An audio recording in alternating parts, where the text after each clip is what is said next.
Oh my God. Whoa, tearing in again. Vincent. He is looking so dialed.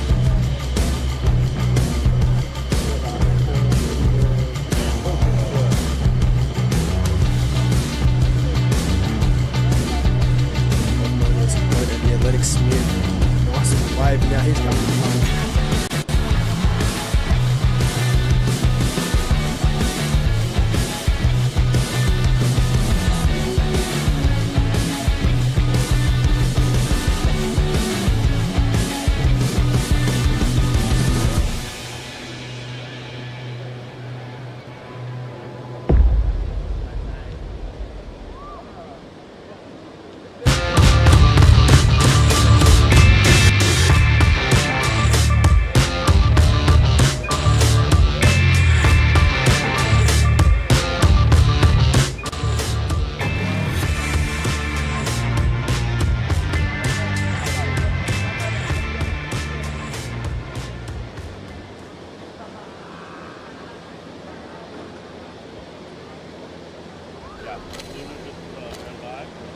Right, free surfers, slowly get in now.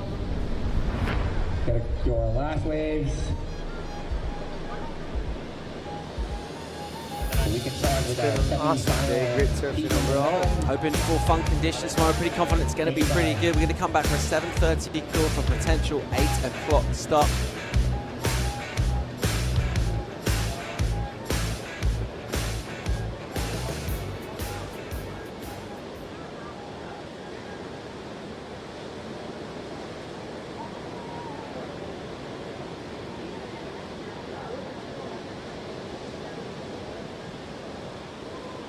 On region. Women's round of 16 is on. It's going to be a full day for the women. Women's quarterfinals, men's quarterfinals on standby. Should be a real fun day.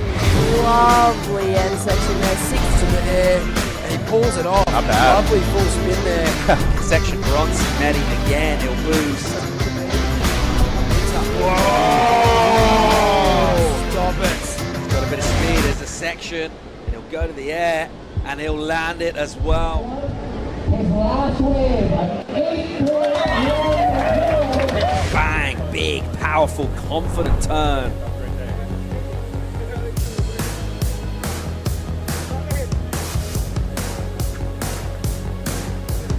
It's finals day tomorrow. World champions to be crowned for men and women. That was an awesome day, and I'm glad everyone showed up and went to town. The last few heats made us excited.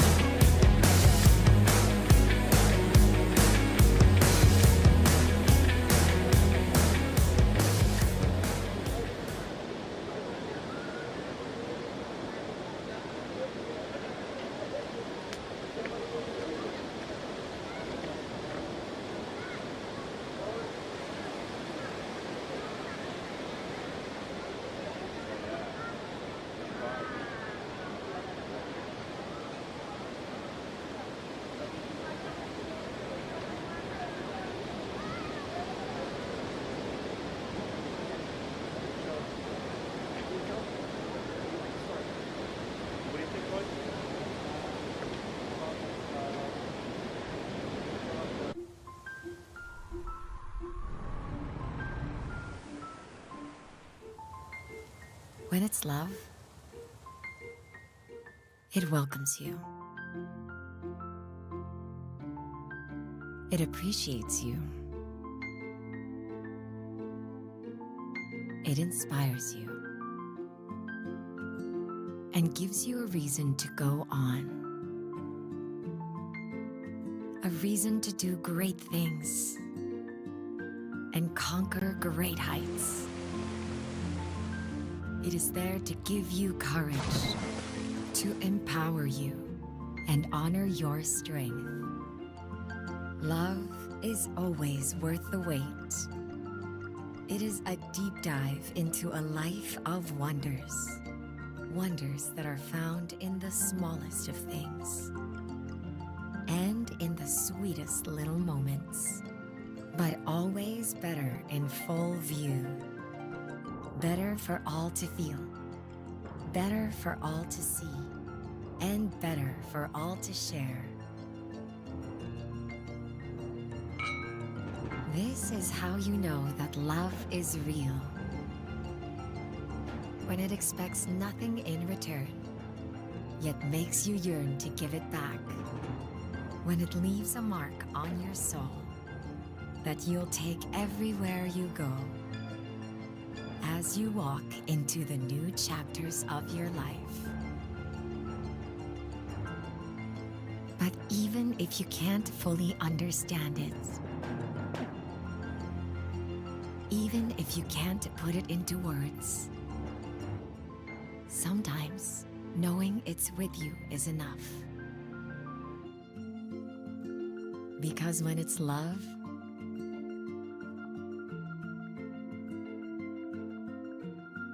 you feel it.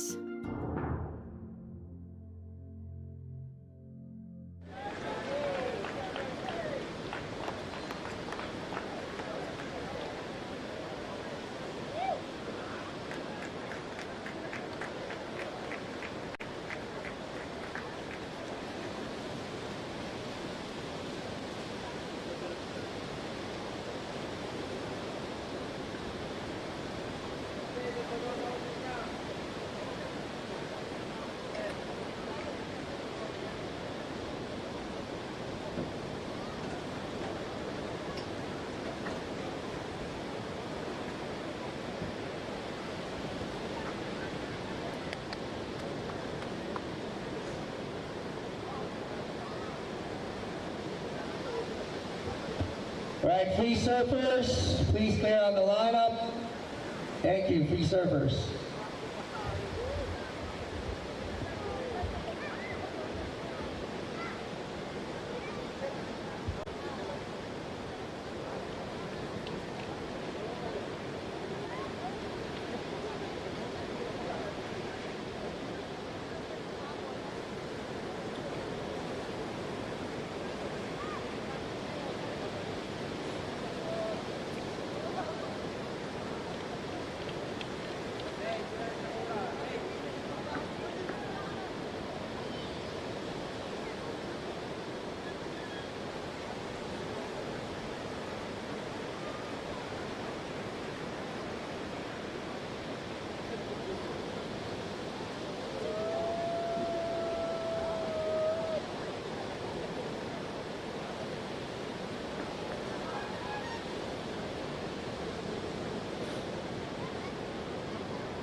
Again, free surfers, head in now, free surfers.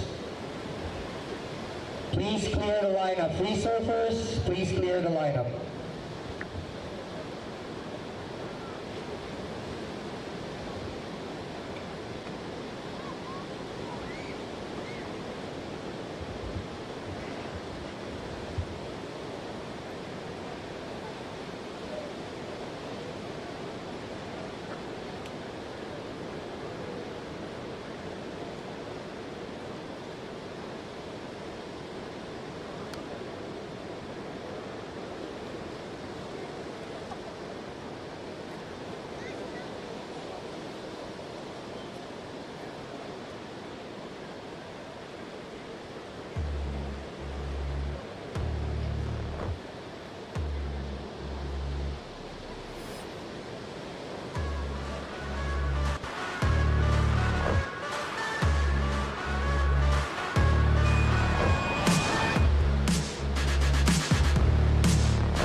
A really fun week of competition approaches its thrilling conclusion here along the beautiful shores of La Union, Philippines. It's the World Junior Championships and it's finals day. 2 brand new world champions will be crowned over the coming hours this morning. A really nice look to the ocean this morning and good energy around the contest site as ever. Beautiful sunrise greeted competitors while they make their preparations. Couple of heats away from greatness. Speaking of which, let's welcome in to the studio Jessie Starling, Jessie Mendez. Good morning. Good morning. Good morning, guys. How are you guys feeling about finals day? Yeah, great. I'm excited. Bring it on. Yeah, same thing. I guess we've been saying that the waves are going to be smaller for the last few days, and they haven't, but they actually dropped, and I think it's great for this point here. I think we're going to have more of a even playing field for the surfers to choose the right waves, and the waves are going to peel out the bank better, and it's going to be an exciting day. In terms of performances, what we've seen go down the last few days and what we might look forward to today, what are we thinking? If I could paint the perfect picture, I would think the best final based on performances we've seen would probably be looking at a Winter Vincent Bronson Mady final. I feel like they've been really bringing their A game this event. So if we could see them on the men's side match up, and I think a Luana Silva and potentially a Kana Nakashio final. I think we got the same picks. Yeah. Love it. But I would say those have been the top performance for me this event. It sounds like Jessie feels the same. And I guess everyone's had a few laps by now, getting towards final, several days on this way, but it has been pretty tricky figuring out the lineup exactly, Jessie. It's going to take some of that concentration, a lot of that focus, good strategy dialed in to go all the way. Yeah, I think women's round 2 a few days ago was probably the best day because it was a little bit smaller. So today we're looking to something very similar to that, maybe a touch bigger, which is better for us, more consistent. So I think it's going to be better, more even. The surfing will do the talking even more today, which we had that on the quarterfinals, both for men and women's. But previously to that, I think it was just like a catching wave contest before. Having a look through at a final bracket here. So our first semi for the men will set up Winter Vincent. He's been outstanding throughout the event here, taking on the youngster out of Lanzarote, Spain, Dylan Donegan dos Santos. He's been a little bit poorly, he's been a bit sick. Made a good recovery to get through a tough quarter against Blair Barton, the American. And that'll be a tough job of work coming up against Winter Vincent. Then that second semi, talk about Spark, Lennox and Bronson. Yeah, that's definitely, I feel like, a really evenly matched semi as well. Although Bronson, I feel like, has been the competitor who's probably held his heats from start to finish. Lennox has had these crazy exciting ends to his heats that have been really enjoyable as a commentator, but as a viewer as well. Gets the crowd going, and he's just throwing it all on the line at the last minute every single heat. Can we turn the fans on, get a little bit of onshore for that one, get some ramps going? I know. Just air show time. And I feel like Bronson has actually surfed every day with that kind of wind blowing into the face, which it favors him so much because he's one of the best aerialists in the world. So today, this morning, most likely he's going to surf offshore, so it's going to be a different game. Yeah. He's talented all the way around, but yeah, he's going to have to play a different mindset. Having a look now at the women's brackets. Those 2 semi-finals setting up, and we'll see pretty much pre-event favourite Luana Silva with that CT experience taking on the stylish Australian goofy foot Rosie Smart. And then the other side, Arina Rodriguez, Kana Nakashio. Kana's been really, really impressive as well. What do we think about those 2 matchups? I think Luana and Rosie's going to be a really interesting one. Spoke to Luana yesterday. She felt like she's become a scrappy surfer in these heats here. She hasn't really put her best foot forward. I know she's been really wanting to find that energy and drive she's been looking for, but Rosie's been a consistent competitor all the way through, so she's actually got a great challenge, and I think that second semi-final is going to be fireworks between those 2 ladies. Let's get down and say good morning to Mitchell Salazar. Yeah, good morning, Paul. Here with Lennox Smith, one of our men's semifinalists. As you know, we're on women's semis first, then the men's semis are going to be coming up against a very in-form Bronson Mady, but Lennox yesterday afternoon, an incredible quarterfinal against Luke Thompson. Just talk about your experience getting the late call-up especially, too. Yeah, so stoked to be over here and to be in the semi is pretty crazy. Yeah, got a big semi coming up with Bronson, so 1 minute to start, 1 minute. Yeah, get going. Waves seem to have not only dropped a little bit, inconsistency out there in the morning, but slowly but surely it's just been getting better all morning long. Yeah, when I first rocked out this morning, it was pretty much dead flat, and I was looking at Pete, my coach, and I was like, dude, it's going to be flat all day. But now it's picking up a bit, so it should be fun. It's pretty pumping right now.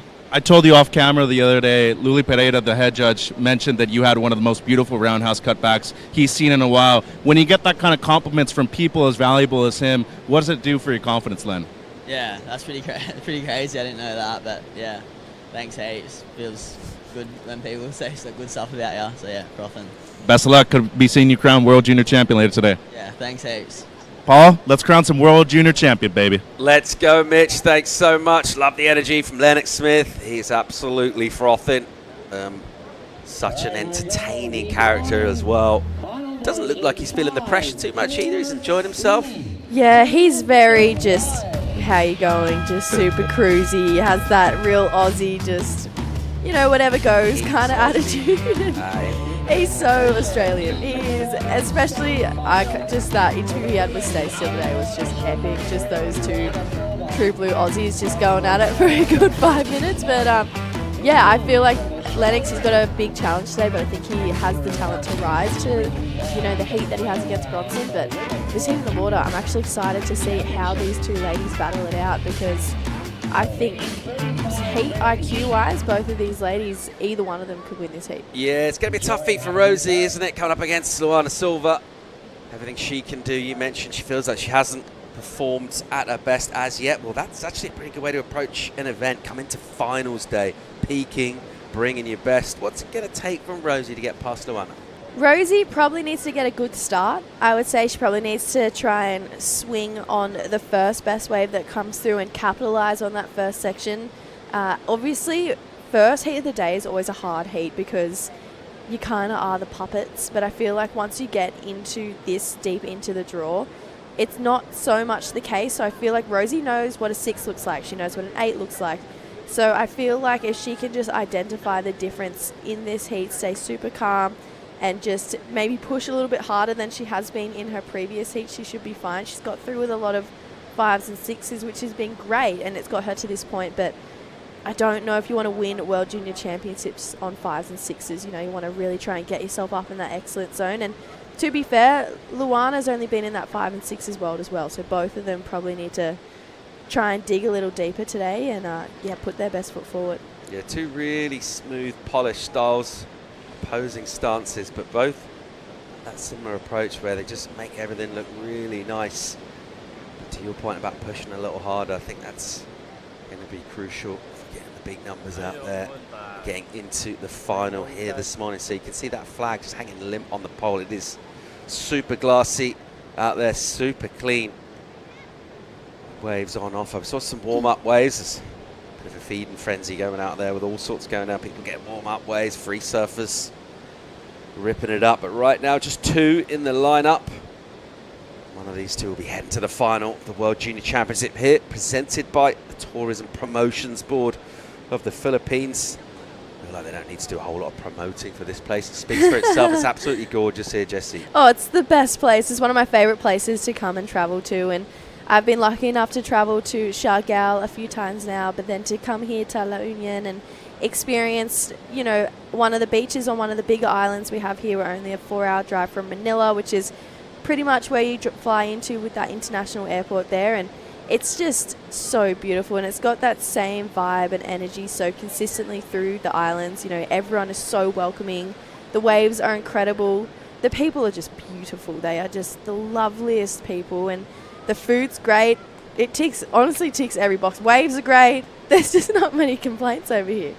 Yeah, the people make the place, don't they? Weekend energy is really strong. We sort of just trot down the beach to come to work. It's a real short walk, but I don't know what time this morning. Before 7, 6:50, something like that. Beach is already really busy. There's tons of people hanging out on the beach at like 6:50 a.m. Yeah, I was taking videos of it, actually. I was walking down, I was thinking, oh my gosh, it's packed. I've actually heard that it gets really packed for the sunsets here on the weekend. So I think it's a great day for us to round out the World Junior Championships. We're going to have a big local crowd down here.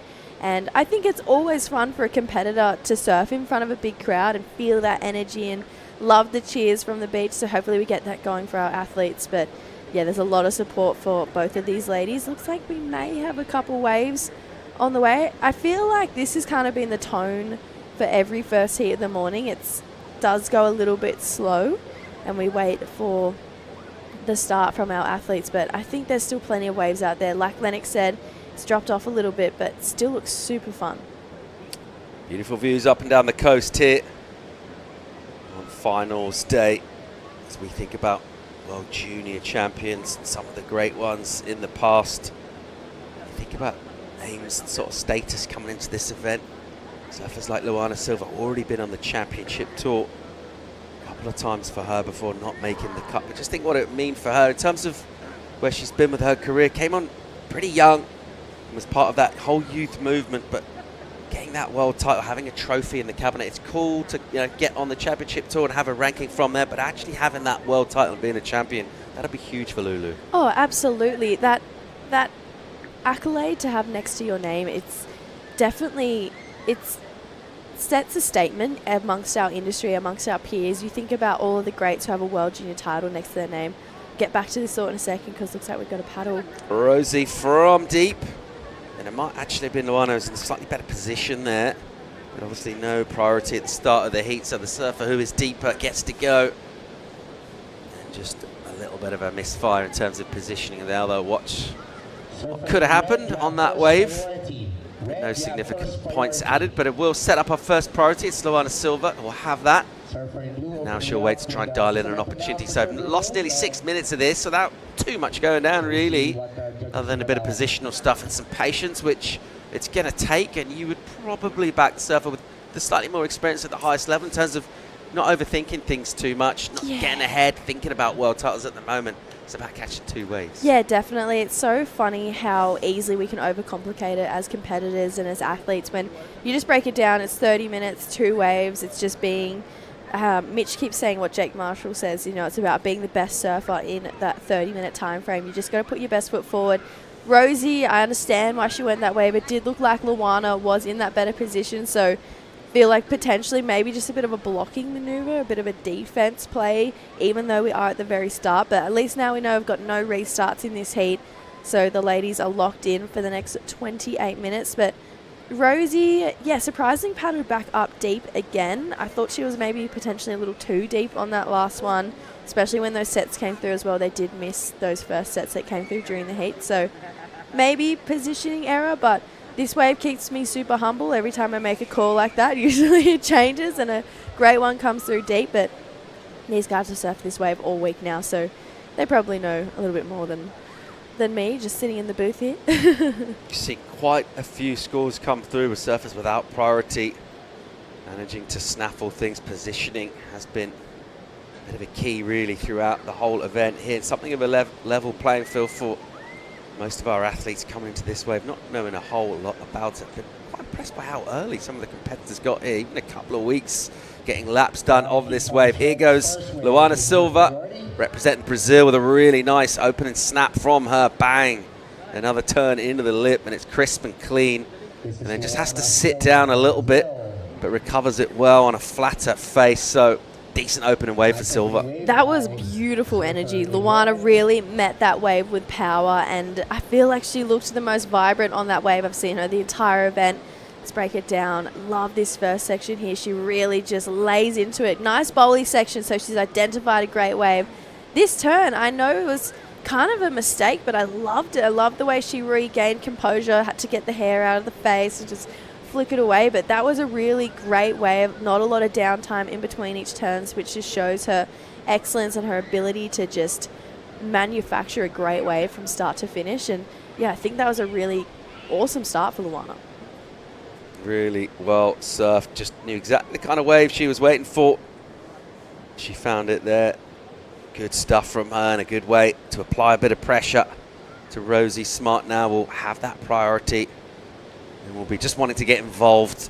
I bet she's been thinking about this heat for a little while since she made that quarter, and then this morning coming down pretty early. Thinking, right, we're game on here, but a lot of time really just waiting for this to happen, and then a little bit of further pressure as well without getting anything on the board. Get towards 10 minutes. She hasn't got a score as yet. Her opponent will get a number in. It'll be a pretty good one. Just waiting for the last judge to lock it in, but Luana Silva is going to go on the front foot in this first semi-final at the World Junior Championships for the women. 6.83 for Luana. Really, really strong start from her. pretty solid, nearly getting a 7.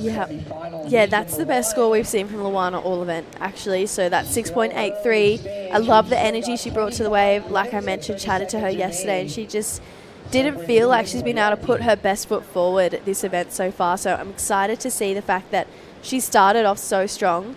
That is probably the start Rosie was looking for, to apply that pressure early on, which I think is something you have to do when you are coming up against a competitor like Luana, who has the experience that she has, even though these guys are the same age. So yeah, I feel like Rosie, unfortunately, probably didn't capitalize on that first 10 minutes, probably like she wanted to. But Rosie is the chillest human. She is just so calm. Nothing really gets to her too much. You know, she's a very smart woman as well, not just in surfing. She's also got a degree in civil engineering. So she's just always on the money. She's very thought through, very calculated. So she knows what she's got to do. And I know she's got a big support crew back there in Coffs Harbour who's probably watching on right now, just waiting for her first wave. Here goes Rosie Smart. Backhand from her off the bottom. And she'll bang one into the lip, but it will just be one turn. So a bit of amplitude to it, but never really got a chance to hit it particularly hard. Just kind of parried off the section. She would have been hoping for a little more than that here, Jess. Yeah, definitely. Love this drone angle shot. Just kind of floats that one section. Unfortunately, I love how she identified quickly that there wasn't going to be much more down the line. She's got back out there. She's got to reset, potentially maybe reset her positioning. That's the second wave she's been a little bit too deep on. We saw Luana get her best wave from a little bit wider from where Rosie was sitting. So maybe just has to stop and think about where she's going to position herself, and it looks like she's decided to sit that little bit wider. Chatting to Pete Duncan this morning, who's down here coaching all the Australians, and he was saying, you know, it's been a tough week. It's been an exciting week, but a tough week because he's been so nervous. But he was working pretty closely with Rosie this morning, getting her ready for the event, just like these guys are all getting ready. That's Kana Nakashira. She'll be coming up next. Speaking of our illustrious list of former World Junior Champs, we got one dialing in on the line right now. Time to say good morning to Jessie Miley Dyer. Good morning, JMD. Hello, how are ya? Good morning. We're good, mate. How are you? What you've been enjoying? You've been watching, tuning in? Yeah, for sure. I actually, I'm going to be honest, I haven't really ever seen this wave much, and now I'm like, I think this is maybe where. Absolutely. It's been a really fun event. We've all kind of been on a little bit of a journey of discovery ourselves, just figuring this one out, as have a lot of the competitors. We'll just pick up a live wave right now from Luana Silva. On the attack again, opens up. A little bit of pressure on the rail. And again, tagging the lip. And the acceleration between the turns from her gives it that little extra. She hits the white water, and that's how she got a decent score on her opening ride. She'll get another one there. So Luana Silva applying yet more pressure. She'll be a couple of steps ahead of the young Australian Rosie Smart. Jesse, I wanted to ask you back about when you won your World Junior title. We're talking 2006? Yeah, it was a long time ago. I mean, you're definitely aging me. Thank you. Just tell us a little bit about that experience for you and when you went into that event, and then how life was different afterwards. You know what? I think what was really important for me when I won was, you know, I gained so much confidence from that win. It also was the first, I mean, it was the first year that we had a women's World Junior event, and it was in my hometown of Sydney, and it meant a lot. Like, it meant a lot to me to potentially have that title, and I was going into my first year on the CT, and, you know, it's really nerve-wracking. So, like, if you think about so many of these young surfers, like, they're coming into either, you know, years on the CT, or they're, you know, trying to really make their mark on the Challenger Series. And it's, you know, a title like that is something that, you know, someone can't really, you know, they can't take it away from you, and it gives you like that little bit extra sometimes. And, you know, sometimes you need something like that to kind of believe, you know, that you can really do things. And who's some of the surfers in the field then? Who are you competing against in that event? God, there were a few. I mean, there was a few names that you still see around. Obviously, they're a little bit younger than I was. There was a very young Carissa Moore. Steph was in it. Nicola Apperton was in the final. I mean, I feel like I should remember more. And you smoked them all. Sorry. Waxed them. Oh, I don't know about smoked, but, you know. But, no, it was good. I mean, and it was one of those things, and because it was the first time we'd had it, we had so many of the younger women come in, and to watch even someone like a Carissa at that age, she was really young at the time. So I really was like, oh God, like she's so, when someone is like 14 years old, it's always hard heats competing against people like that. When we're thinking about World Junior Championships, often it's a chance to sort of discover people, maybe have not a first look, but really see some big names establish themselves. A little bit unique at the moment where we are with surfing. Probably never really been a time like it, but particularly on the women's side, there's just so much depth of talent that we already know about. Obviously, surfers winning world titles still in their teenage years. Incredible. Can you remember a moment quite like this, with particularly on the women's side, with just so much excitement about that next generation and also the depth of it? Picking up live action here, Rosie. Smart, important wave for her. Backhand attack, beautiful looking section. And she will just tag it with that super polished style. And she really needed to get involved in this heat. She'll do that with this wave. A great choice for her to go. And she'll swing all the way through to the inside. So an important comeback wave. Luana Silva building up a bit of a lead over Rosie so far in this. Yeah, Jess, exciting times for women's surfing, particularly in this age group. It's unbelievable, the depth of talent. Oh, no, for sure. We've never had a generation like this ever. I mean, I feel like we say that, though, like every 2 years or so. We're like, this is amazing, but it just continues to get better.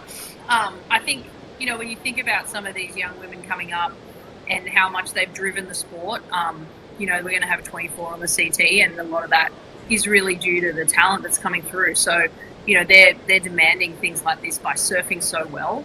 And, you have someone like Katie Simmons, who's the youngest world champ ever. So it's a pretty amazing time, I think, to be involved in the sport for sure. I would love to know, actually we'll get back to this in a second, Lulu, she's up and riding, finishing that one off beautifully for Luana. But Jessie, I would love to know, I feel like World Junior titles and success amongst our career kind of go hand in hand. Like, think about yourself or potentially Gabby Medina, who's gone on to win all these world titles. What are your thoughts on the people who maybe come through second or get knocked out in the semi-finals of these events? Is there still this kind of hope and glory that there's a whole future ahead of you still? I definitely think that, when you see people come runner-up or even in the semis, you see them like really hyper-focused, because they feel like, let's be real, like when you're losing and you really want something, it's the worst. Like, it sucks beyond more, like anything than you have at the time. So I see a lot of people, when they have that moment, they're like, I never want to feel that again. And people work really hard to try and kind of come back. It is hard to pick yourself up from big losses like that, for sure. And you see that across all levels, of the sport. So I think, when I think back to my kind of era, which again is so long ago, the person who was the runner-up when I won was Nicola Atherton, and she actually came back the next year and won, which I think was really like a really good moment for her. So hopefully, people get those moments. I'm just listening to the scores, sorry. No, that's so fun. I laugh when you say back in my day, because it literally was not even that long ago. Not that far ago at all, Jessie. But no, I think it's cool to see all the women who have come through, and to think even now to have women like Erin Brooks and Katie Simmons, who could still be here competing in this event, be on the world tour, kind of just speaks volumes for the rapid growth we've had in the female division of surfing the last few years. Have you tuned in too much to the event? Is there anyone that you've just been like, okay, they're looking pretty solid? I definitely saw a few waves from Sierra's that I was really impressed with, and I know that there's always a lot of pressure on her to, especially when the defending champ. But someone like Luana is a really solid competitor, and I've also watched Rosie a fair bit, in other events too. So, it's going to be a tricky heat, but it's always interesting, I will say, to see, these kind of final days. There's so much pressure and there's a lot on the line. It's always interesting to see who kind of steps up and takes that moment, because it's so nerve-wracking. So I get nervous watching these things now. And when you look at this field, this talented field of surfers, obviously you're looking for outstanding performance, Jesse, but what about who stands out to you as someone that might go on to win the world title and then have a glittering career in sports administration? Who's going to be running the sport in the coming years? I wouldn't want to pick that one from anyone. It would be cool if there was someone, we could talk about in 10 years' time or 15 years' time, pulling out this footage. That would actually be rad. I hope there is someone, steering the sport onto great things. On that, actually, here in the Philippines, you mentioned you didn't know much about the waves. Same for a lot of us here, actually. It's a part of the world that a lot of people have known about for a long time, but just having the Philippines put on events like this is actually pretty incredible. Just tell us a little bit about that and these regions, not new regions that we're discovering at all, because they've got pretty well-developed surf cultures, but in terms of elite competition, it's pretty exciting times for places like the Philippines. Yeah, I think it's really interesting, and it's definitely exciting for sure. I think it's really cool though when you start thinking about where in the world are our next generation of stars coming from, and we're starting to see. I saw that we've had some locals from the Philippines in the event, and we're starting to see more and more people coming out of it's not even necessarily new places, but having the opportunity to compete and things like that are really important, I believe. So I really love that we've got the World Juniors here, and that we've had local wildcards and things like that in the event. The idea that that an event can be just down the road, I think is important. Because even for me, when I think about competing in the World Juniors myself, I got to compete in Sydney, where I'm from. So I love that we're pushing into these kind of new waves, and candidly, I definitely want to surf them myself. So it's good to check it out. Yeah, I feel like these regions, I've been lucky enough to come here to the Philippines a few times now. It's actually mind-boggling how many incredible waves there are through this region. Another region that the CT is going to this year for the first time is Abu Dhabi. Talk to us about what it actually takes to get events to new regions, because we just get to reap the rewards and go, oh my gosh, how cool, we get to see surfing in this new place. But I imagine there's a lot that goes into it. Yeah, for the last couple of years, we've really focused, it's probably more on the qualifying series, to be fair, but when you think about the regionalisation of the qualifying series and being able to qualify into the Challenger, the idea that you can compete closer to home, I think is really important, especially when you're younger. You may not be, 25 years old or so, and you may be trying to compete closer to home. You can be paying for things in, your own currency. Access to visas is really important, especially for some of our surfers, the idea that having to go everywhere all over the world is becoming really much harder. So those regional qualifications, I think, are becoming really important. And when you start seeing people like a Rio, and we've also had Ramsey coming through, I think, hopefully it's something that our surfers appreciate. Yeah, I definitely think they do. I can definitely know everyone in the Australian region does. We get to go to Cloud 9, Grui, Nia. Oh, yeah, totally. We love our region of waves. It's pretty good. We're pretty lucky, but looks like we've got some live action here. Let's pick up Luana Silva leading this one. With a couple of decent numbers, but looking to work and put some more pressure on the Australian Rosie Smart. Luana Silva digging in the rail and carving on the face, and then pushing a little too hard, just losing a bit of control. So incomplete final maneuver. 5.67 the backup from her. 6.83 the high score. Rosie Smart's got a 6.07, so an important wave to try and prevent a bit of a comeback from Rosie Smart. But so far, this one going okay for Luana Silva. You can see she's a little bit disappointed with herself. We've got Jessie Marley-Dyer on the line. Was former world junior champion herself. We're getting her thoughts, memories from the event that she won and how it changed her, but also just talking about the sport right now and at the very top end, CT. Pretty excited about the season that's about to start, Jessie. Tell us some of your thoughts. We've got a great looking schedule, some people's absolute favourite ways back on tour, new edition, as Jess mentioned, with Abu Dhabi. It looks like a great season about to kick off.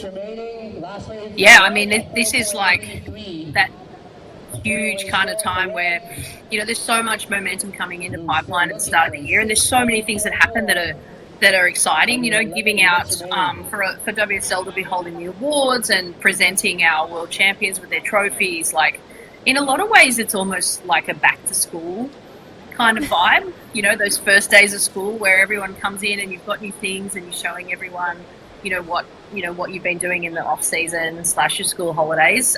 This is kind of one of my favorite times of the year, I think, to be able to come in to the start of a new season and everyone's starting fresh and, people are really fired up. There's always like a great vibe, on the North Shore at this time of the year. I would love to pick your brain as well, Jessie, just while we're on the CT and the women's.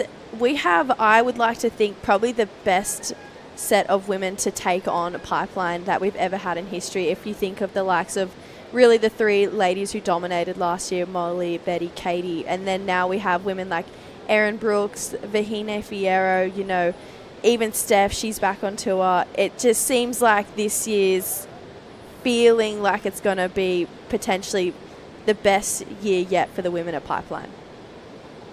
It's a really, really good point, especially when you think about having Vahine and Erin on, because we know, let's be real, they've just proven everything in Fiji and Tahiti, and not that they had anything to prove in the first place, but, there's something to be said about having these young, kind of up-and-coming, phenomenal talents and how much it raises the level for everyone else, because there is a moment where we have some of our more established stars kind of watching what everyone's doing and being like, oh, I'm going to have to do that too. Someone like Steph, she's got 8 world titles and she's always kind of held the bar for so long. And so, to have everyone in the mix, I think it's going to be cool. But, to have Erin and Vahine there, it's going to be, I agree with you. I think this is going to be the hardest draw we've ever had. All right, Jessie, it's been really great to chat to you. Thanks so much. Yeah, of course. Good luck, guys. I'll be watching today. Good luck, everyone. So nerve-wracking.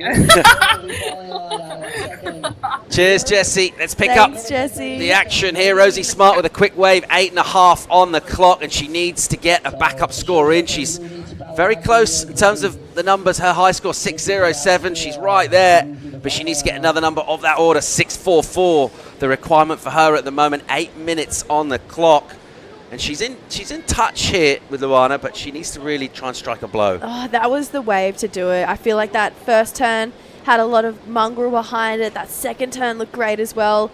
Unfortunately, she did go down. It would look like it was going to be on its way to be the score, at least to challenge that score. 6.44 is a big number, but Rosie, I just feel like that's what she needs to do. She's got to... You'd rather fall knowing that you've given it your all and that you're really going for it than, just get a couple of 4s and surf your way through this heat. But, I hope she comes back stronger. Time for a quick break. When we come back, we'll find out who our first finalist will be for the women. We'll be right back. Let's wander the historic city of Vigan. This UNESCO World Heritage Site is one of the best preserved Spanish colonial towns in the world. Walk along cobblestone streets of heritage houses and historic attractions dating back to 1500s. Don't forget to take home Ilocano crafts for pasalubong. Travel back in time in Vigan. When you choose the Philippines, you know you're in good hands. Where large-scale venues meet state-of-the-art facilities. And where world-class hospitality meets destinations that are beyond extraordinary. With all hands at work to give you the best of the Filipino brand of service excellence. Welcome to the Philippines, where we take your business to heart.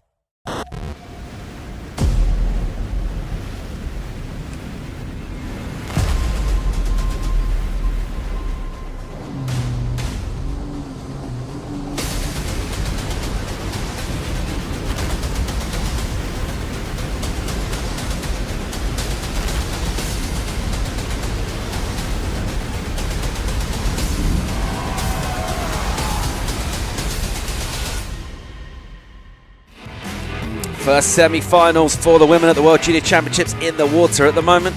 It's Luana Silva, Brazil, with a bit of a lead over Rosie Smart from Australia. She's got priority as well, a little bit of authority in terms of the final 5 minutes or so with that priority and that lead as well. Rosie Smart is not miles back in terms of the requirement, but a little mistake before we went to break on a wave that offered a bit of an opportunity. Looking for that 6-4-4. As we see our surfer out of Peru, who was really, really good yesterday. Arena was ripping out here, and she was so delighted to make it through the finals day here, Jess. She was just ecstatic, wasn't she? She had a big task. She probably had the hardest task of anyone in that round of Sierra Kerr. You know, she in her round of 16 looked untouchable to me. With that surfing, I thought, well, no one's going to touch her. She just was so in form, and then unfortunately that's just our sport. There's the highs, there's the lows, there's the heats that you're really in it, there's the heats that you're not, and Arena went into that heat knowing she had to give it her best and give it her all, and just found this attack mode that we saw from her that was just beautiful. It was insane, and I think she's going to be a really great task for Kana Nakashia. I'd say Kana has been looking like one of the informed surfers for the ladies event as well. And so I feel like this is going to be a really even matchup. But yeah, our Peruvian surfer, she was just ecstatic to be here on finals day. And I think Peru probably would be feeling ecstatic for her as well. We had an all-international affair here for the semi-finals. Oh, they massively get behind their athletes. She'll be feeling a big groundswell of support. It will be tough, though, against Kana Nakashia. That's coming up in just over 4 minutes' time. At the moment, it's Luana Silva with a lead in this and a priority as well. So the ocean has been pulses, but certainly not been super consistent throughout this first semi. Looks like we've got lines here. This is what Rosie Smart needs, really. Multiple wave set.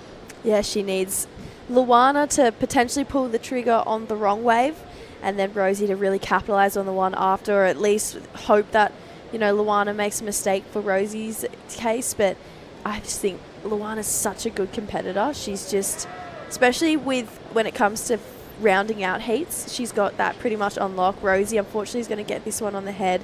She's looking like she might just get under it okay, but yeah, there are some waves coming. But again, this is just one of those positional ones where those big wider sets, they do go quite a fair bit further away than where they are, but they're looking like they're scratching for something now. But yeah, Rosie's just hoping that Luana makes at least one slight fumble so the door is slightly open for her. The opening 2 waves of this semi for Luana Silva, where she got her scores. Since then, she had a couple more attempts, unable to further improve. So not really putting a stranglehold on it, but at the moment the lead is good enough to apply plenty of pressure. And with that priority as well, at the moment, she's just controlling this lineup. As you mentioned, that one, the set outside and straight, it's kind of closing things out. Luana Silva will not mind that at all. She'll just paddle a little further back in. Keep a close eye on Rosie Smart as well as the horizon.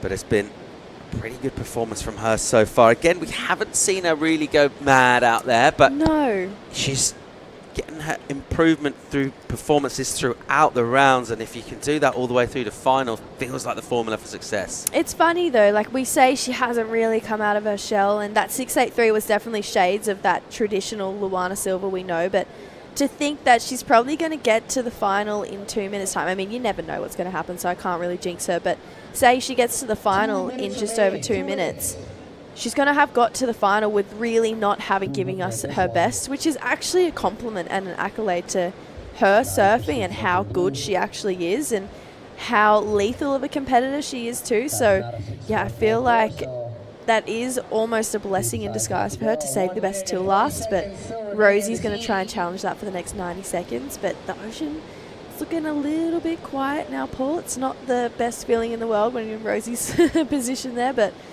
yeah, hopefully at least something. You know, you're always at the end of the heat. You want to see him get one more opportunity. Yeah, she's got to basically just try and find something and not think too much, not second guess herself with her previous wave and what could have been. It's all about what's in front of you. 70 seconds or so in order to try and get away. What's in front of her right now is Luana Silva, who's paddling with her up the point here. And you talk about control in a heat, different ways of doing that.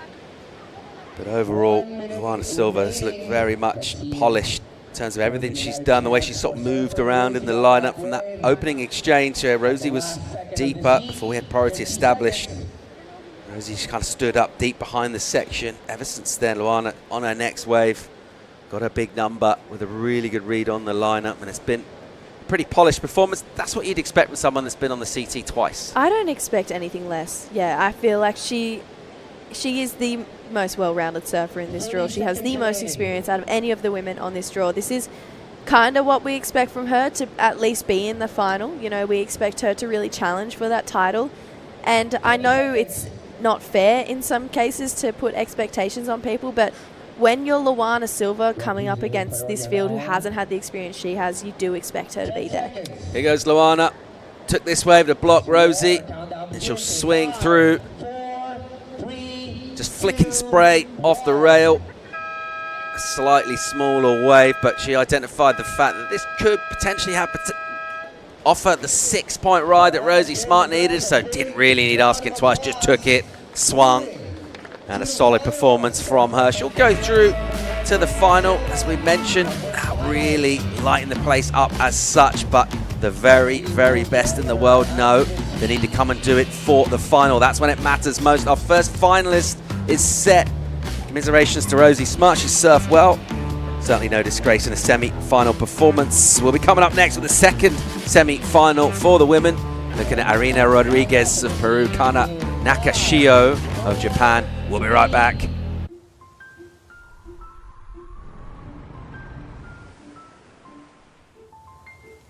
When it's love, it welcomes you.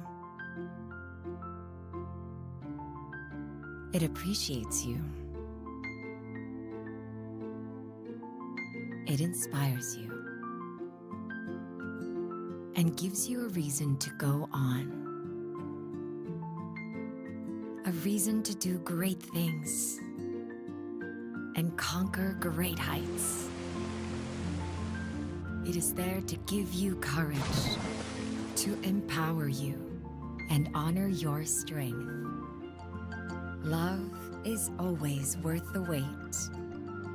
It is a deep dive into a life of wonders. Wonders that are found in the smallest of things and in the sweetest little moments, but always better in full view. Better for all to feel, better for all to see, and better for all to share. This is how you know that love is real. When it expects nothing in return, yet makes you yearn to give it back. When it leaves a mark on your soul that you'll take everywhere you go. As you walk into the new chapters of your life. But even if you can't fully understand it, even if you can't put it into words, sometimes knowing it's with you is enough. Because when it's love,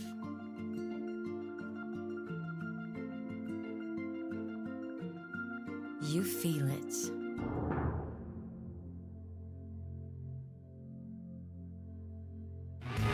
Welcome back to finals day from the Philippines. The World Junior Championships will be crowning brand new world champs. We've got Luana Silva through to the final. Who's she going to face? It'll be Irina Rodriguez, Peru, or Kana Nakashio from Japan. The powerhouse ripped through her quarter yesterday, posting a big 8.83 I think it was, just tore the point apart here. Let's see if she can do that this morning. I'm Paul Evans, joined by Jessie Starling. It's a little bit calm out there at the moment, Jess. Yeah, I feel like this is that same pattern we've seen for literally the entire event.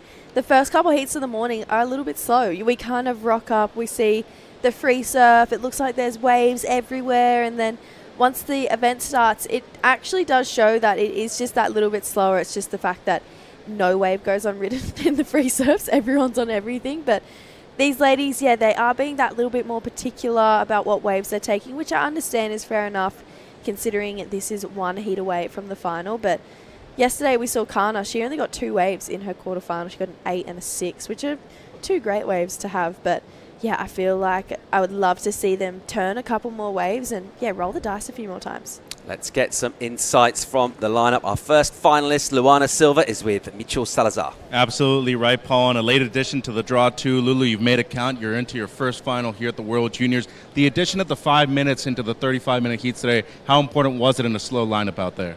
Yeah, I think the 35 helped a lot for us today. We were able to be more selective with the waves, and there's not a lot out there, so when they do come, it was nice that they gave us an extra 5 minutes.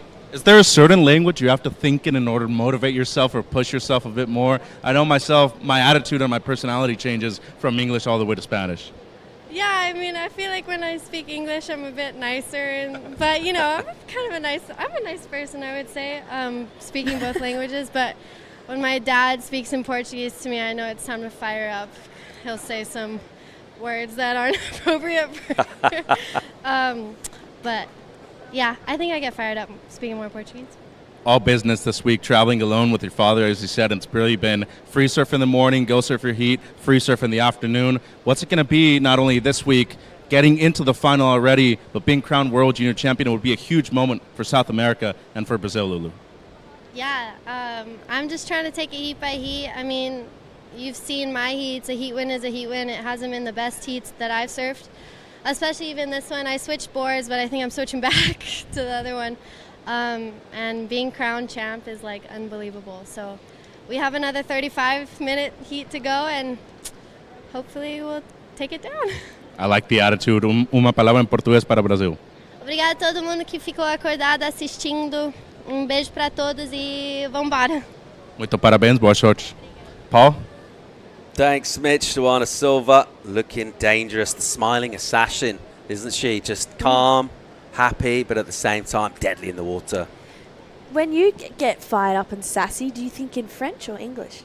I think English. English all the way. Yeah. I think swearing particularly just feels a bit more satisfying in your first language as well.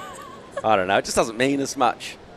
I don't know otherwise. I wish I could, feel that with you, but unfortunately I am not bilingual. So I do agree. It does feel good in your first language. But yeah, I think that's interesting, the fact that she gets fired up. She has a sassy side in that Brazilian Portuguese side. I feel like it'd be the same for a lot of the Latina surfers as well. I feel like it'd be really easy to get sassy being Latina. I could so see Mitch just getting into his sassy side when he's speaking Spanish. Yeah, he's doing a great job down there, giving us really good insights from our athletes. And it's cool, we find out more about them each time, really. They get through a heat. And interesting to see so many of our surfers over here. Not really surprising, rolling with the parents as well, and that support network, just absolutely crucial. And to get in everything in terms of that comfort zone so they can go out and perform at their best. Looking to do that at the moment in this heat. Arena taking on Kana. And nothing so far in terms of waves that have piqued their interest. Luana just mentioning a little bit slow in terms of opportunities, so therefore the 35 minutes allowing them just a little bit more of a chance to express themselves and get those 2 good scores. Yeah, I feel like that extra 5 minutes is going to definitely matter. It has been a super slow start to this heat, so to think that without that extra 5 minutes we would be down to that 20-minute mark, which is generally just your normal heat. I feel like a lot of these people are probably used to surfing 20-minute heats, so this 35 minutes is actually a luxury for most of these juniors, but Arena, she's getting this heat underway. Arena up and swinging here. First turn just sets up a lipper and a little release from her slightly softer wave, so she never really got a chance to get blistering speed, but nevertheless, nice finish, giving it a little extra as well. And let's see if we'll get a reply on the same set from Kana Nakashio. She's all about the drive. Let's see if she can find herself an opportunity here in Arena. I think she'll be pretty relieved just to get things going in this one. Been a little bit nervy at the start of this and hurry up and wait kind of scenario. So we're underway here. Yeah, definitely. And I feel like there's so much nerves that pile up for that first wave. And Kana, she's trying to shake them off now. Here we go from deep. Nakashio First hit with the speed. Look how she holds it on the bottom turn. And then straight into it, throw and spray. Another really nice skid out from her.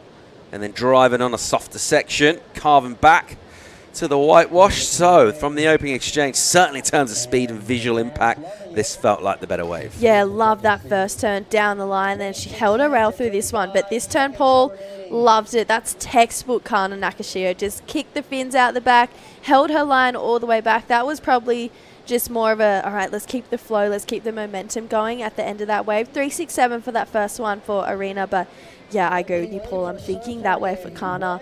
Definitely had that, you know, speed, power, flow aspect of a wave that the judges are looking for, but it also had that bit of pizzazz, bit of extra spark to it. Every turn was different. And yeah, I think if she can hold that energy and hold that momentum from start to finish in this heat, she should be looking pretty good. But Kana, she's from Chiba, and I know talking to Daiwako, who's really involved with the young juniors Japanese coming through, he said she spent a period of time training for this event. And one thing is, she actually has a really good relationship with this wave. She won the QS 3000 that was here last year. And although, you know, it doesn't have the same ring to it as a World Junior title, the fact that she's won an event here before, I think that is a bit of a game changer, Paul. Yeah, absolutely. Even just logistically, it means she's surfing a lot of heats out here. Here goes Arena. Nice wave from her. And she'll swing the rail, and then just an awkward section offers up the board. But what that does, it puts her a little behind. So it looked good when she stood up. It actually shaped up pretty similar to Kana's wave, but unable to get down the line. And once again, just a shorter wave from her. Good score in for Kana. 7 points for our surfer out of Japan. And once again, she's just showing us that drive. All of her surfing involves her going really fast, sort of dictating the pace to the wave in terms of the line that she draws and the visual impression it creates. She just looks like that board is really loaded up with power and juice. And then Arena on the other side of that, just a little bit low energy from these waves. She'll be a touch frustrated. Definitely. I think to Arena's credit, though, she has probably been the most resilient surfer I've seen in this draw. She has been on the back foot a fair few times throughout this event window, and she's always seemed to answer back. She's always been asked the question, she's always had an answer. So I feel like that would be her strength when it came to this heat. There's the Japanese team. I saw Tenshi Iwami, Anon Matsuoka cheering on their fellow Japan competitor Kana. But yeah, I just think she is a very resilient competitor, and we saw how excited she was just to get here yesterday, and I think she's so driven to get to the final. She definitely won't give up for the next 23 and a half minutes. In saying that, though, I do think Kana, as a competitor, probably has been more informed this event. She's just had it really dialed. She's looked really composed. She's looked really smart in her decision-making skills as well. And yeah, I think she's relying on her team really beautifully. And I think her team is made up of athletes, which is going to help you bounce your ideas and your competitive decisions off it. And I actually think that's a real attribute to have as a competitor. He couldn't have started much better for her, really getting the 7 there. Opponent on her waves unable to do much significant damage in terms of scoring points. So Kana, so far so good. Her run and her relationship with this wave, as you mentioned, getting the win in the QS here. Well, it continues so far in semi-final number 1. Luana Silva, formerly a couple of times of the championship tour, a very, very highly skilled and decorated athlete, awaits one of these two in the final. At the moment, Kana Nakashio certainly the better of the opening exchanges in this, and her read on the lineup, which we've been talking about throughout the event, really for good reason. She's not made many bad choices at all in terms of wave selection, and that will come from the fact that she did surf that qualifying event here. Something of an advantage for her to have done those laps already, because free surfing will tell you something. Be able to surf in a heat out here as well. And she'll use the priority here and go. Kana Nakashio, let's see about this wave choice. Here she goes. Snaps off the top, low, off the bottom, bang into the lip. So putting a bit of amplitude into her surfing. a shorter section for her. She's on her way to a decent backup. This was beautiful, Paul. Loved this wave here. I thought she almost wasn't going to get on. I was like, no. But that first time was just a bit of a down the line to get to that section there. And she belted, flew so beautifully through that end section as well. Her axods are looking really great under her feet. I'm sure Alex is tuning in and watching on.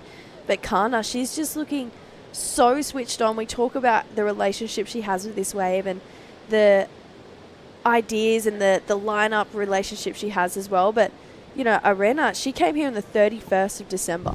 So technically, you know, she's got a fair amount of lineup knowledge about this wave by now. You think when you've been here for, what, almost 3 weeks, you would have a good understanding of this place as well. So when it comes to lineups and positioning, I feel like these ladies are both evenly matched for this event. But Kana is just dialed in this morning. She's just not put a foot wrong so far, and I feel like this next score that's going to come in is going to back up that 7-point ride super beautifully, Paul. Yeah, crucially, she hasn't lost a heat out here ever, has she? So no. Think about that QS win and then wow. a run through this. So it just gets better and better for her right now. She's on the verge of a final, but Arena Rodriguez will certainly have something to say about that, and she just needs to try and fire up a bit here, and the quality wave is what she needs as well, because things are going to get tricky when this number comes in. 7-4-3 for Kana, and no real surprise there as she goes once again up the scale. Her scoring has been high throughout, had the highest score of all of yesterday with that big 8, and the team love it.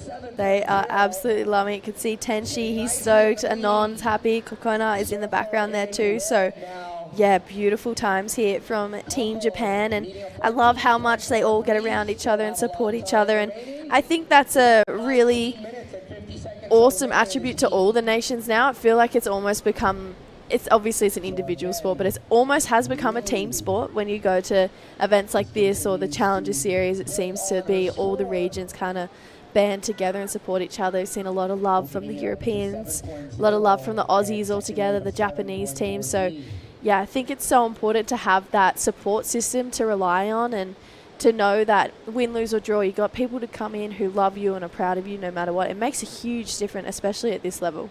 Team Japan have got a lot to smile about at the moment. Couple of sevens from Kana Nakashio at the moment is giving her a commanding lead in the second semi. And we will be crowning champs in the next couple of hours here. A historic moment for the Philippines. Never happened before. The World Surfer League delighted to be over in this part of the world. And they've been amazing hosts to us. They love just having fun, the vibes, just colourful, really good energy. Obviously a beautiful part of the world. The sort of climate and the waves help. But overall, just the people factor as well here. I felt like we've been really welcome. Every time you walk out of your accommodation and walk around, people are stoked to see you, stoked the events here. Here's live action from Kana Nakashio off the top. Look at the speed that she generates, and she just powers through sections, unable to do much damage in terms of hitting sections, but just even going down the line. She's just surfing with so much fizz. She just looks so strong, doesn't she? She's looks so lively. This wave isn't going to go into that top 2. I think we all knew that, but she just, the energy and the drive and the pizzazz, for lack of a better word, that she has on this wave, it's exciting to watch. She's one of those competitors where you're not sure what's going to happen, so it does make her a really exciting athlete to watch, and I think that's why she's been one to keep an eye on throughout this event, because every time she gets up, she puts her best foot forward. She's never looking to put together the numbers and get through a heat. Like, she's out there, doesn't even seem like she's fazed by her competitors. She just seems like she's out there to get the job done and win, and just win for herself. And I think, yeah, Luana, you can see there, she's watching on, and yeah, I think this is going to be a really interesting final, considering if Kana makes it through this one. Winter Vincent, live on your screen right now, he's coming up in the first semi-final of the men up against Dylan, so that's going to be a really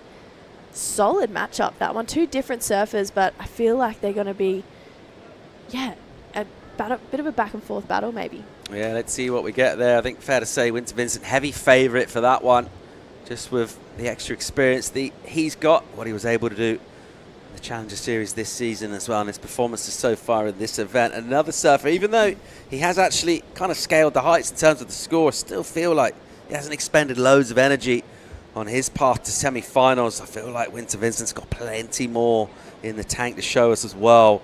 That'll be happening. Well, what are we? 16 minutes and 45 seconds to go in our second semi for the women. It does feature, at the moment, a pretty dominant Kana Nakashio. The 7 early on, straight out the gates, backed it up with a 7.43. And even on a throwaway waves, she's just surfing with a load of speed.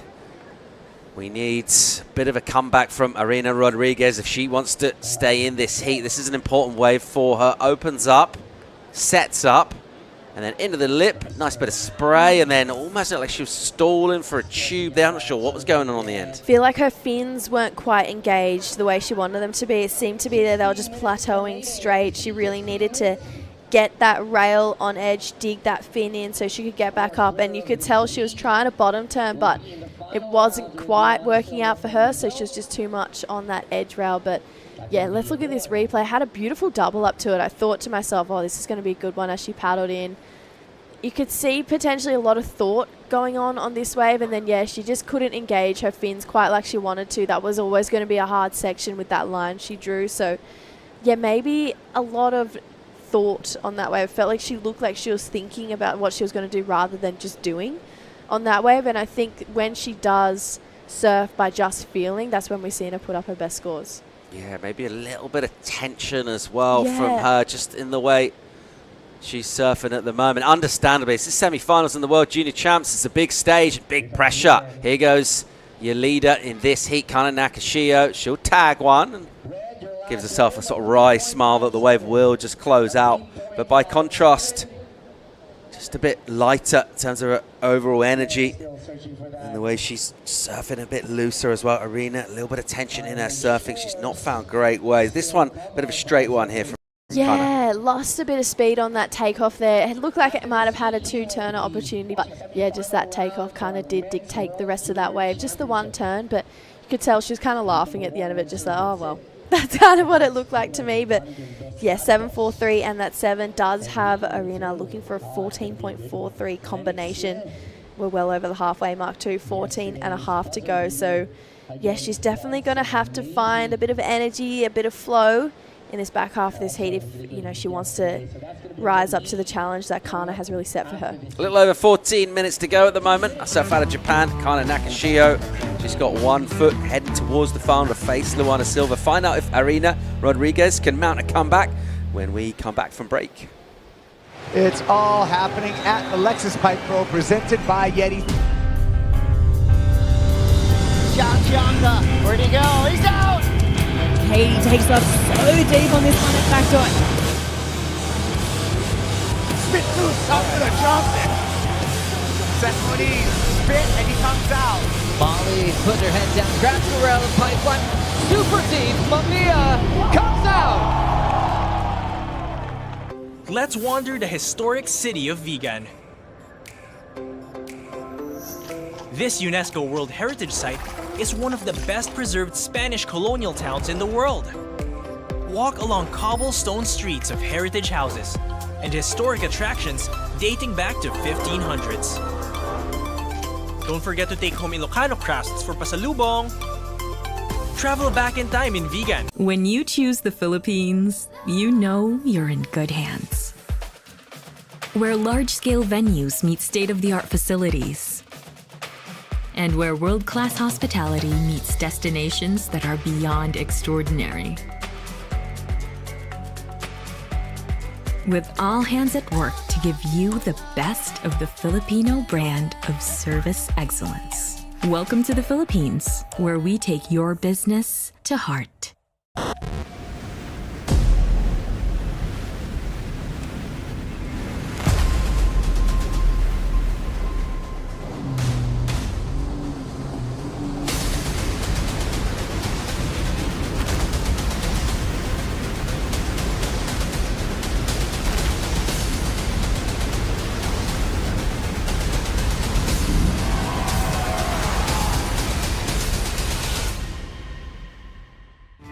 We're back live from La Union, Philippines. Beautiful scenes from the flight cam as we'll check out our second semi.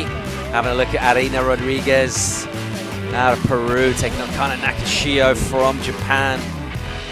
Philippines has played host to the World Juniors for a really fun, action-packed week of surf, and it all comes down to today. Performances key to taking home the big silverware, the glory, the trophy, the World Junior title. Who from this heat's head into the final to face Luana Silva? Looks like Kana right now, because she's got a dominant lead in terms of the scoreboard, in terms of the read on the lineup. Irina really struggling out here, Jessie. Yeah, we saw in that break as well. Unfortunately, she did make a few priority mistakes, so just a little bit out of whack right now for Irina. This is definitely not the woman we saw compete in the last two heats, where she just kind of dominated, found this really beautiful flow between the wave and her style. So 11 minutes on the clock, still doable for that 14.43. We saw Kana get that on her first two waves in that first 10 minutes. So you never know until it's over, is what I was always told. But yeah, Irina just kind of needs to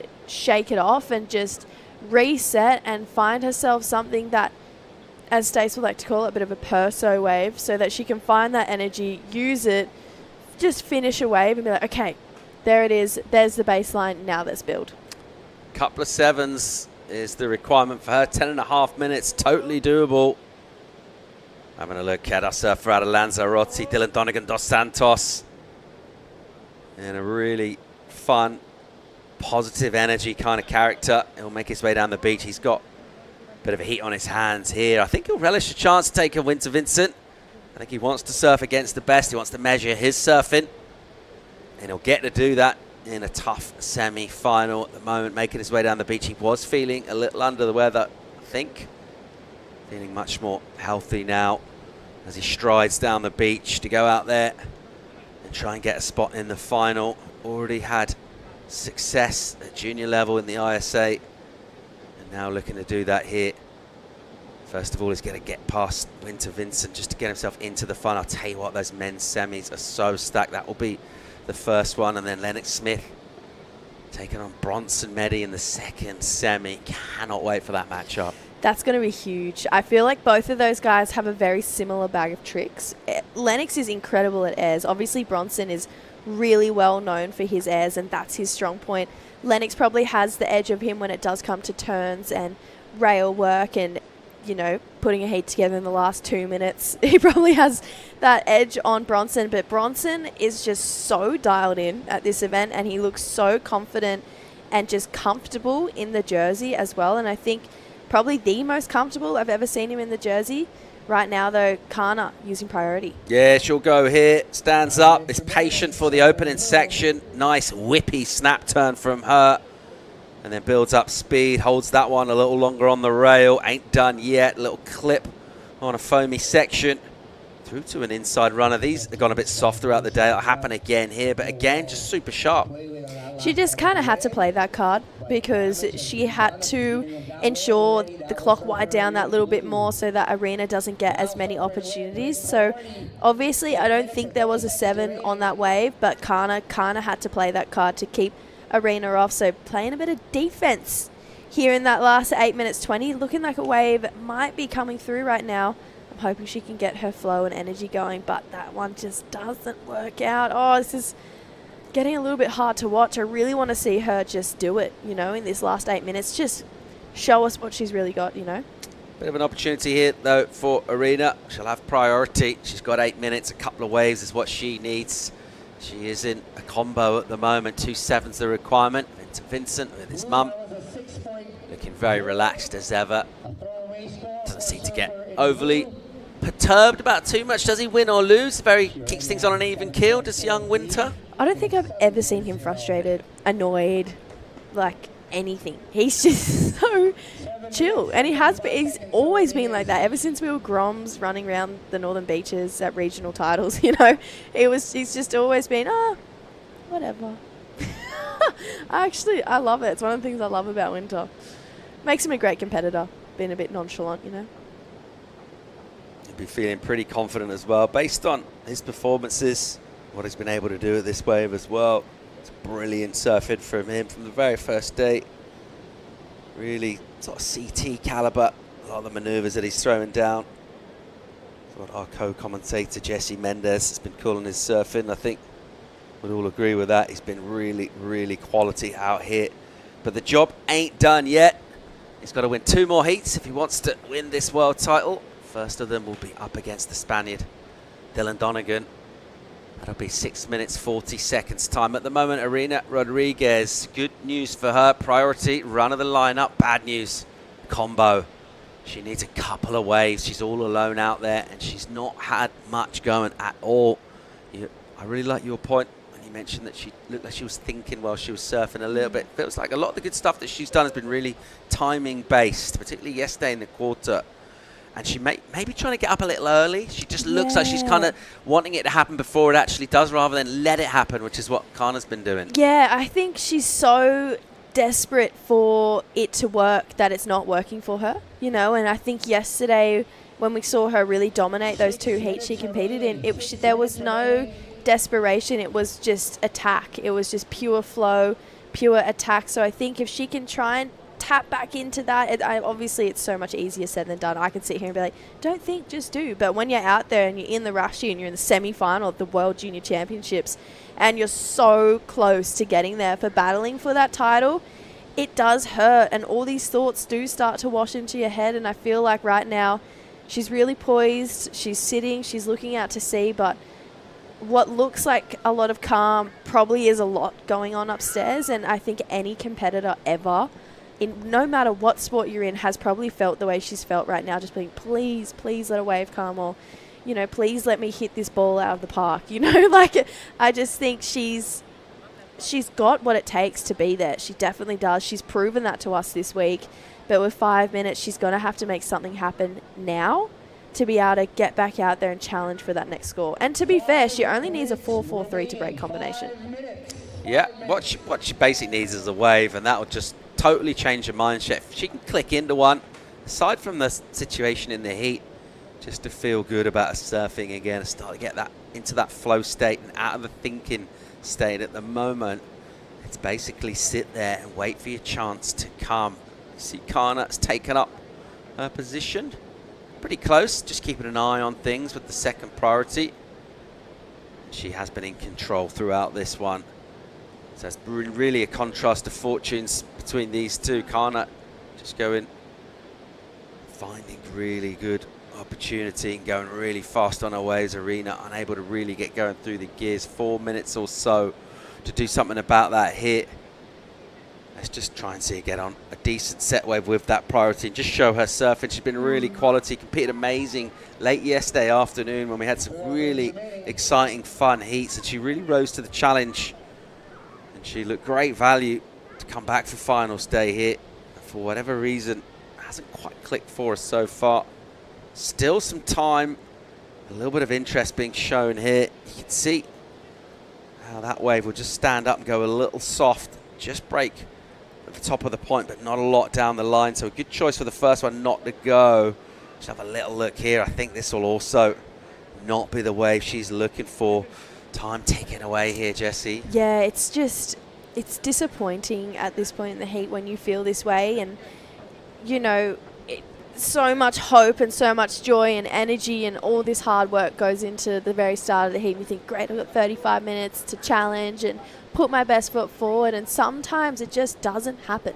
Sometimes, you know, it isn't supposed to happen for you. Maybe she's supposed to take something out of this, learn something from it. 3 minutes to go, crazier things have happened to get, you know, 14.43 points. But I just think with the wave and the quality wave she's looking for at this point in time to get that big score on the board, then to get back out there and try and get another one, 2:45 is becoming more and more of a challenge to try and get that done at this point in time. But she, in my opinion, has really proven to the world this week that she means business. You know, she's got beautiful timing when she really does connect with those sections. And I think, if anything, she should be so proud of herself. 3rd in the World Juniors, like, that's huge. That is huge. And she took out some of the biggest seeds, and I just want to see her get one solid wave where she just belts it from start to finish.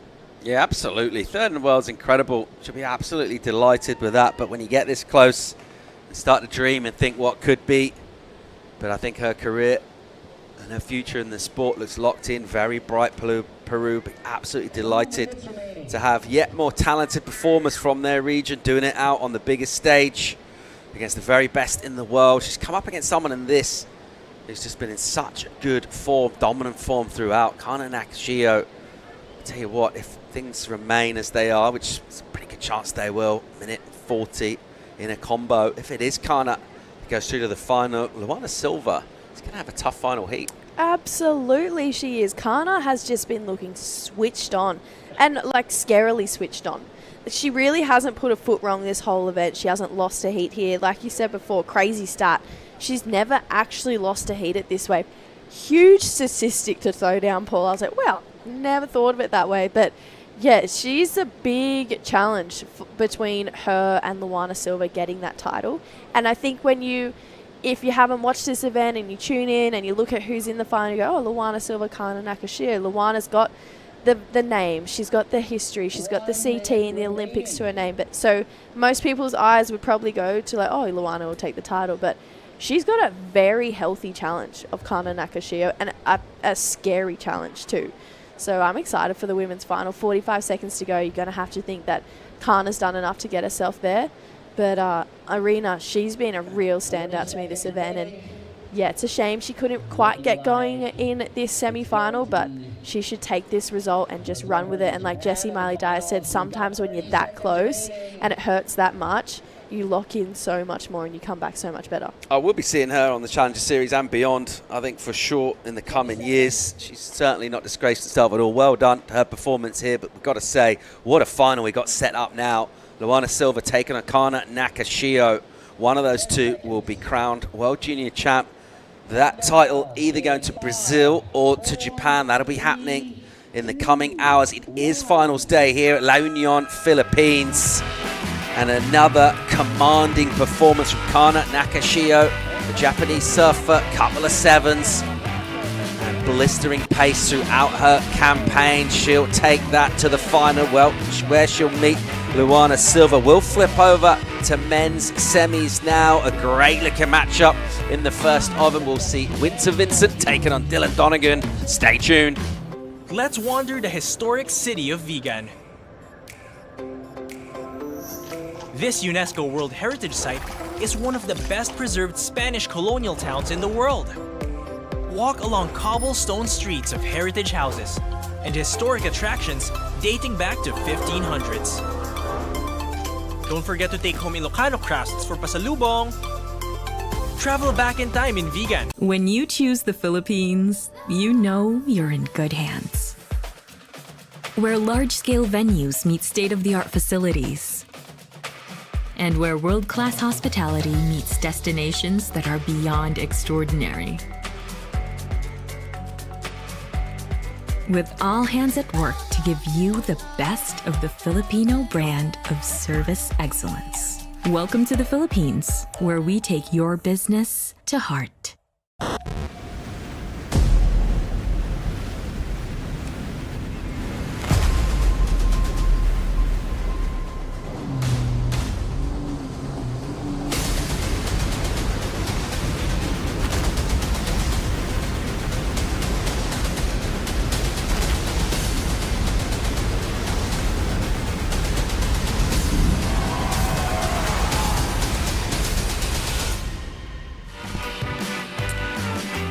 Beautiful scenes here this morning. Women's semi-final action wrapping up.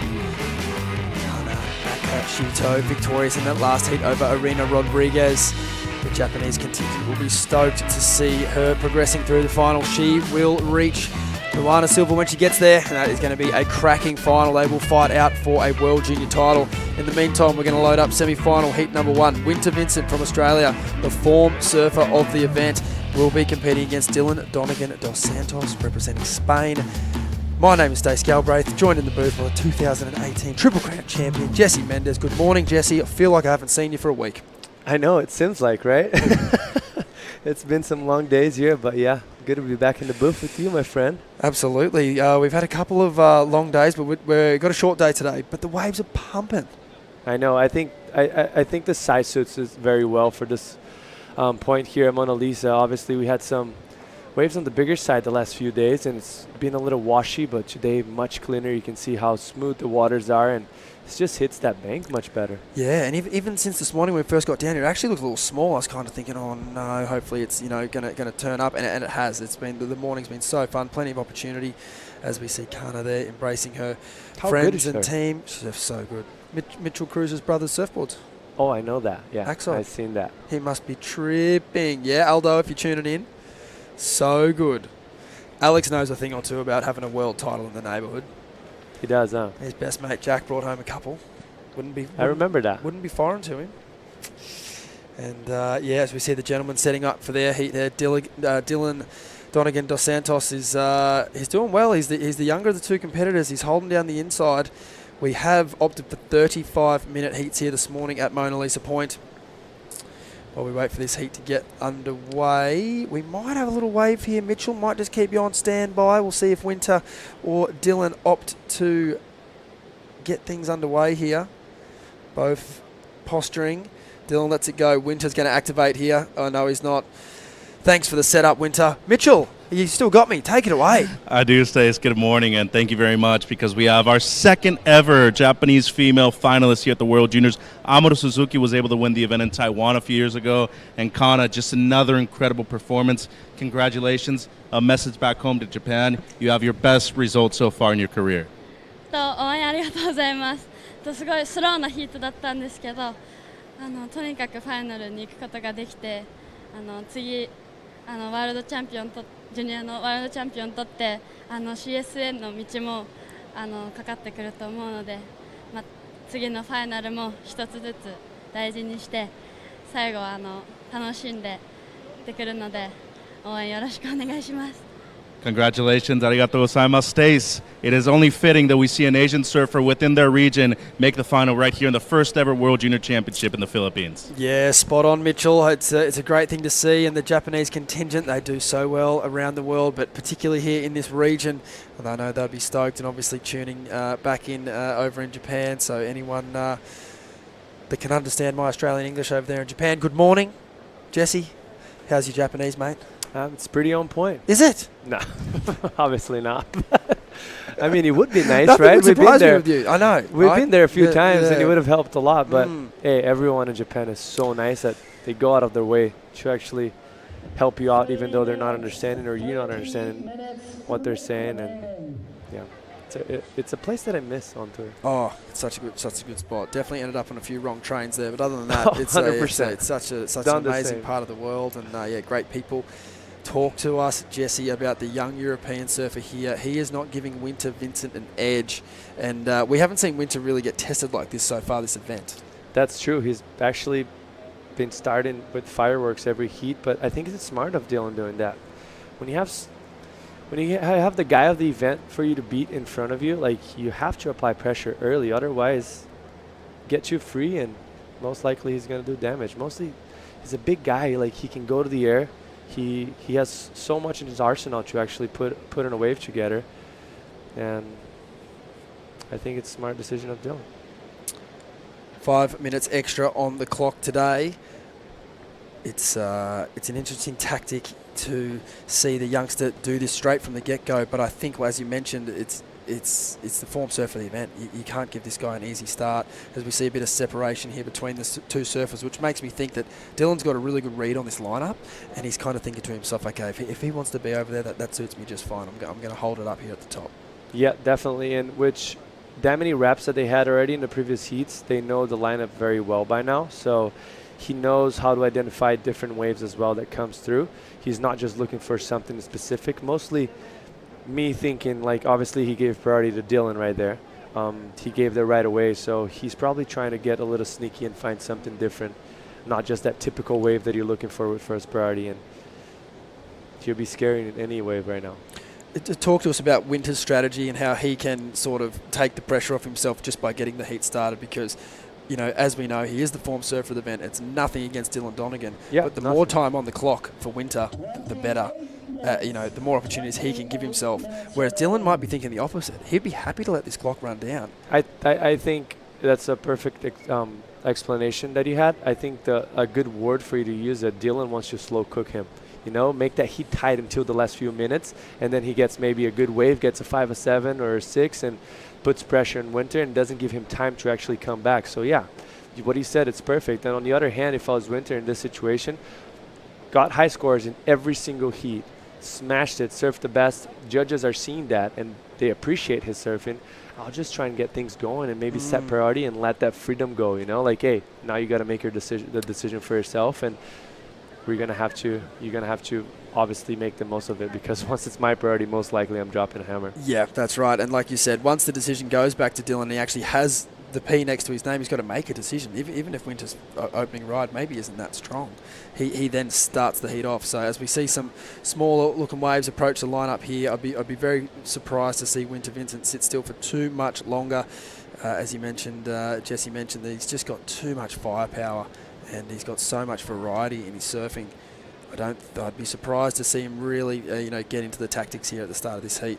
As we said, the gentlemen positioning themselves for this set approaching. We do have the tide going out all day, and through the course of this week, we have seen the swell increase with the tide going out, and it's been a really pretty straightforward call each day that we've had opportunities to run, and we've been really lucky with the swell hanging in there. I know we have.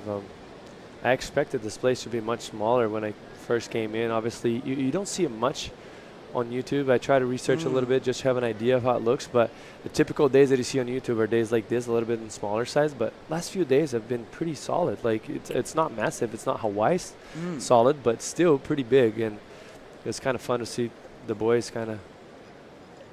Yeah, some big sections yesterday afternoon, wasn't there? Yeah, it was fun to watch them go for it in those big chunky sections, and definitely from the quarterfinal zone, I felt like they stepped it up a big time, and that's usually how it happens. You warm up through the event, and you start making smarter decisions. You let that pressure go a little bit more free, and yeah, it was a good day. So with 35-minute heats here today, the restart marker is at the 20-minute mark. So there needs to be 15 minutes off the clock before we see a restart here. So I like this for Dylan. I think this is great. He's just worn off 10 minutes, as you said. It's a slow cook, and it's not like Winter's missed an opportunity, but I do think that the less time on the clock does favour Dylan. 100%. It's just, I mean, that's what you try to do when you're going up against someone that it's on the hype at the moment. You know, like everyone's talking about him. Everyone's thinking that he's most likely to take out this event, and he's been showing by numbers, not just by hype, like by people talking, but every single heat he's stepping it up and he's putting in some good effort. So for Dylan right now, yeah, go flat for 20 minutes, or actually not for 20 minutes, for 3 more minutes, and then I'll catch a wave, and then another flat moment for him to have to think about a little bit. It'll be interesting to see what happens there as the clock counts down, because obviously he's put so much hard work into holding the inside. It'll be interesting to see if he elects to get the heat going at any kind of moment now, as it's getting closer to that 20-minute mark. We'll see if he maybe goes from being, maybe ultra selective on the inside to just having a go on anything. Yeah, no, I mean, I personally think he can't really pull the trigger on an average wave or below average wave. He has to be something of substance, because most likely Winter is going to capitalize on that mistake. So, or just that heaty strategy. Sometimes it's not even. I've seen people actually take off on waves 10 seconds before the restart just because they wanted that to happen. And sometimes it bites them in the butt, sometimes it doesn't. But yeah, that's kind of what I'm thinking here could actually happen. I kind of think that's Dylan's strategy. Just looking at how it's been so far, I'd be thinking that he's looking at that clock and he's going, this is perfect. We're joined by Jessie Miley-Dyer for the first heat of the morning. She's got a big year coming up on the tour. Pipeline starting just around the corner, and we know we've got plenty of people tuning in around the world. Plenty of people down on the south coast of New South Wales. Lennox Smith coming up in the next heat. Plenty of support down there for Leno in the Shell Harbour region, Jones Beach. So shout out to all you guys tuning in. And then obviously, Winter, another Aussie boy here in this heat. So as a proud Aussie from that region myself, via New Zealand, of course. There's a looming, Jesse. couple Aussie flags, getting just one step away from being in the final. Conversely, Dylan Donegan representing Spain, and in the other heat coming up that Lennox has, it's Bronson Matey. So that's another stacked heat. It's a crazy heat, and there's it's good to see the world well represented here in the men's and the women's semi-finals. The boys looking eager, standing up on the board, and there does look like there is a little something coming. It's kind of one of those days though.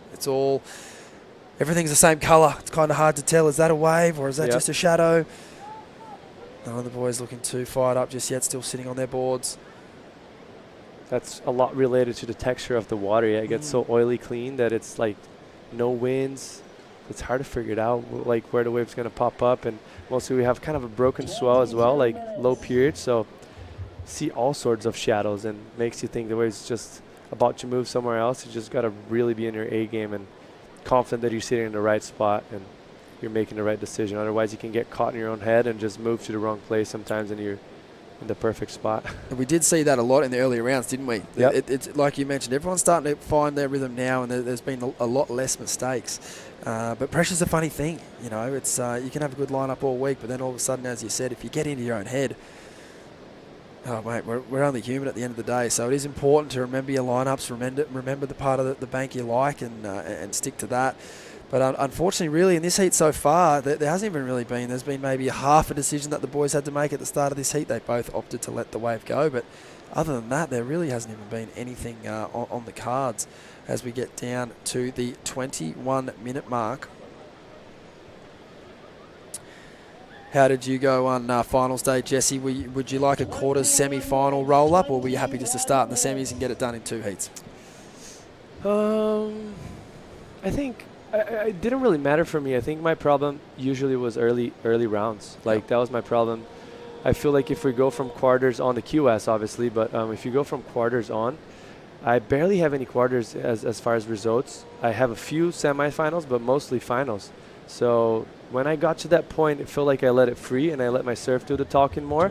But before that, I used to get very sticky. So I feel like that round of 16, 9th place was a big trouble for me. And yeah, that was where I needed to let loose, and I used to tense up a little bit more because I knew it was so important. It's just such a big result from that one heat forward. Attention to the countdown here, Jesse. 5 seconds until the restart, and the boys are listening intently. The beach announcer, Dom, will look to flip this over pretty quickly. They don't want to miss anything in that little break in between the heat starting and the one prior ending. So it's the rule with the 35-minute heat is got a 15 minutes they've got to run down, and if it's 30-minute heat, only 10 minutes have to pass by before they do a restart. So I think that's our first restart of the comp. Yeah, that is. And sometimes, actually a lot of times, you see they restart the heat, but you see surfers miss opportunities because they're kind of putting themselves out of position by paddling too deep or whatever the reason is. But this time, I didn't see anything come towards barely the camera. flinched, yeah. We had that wave that Winter had a kind of a look, but it looked like those ones that were just closing out way in front of him. He was probably wanting to just get things going just for the sake of what we were saying, because he just needs to free it up, and the more opportunities he has, the better for him. Let's see what's going to happen here. Here we go. Within the first minute of the restart, Dylan Donegan, Dos Santos up and riding. A nice check turn down the line. Beautiful fan of spray out the back of the wave. And he looked really locked in after sitting there for 15 minutes, but unfortunately could not ride out of that wave. So this heat will get underway, and these gents will utilise the full 35 minutes this time around. And I think we'll... What a beautiful start for Winter. He's stoked. Just got 50 minutes in the lineup. And he's going to get his first priority now, and he's absolutely cheering. And if you think about it, for what we've seen throughout the whole event, right? It's been a pretty consistent event so far. As far as quality of waves, sometimes it was hard to find the waves that actually gave you the opportunity to for multiple turns, but sets were consistent throughout the whole event. Yeah. Rarely ever we saw heats that were slower, on the slow side. And for him to just be sitting for 15 minutes, most likely things are going to turn on right now. So half priority. Dylan obviously didn't make the most of that first wave, and it's going to give him with the opportunity to start strong once again. Yeah, Winter would be stoked with how that's played out. It's going, like you said, it's going to give him the full clock. And with any luck, yeah, look at you, eh? Can't help yourself. Cannot. That was a burger, but still it was a left. We have seen 1 or 2 lefts ridden this week. No major scores, though, which kind of surprised me. There's a few days where the wind was kind of blowing to the left out the back. But yeah, certainly the right at Mona Lisa Point here has been the star of the week. Beautiful drone footage there from Ryan Williams, canvassing the coastline. There's plenty of waves up and down this coast, and we've been lucky to have a pretty fun bank. Little rock shelf straight out the front of our spot, right out the back, left rip bowl on the inside. It's been a dream trip so far. It has, yeah. The left rip bowl has been the highlight for me so far. Been surfing that every afternoon. It's been pretty fun. It's been good. We got the high tides in the Arvo. Yeah, It's been absolutely firing. Nice. Had a few sessions with Jarves. He was ripping. Yeah, who else has been dominating that left rip bowl? I think Jarves has been the guy there. I saw him quite a bit. I saw Keone as well from Spain. Last night, which it was the day that I didn't surf because I was just super tired from two long days back to back. So I was watching him for a bit. But I think Jarves is the standout of that rip bowl left. As we come down to just under 32 minutes now, we're been eagerly anticipating this heat. We're used to Winter Vincent just coming flying out of the gates, but the Ocean just has not played ball so far. And the young Spaniard, Dylan Donegan dos Santos, got a ride earlier, 3 points on the board. But no real other opportunities other than that so far. Jesse, if you found yourself in this position, how do you just keep yourself in the moment? Obviously, there's not a whole lot to mention so far. Dylan's only got a 3, but it's understandable that the squirrels start running around in your head. Yeah, definitely starts to creep in negative thoughts for sure, and you're always thinking like, oh my gosh, it's always my heats that are very slow, that there's no opportunities, but it's yours and usually everyone's that loses, so there's always something for you to blame on. So I guess for this situation right now, you just got to breathe through it. It's anyone's games. Obviously, there's nothing defined yet. Looks like Blue's going to have a look underneath, and I think it's smart. He just got to keep the ball rolling. Right? Yeah, absolutely. It was second priority. Why not? Take a look at this wave. Beautiful slashing, carving turn out of the top there. Unfortunately, just lost a little bit of control and opted to kick out of that wave. It does look like there's a little more motion out the back. Winter taking a look at that wave, but electing not to go. He's been really mature with his approach so far, and I think he knows that the best way that he can get his heat started, Jesse, was something substantial on the board. Yeah, no doubt. That was a nice turn right there for him. Maybe lost a little bit of the rail, but I still like when that happens, you know? A little X factor to it, and kind of, yeah, 2.6, maybe finishes stronger. Could have got something in the high 4s, but he just, yeah, maybe thought it wasn't enough for him to finish it up, I guess. It's a funny one. Like, there's not a lot happening. It's obviously been 20 minutes, and I'd hate to think just kicking out of that wave is going to cost him. But it has been a pretty slow heat so far. Like, we're not looking at big scores at the minute, and obviously we're hopeful that there's more waves to come. But yeah, just with how scrappy it's been, I would have liked to see him just try and throw a bit of pizza at that end section and just get some more scores on the board. 100%. I think. It could be his backup in the end of the day, right? Like, we expect fireworks from this heat, obviously, semifinals. Both of the surfers have been in form. We have the best surfer of the event so far, but yeah, sometimes it's just how the ocean rolls, and make the most of it. He wasn't going to lose anything. He was already halfway through the wave. He was going to lose maybe 10, 15 seconds. It was worth the gamble. You mentioned those earlier rounds were a struggle for you. What about times in the day? Were you sweet surfing the first heat of the day, or did you like to be a little bit later, or did you have a favourite? I didn't mind if it was on the end of the event, because you usually ended up surfing early, but you warmed up already, like the nerves are out, and it's more of like a let's the surfing do the talking type of deal, at least for me. That was how it felt. But in the early rounds, I'd rather surf late morning. That was my deal, because it was usually before the wind got strong, so it's still pretty clean. And I'm not like it takes me a while to wake up, so yeah, that'll definitely help me a lot. Yeah, I mean, you look at these contest sites around the world; they're pretty cool the way they're set up here. There's plenty of food, fruit, and water, and energy drinks, and all kinds. So it's like, I could understand. Man, first heat, you don't really get to enjoy that. You don't, man. You want to get in and settle in and get yourself an omelette and put the feet up, check the waves out, have a coffee. And realistically speaking, if you have the first day of the heat, let's say sometimes the events are this one's starting at 8:05, but we have events that start at 7 a.m. So like that means you're going to be waking up at 5, and it's just not my favorite time to wake up. That's all.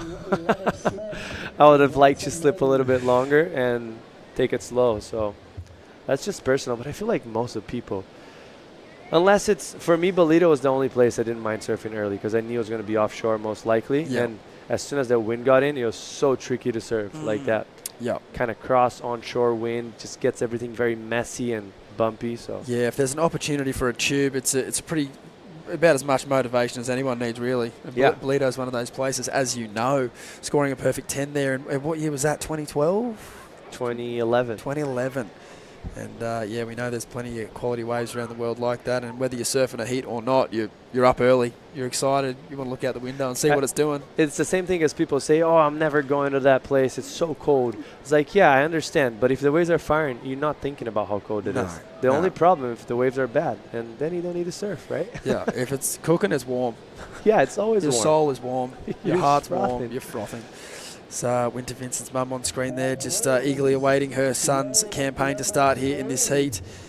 As we see Dylan looking to get some more points out of this wave.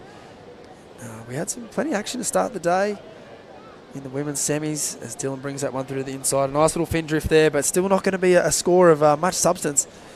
It's really, this heat obviously is really yet to get underway, Jesse.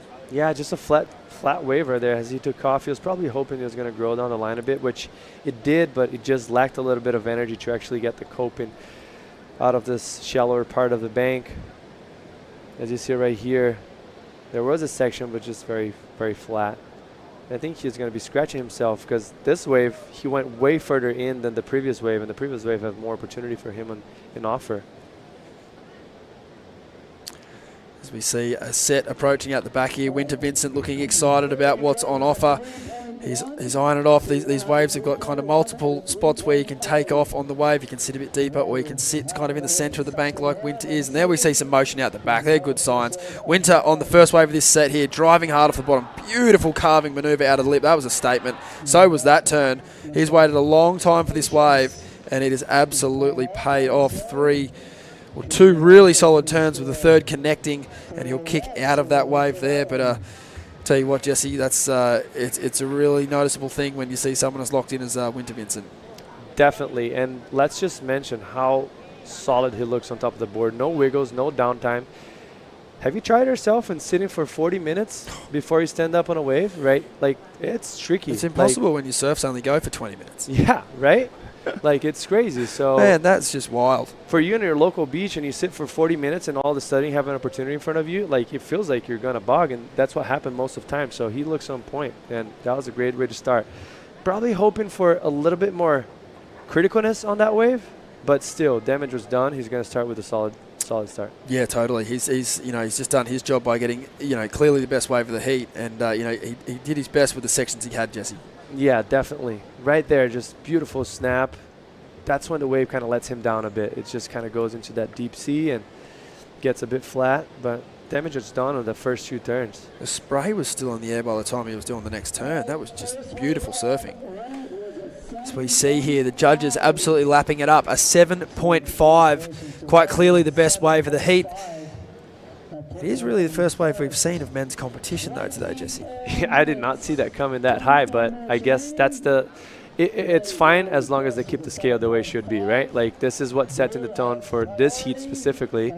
And, I mean, from what I've seen it from the surfers before, like, that's a big score for the type of surfing he's done. For sure. Yeah, absolutely. Mitchell Salazar, this heat's finally underway. Winter Vincent, 7.5. I know it took a while, guys, and initially we had said no restarts, but I was up there in the judging They obviously saw that there wasn't enough real good waves out there. And interestingly enough, as soon as we got the restart back on, guess what? Dylan Donegan was able to get a wave right off of the bat. But right here at the local market, it's Saturday here in La Union. And, of course, a very packed beach, guys. Interesting and fun fact for you guys, not only do we love the Philippines, Philippines' national language is actually English. So when we come here, a lot of tourists think, oh, Tagalog is going to be the primary language that a lot of people are going to speak.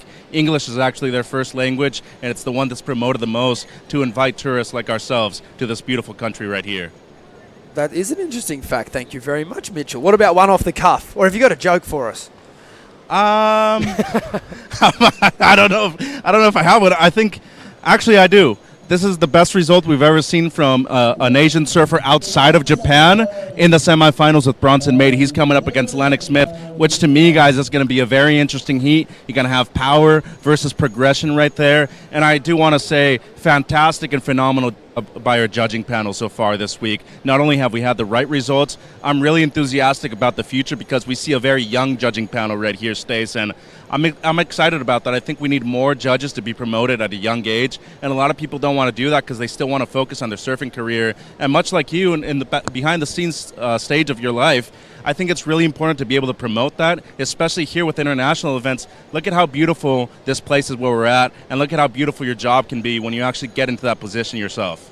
Yeah, it's a great call. Thank you, Mitchell. We're going to go to live action out the back. Thanks for bringing us those fun facts, Mitchell, as we see Dylan here getting out into the open face. A nice carve to keep his speed down the line.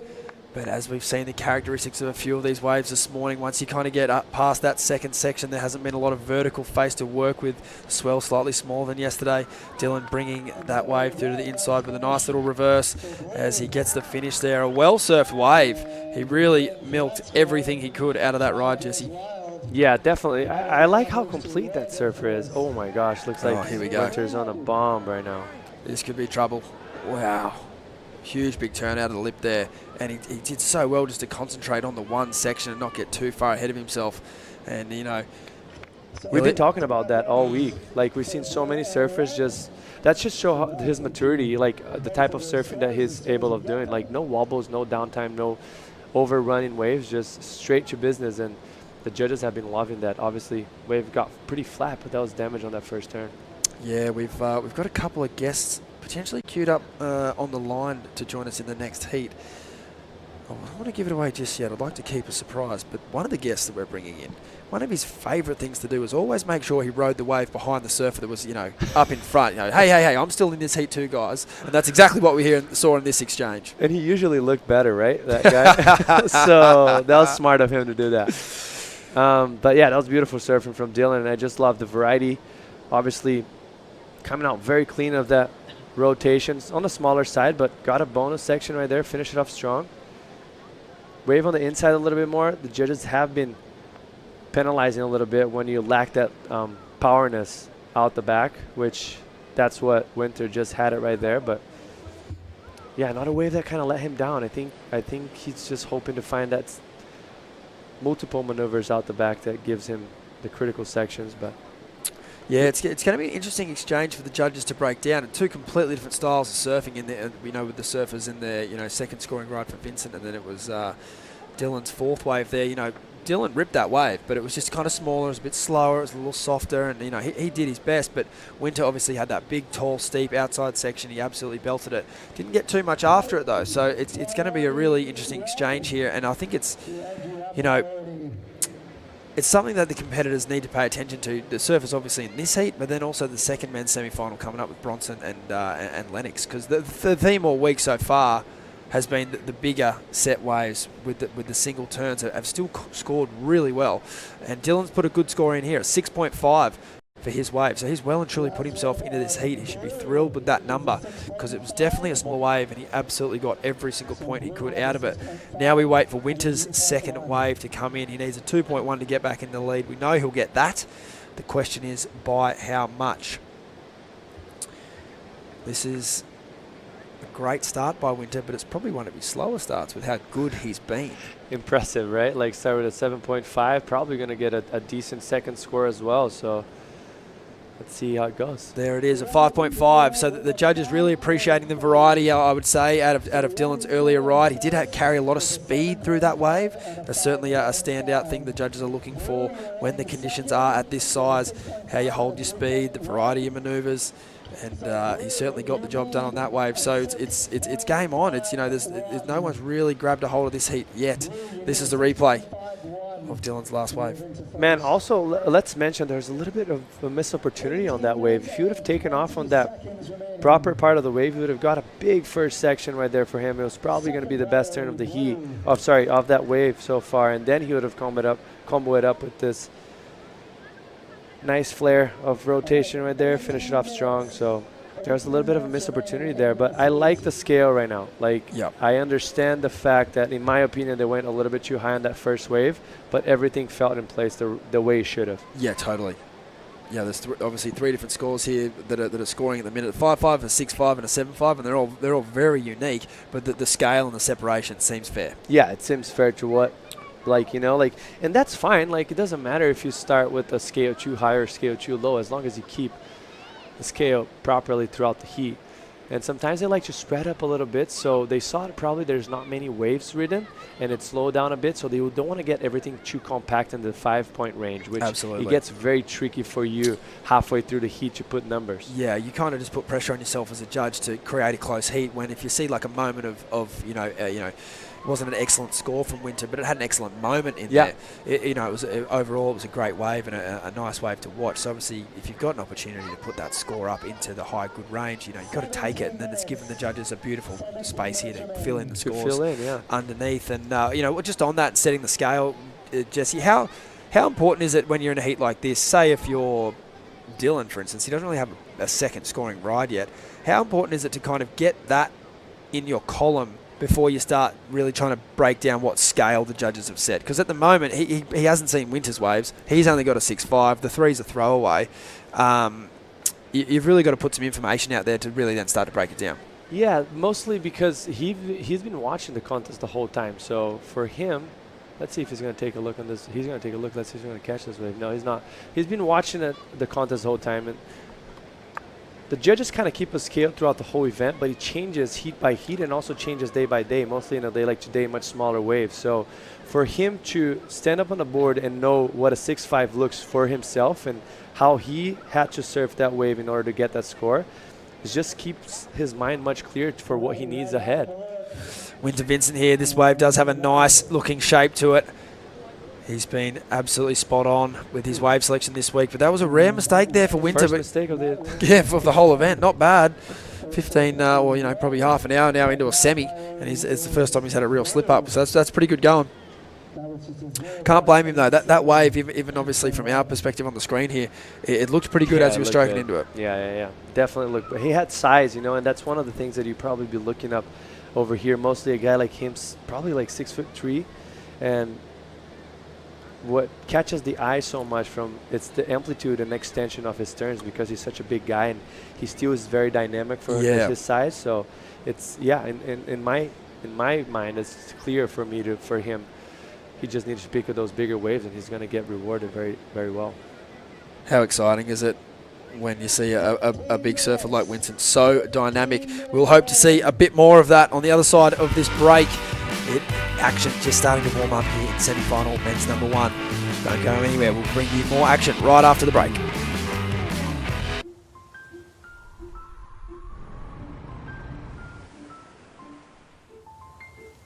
When it's love,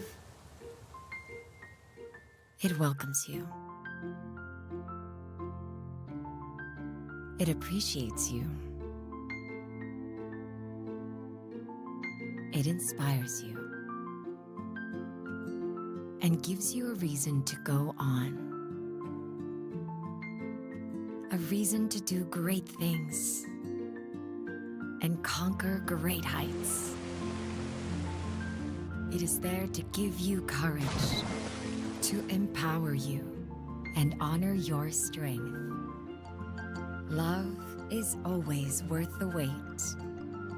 It is a deep dive into a life of wonders. Wonders that are found in the smallest of things and in the sweetest little moments, but always better in full view. Better for all to feel, better for all to see, and better for all to share. This is how you know that love is real.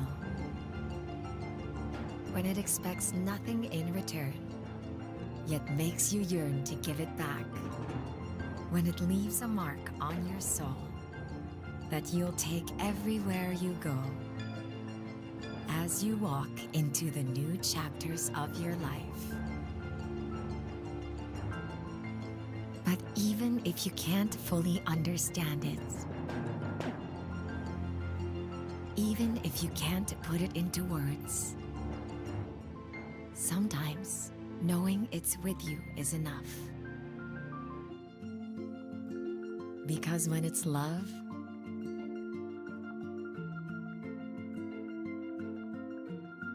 you feel it.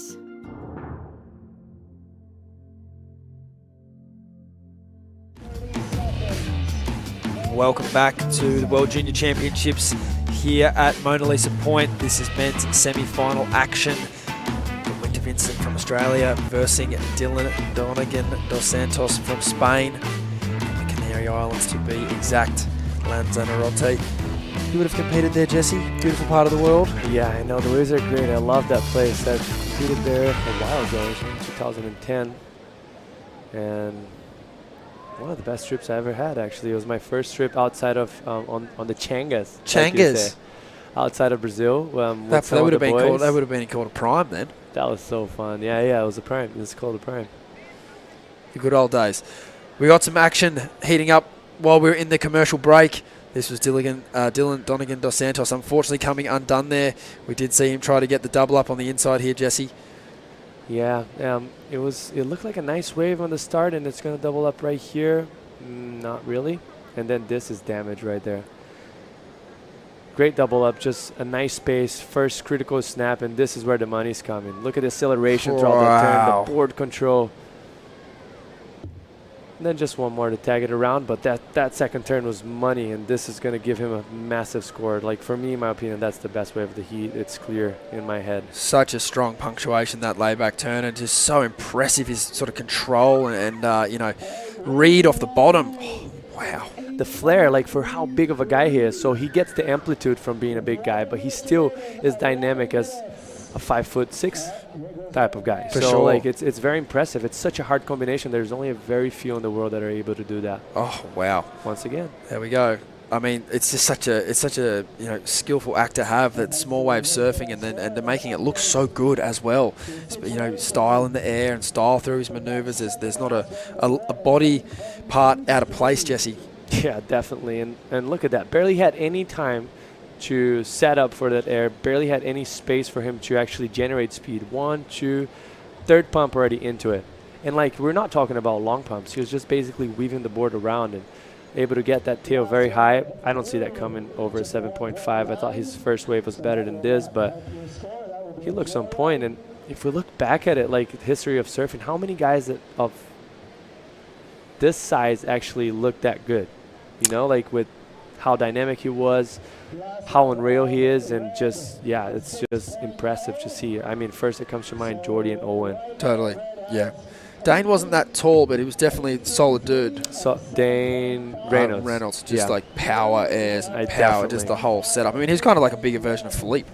He is, yeah. With how much, but just cut in deeper, which is that's not taking nothing away from Philippe. Obviously, he's one of the best we've ever seen on the open face. But yeah, it's impressive when you see a bigger dude. I mean, when you handle their business. I think when you see a Philippe that weighs 190 pounds, it makes things look bigger, right? And better even. So yeah, no props taken from Philippe, but Dane was definitely. I'm sure Dane was some of the guys that Philippe grew up watching. Oh, sure, yeah. And I know that Dane is a big fan of Philippe surfing for sure. There's a lot of respect between all those guys because. Yeah, when you see them do their work on the open face at waves around the world, it's really, it stops you in your tracks. And Winter's done that this week at this point. He has been, this is one of his slow starts for him, but once he's got going, he's just looking so gnarly. As you called it, Jesse, an 8.33 for that second to last ride, and then spot on with the call again. The air only a 6, so it won't go into his top 2. But he's really starting to put the pressure now on the young Spaniard. It feels like yesterday that Dylan was sitting on his inside, kind of controlling the heat. Then we got the restart, and even from that restart, it was kind of all Dylan. But now through the middle part of this heat, Winter's just gone, nah, bruv. It's my turn. This is could be my day. Yeah, it's panning out to be his day. Obviously, the heat is heat, and it's in front of you, and start from 0, so has to kind of reset. But he's looking good so far to get in that final heat. The requirement for Dylan, a 9.33. His equipment looks great. His surfing's been looking amazing, but that would be one of the highest, if not equal to the highest score of the event so far. As we take a look at the flight cam here, we're grateful for our partners at this event, Tourism Promotions Board of the Philippines, the Department of Tourism, Love Philippines, the province of La Union, and the San Juan local government unit. Would not be possible without their support and all the hard work that the WSL staff do behind the scenes to bring this event together, because it's an important day. We'll be crowning 2 new world champions today. The men's and the women's draw both had surfers in the draw that could do it twice. With a bit of luck, we might be speaking to someone later on that's done it twice, maybe even another bloke that's done it twice. Yep. And they both did it the same way. Mm-hmm. Year on, year off, year on. And they both come from a very similar part of the world, right? We're really flirting with giving it away. If you're a here. surf geek, you know. Oh, for what sure. we're talking Yeah, about. exactly. Yeah. We should be running a trivia show down here. Lennox Smith getting ready there. The next heat in the water is semi-final number 2, Bronson Mady versus Lennox Smith. But we'll worry about that when that heat starts. There's still 7 minutes remaining here in this heat. The young Spaniard needs a 9.33, and he's been one of the form surfers of the event. This has been a great start to this wave from young Dylan as he brings it through to the inside. The yellow rails on that board just looking extra spicy here today at Mona Lisa Point, and he would be doing his job so far on this wave, but he would be looking for a big, excellent opportunity as he gets his board up into the lip there for the low tail reverse, but unfortunately not able to ride out of that one. So we know for sure that won't be the 9.33. His best opportunity now would be to better the 6.5, Jesse, and try and narrow the requirement, but I don't think he got that done on that wave. Yeah, either. I doubt it.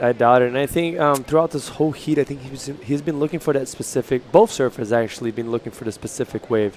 Winter focusing on much larger waves that gives him one big critical section, as we see it right here.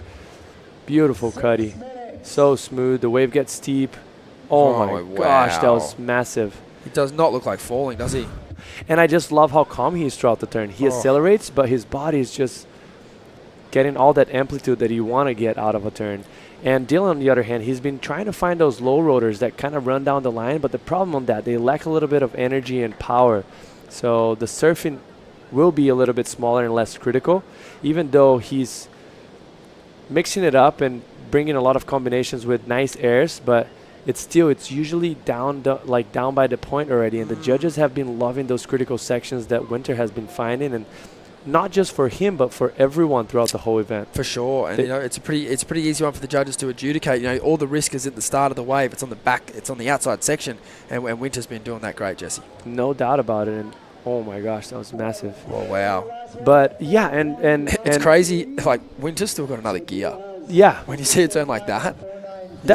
That's why I think that 7.5 when it first came up, I was like, I'm expecting so much from these guys. Yeah. Because they've been pushing a lot since the first day. So that's why I thought the scale went a little bit too high on that first wave itself. But because they have so much more to offer. You see right there, he's using his front foot a little bit more, getting a little bit more compressed on the turn, so he's accelerating much more. And it tends to get better and better as the comp come in. And just learning the read on the wave. Obviously, it has its moments that this wave is really steep and is great for that high-performance kind of carving maneuver, but then there's other sections that are kind of soft, and Winter really hasn't, I don't think, had that proper stand-up section that he's actually really looking for just yet. He's had some amazing airs, but with the size of his frame and how good his board's looking out here, that last ride that he had then just showed glimpses, I think, of that next gear of, like what you said, speed and power. So, yeah, it's threatening for his opponents. Oh man, you know, it's going to be hard for Dylan to claw his way out of this heat. He's now comboed. Winter's second to last ride, was an 8.83, and the judge is absolutely enjoying that carve to snap combo. That second turn was massive. Like the way he got that deep bottom turn, got very compressed and went way up in vertical, and that's some of the best sections on a wave itself that he got throughout the whole event. As you're going to see it right here, beautiful wrap, kind of a cutty, and then delayed himself just enough to get to that very steep part of the wave, and he was able to drive through that turn, accelerate, get the amplitude, and that's all the judges are looking right now. Just coming up to 3 minutes on the clock. Unfortunately, young Dylan Dos Santos, he's comboed. He needs 17.16, and are we surprised, Jesse? Yeah, with that total from Winter, it's a big total, and it's right on cue with what he's been doing all week.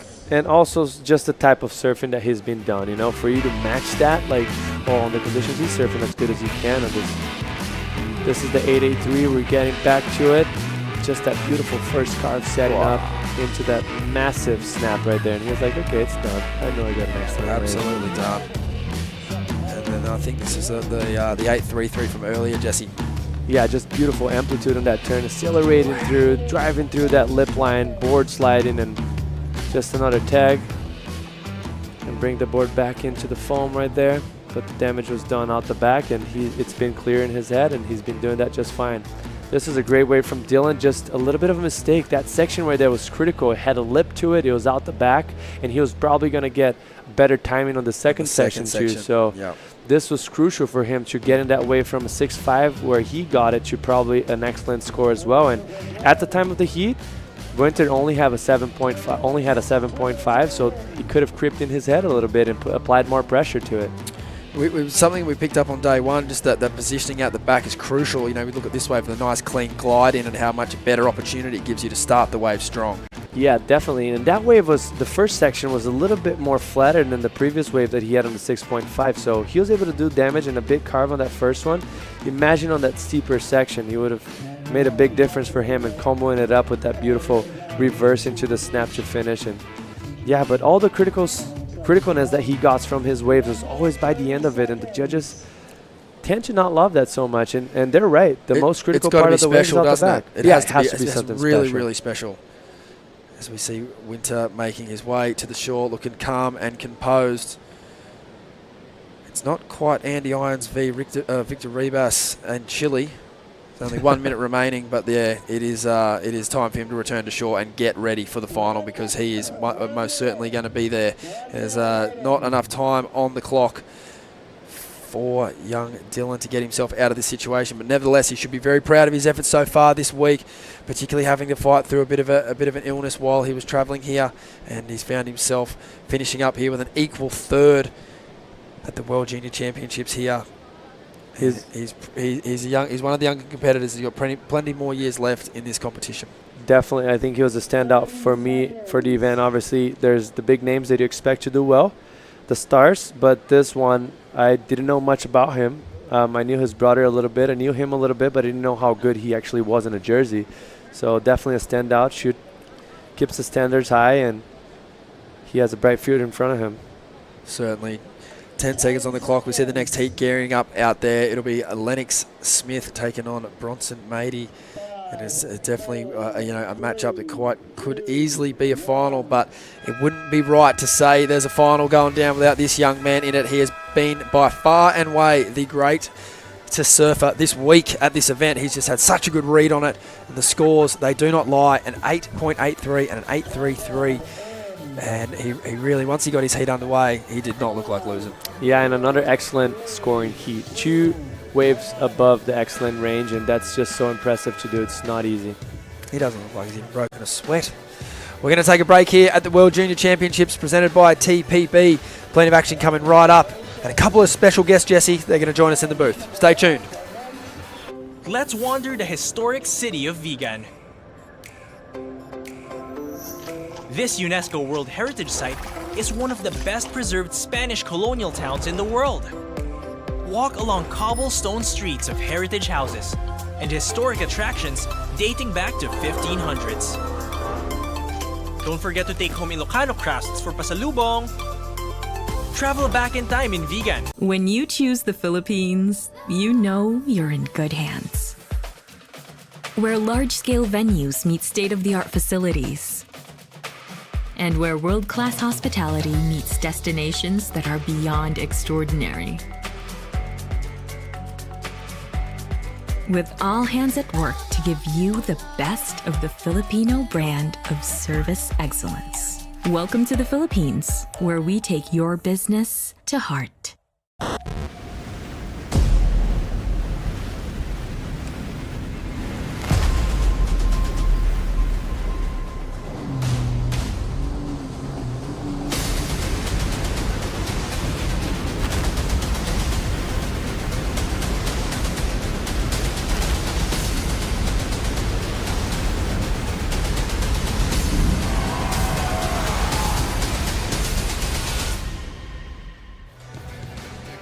Beautiful scenes here overlooking Mona Lisa Point at San Juan Beach. This is semi-final number 2 of the World Junior Championships presented by TPB. It's Lennox Smith representing Australia versus Bronson Mady representing Indonesia. And this is one of the greatest matchups of the event so far. We saw a similar matchup earlier in the event. It was Luke Swanson v Bronson. Yep. That felt a little unfair in the ER round, but it's great to see Bronson match up with a surfer like Lennox this deep in the draw. One of these surfers looking to find a spot in the final. They'll take on Winter Vincent, who has been scary, is one way to put it.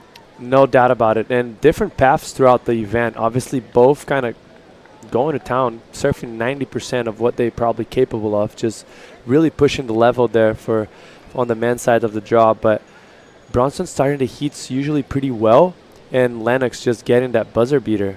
That was a nice lofty air, just kind of landing on that awkward positioning of the board. The board gets a little bit stuck, and your body still is keeping the momentum of the rotation, and you just kind of get unglued there. But yeah, we can expect fireworks on this event, on this heat for sure. I think we can. I think we might try bring on someone who liked a quick start themselves. Who is it? Stoney Baloney. I'm here. Hey, bruv. Welcome to the show. Thank you for having me. It's an honor to be back. Can we get this lad's head on screen, Norwood? There we go. Oh, I like the headphones. Is that your kid's headphone? Yeah, they sure are. That is brilliant. My spidey senses are tingling, so I'm like, I gotta be ready. Jack Freestone, welcome to the booth. The two-time World Junior Champion, 2010 and 2012. We tried to bring on Uncle Parker and have you guys banter off against each other, but he's nowhere to be seen. I think behind the rocks firing. So he's too busy surfing heats at the Usher Cup. But Jack, we are stoked to have you on, bruv. How you been? I'm good. It's good to be with you guys. I got to surf with Jesse a little bit, my fellow Kauaian back there in the booth. It's good. It's good to be with you guys. A personal note. I know you had to move some furniture around at home the other day and knock the dust off one of those trophies that you got. Talking about spidey senses, mate. What does it mean to you every time this event comes around? It must bring back some pretty special memories. Yeah, it's pretty cool. It does bring back a lot of good memories. I was just thinking about that. I was thinking about, like all the guys you see generally doing good here or like the exciting surfers, they're the guys you see that are like the next generation on tour. So it's just like, gives you a cool insight to like, okay, who's going to be, who's the next generation? And it looks like the next generations. They're all pretty insane surfers. Yeah, I'm not too sure. I know the waves have been pretty average on Kauai, no good waves there, but I know you've been busy. I don't know how much action you've been able to catch up on, but Bronson and Lennox have been absolutely on fire. Bronson, shades of a young freestone here, loves to find a left ramp, and he just sends it twice, but it's Lennox Smith on the outside. Beautiful carving turn there as he blows the tail out the back, half the board there. Nice big finish.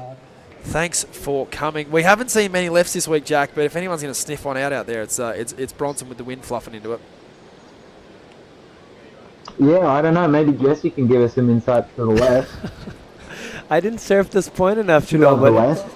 but definitely as soon as I paddle out, and obviously it was a little bit of a flatter section on the right, so I was like, oh, Luke Swanson might be looking into this left, and I actually was surprised that there wasn't many taken. Like we saw, I think Blair Blair yeah. had 2 goals at it, and he didn't stick one of them, but it was very close. And then now we saw Bronson, but I felt like there's a little bit leftovers in there. Yeah, we'll see if he can sniff one out in the next 30 minutes in this heat. But while we're waiting for that, we're going to go down the sidelines with Mitchell Salazar. He's with Winter Vincent, who is into the final here at the World Junior Championships. That's absolutely right, Stays. Winter, congratulations. Our first men's finalist. This week has been extraordinary for you. A lot of 9-point rides, a lot of excellent scores.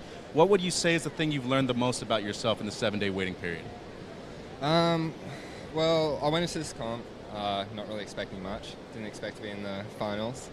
And I guess throughout the rounds, I've just been trying to not nurse any of my turns, I guess, and just leave it all out there, really. I feel like you come in from a heat and you've nursed your turns and you've gone 6s is the worst feeling for me. So that's kind of the biggest takeaway, I reckon. How'd it feel to get pushed in that heat, too? After the restart, it seemed like Dylan got the wave right afterwards. And if there's only one takeaway from that, you made the only mistake you've had all event long. You went on a poor wave with priority, but then afterwards ended up getting one of your best scores. Yeah, that restart was hectic. I was talking with Dylan out there. There was just literally no waves, just went dead flat. And the girls' heats before were firing, so I was kind of expecting some waves. So I was pretty happy they got the restart, because I think if they didn't give me a restart, I would have had a 5-minute heat. So, yeah, pretty stoked with that. Congrats. Best of luck in the final. Cheers, guys. Thanks, Mitch. Well done, Winter. Jack, yeah, Winter's been one of the form surfers of this event so far. I think he's gone Philippe mode. He's had 17 points pretty much every heat. He has, yeah. I was actually going to say he was going Jack Freestone mode in Karamas. Bronson Mady here up and riding. As Bronson gets the landing gear down on that one. It's a mellow air by his standard, but I know he'll be stoked to get the completion. Jack, a lot of similarities in Bronson surfing to yours. He's had 3 attempts now. How important and how good does it feel, even if the air's not massive, just to get one under your belt and then get that confidence rolling? Yeah, it definitely is a huge confidence booster. Just getting one done, like getting it doesn't even have to be a mediocre air, but someone of his caliber, if you stop one straight away, it just sets the rest of the heat up for success. And Jesse, do you have any, obviously the moments from Jack at Karamas, but any other moments come to mind from Jack? He had a couple of sensational performances over there in Bali. Actually, something that comes to mind to me is just Margaret River as well. That year that you kind of had, you went on a roll and you're just, surfing against the best in the world. And he's a big guy, right? Like, how much do you weigh, Jack? And he was just throwing buckets everywhere. Too much right now, yeah? But yeah, I think that's one of the performance that stands out to me. Also, Chopu, I think are in our last year on tour, right? Correct me if I'm wrong, but you took down the champ there? No, you're very correct. Yeah, I took down the GOAT. And, that was my claim to fame. I think, if you have to take someone down that good in those conditions, that's the day of it. Like 10 foot, as west as it gets, Chopu. And it was so scary. I was surfing that day as well, and I was terrified. Talk to us about the mind games that week, Yeah. Jack. You were leaving little toys in his board bag, weren't you? No, that's funny. Is actually my son had some building block toy thing, I can't remember, and it somehow ended up in my board bag, and it was like one of those it was like an animal toy, like you name all the animals, and it just so happened that the GOAT animal fell into my board bag, and then I drew the GOAT at Chopu. So that's the GOAT. So I just play my. I'm always gonna. Hey, are you making that up or that's for real? No, I'm dead serious. I posted it all over Instagram. Yeah, I think I wrote him a few comments, and I don't know. I think always had fun with it. Always had fun surfing at heats against Kelly. It's funny what can comfort you when Chopu's west and 8 to 12 feet, and you've drawn Kelly. Oh my gosh! Plush toy. Yeah, it's like, but Jesse knows. It's just kind of like when you're out there, there's no other options. Like if a wave comes, you've got priority, you're gonna go. So that's kind of it. and I just kept getting the better rhythm, the better sets, the better wave, and it all ended up in my favour. And I think I actually must have got in his head a little bit. Oh, for sure. Jack, you mentioned this event is a great sort of performance indicator. We've got Lennox Smith up and riding now, and he certainly is surfing with a lot of passion and just flair this week. He's had a couple of crazy come-from-behind victories, and he's been absolutely on fire so far in this heat, and he looks pretty excited with himself after that one, as he should be. But as you boys both know, we've got some live vision here. Someone tell me what pub we're at. That is all time. G'day, team. How's Leno looking? Someone give us a thumbs up. Oh, there we go. Old mate, get us a skoo. Which pub's that? I don't know. Somewhere on the south coast. Whoa. Classic Australian carpet. Yeah, it is. Yeah, it's pretty classic. You'd order a chicken parm right there for sure. There's a good countery going on, chicken parmy, and some sort of beverage to wash it down with. Yep, exactly. As we'll wait for those scores to come in from Lennox, and we'll catch up on Bronson's last wave. But Jack, you mentioned this is a great sort of chance to check everyone out, and we'll do that right now with Bronson's wave. Jesse, what do you make of it? That's a beautiful wave from him. I actually didn't pay so much attention because we were so excited just talking to Jack right now, but that was a beautiful rotation right there for him. And, like once you start putting different grabs into a heat, that just shows the comfort level that you are with those maneuvers. You usually see big airs, but just that standard grab or no grab. Wow, great way to finish as well. He just got himself way back in that heat. But putting that slop grab, it's not easy, and it's just technical, and sometimes it doesn't give you way more score than you should have been rewarded, but it's that much harder. So that just shows how comfortable he's doing those turns. And Leno giving the crew at home plenty to cheer about there as he lets go of a beautiful carve just to finish that wave. And we will wait to see what scores we have coming on, as we had a pretty slow start to that last heat. This heat has been absolutely on fire. Jack, before we let you go, I would just love to know what you think the biggest difference is from the World Junior Championships to making it on to the tour, and any advice for these youngsters that might be listening later on. What's the difference? Or an advice? I'd say focus on yourself. Don't focus on what others are doing. I mean, it seems like the next batch of surfers are all insanely talented. So I don't think a lot of these guys are going to struggle getting on tour. I think a lot of these guys are going to be household names in the future. My biggest advice to anyone up and coming surfers is just focus on yourself, not what other people are doing.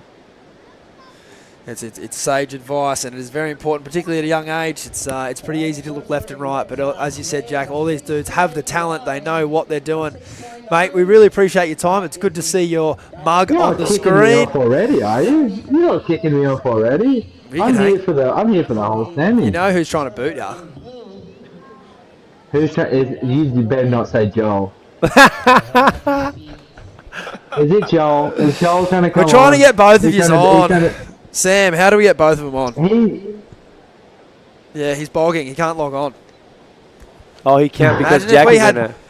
Imagine if we had 4 junior world titles and a men's world title. That would be crazy. And a triple crown in which Jesse actually took Parko out on.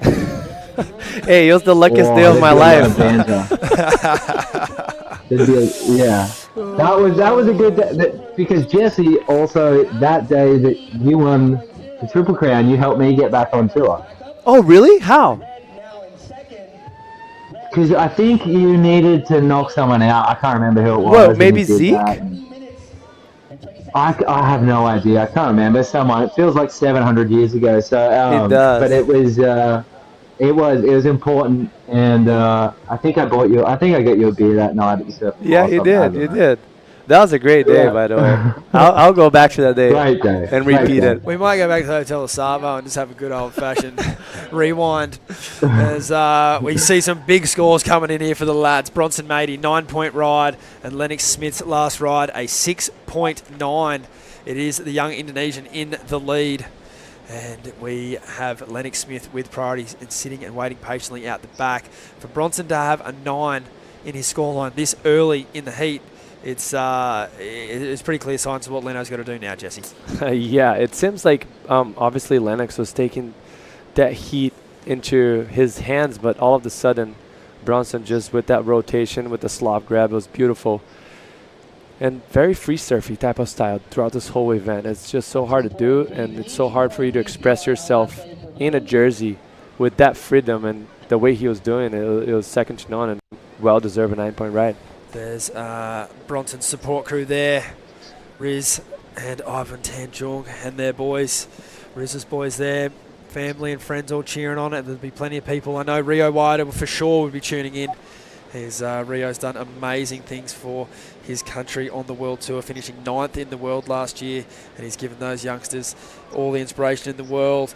And at the minute, we have the crew from the South Coast down there tuning in to support Lennox. I know there's plenty of people tuning online. Shout out to Lowy, Mick Lowe.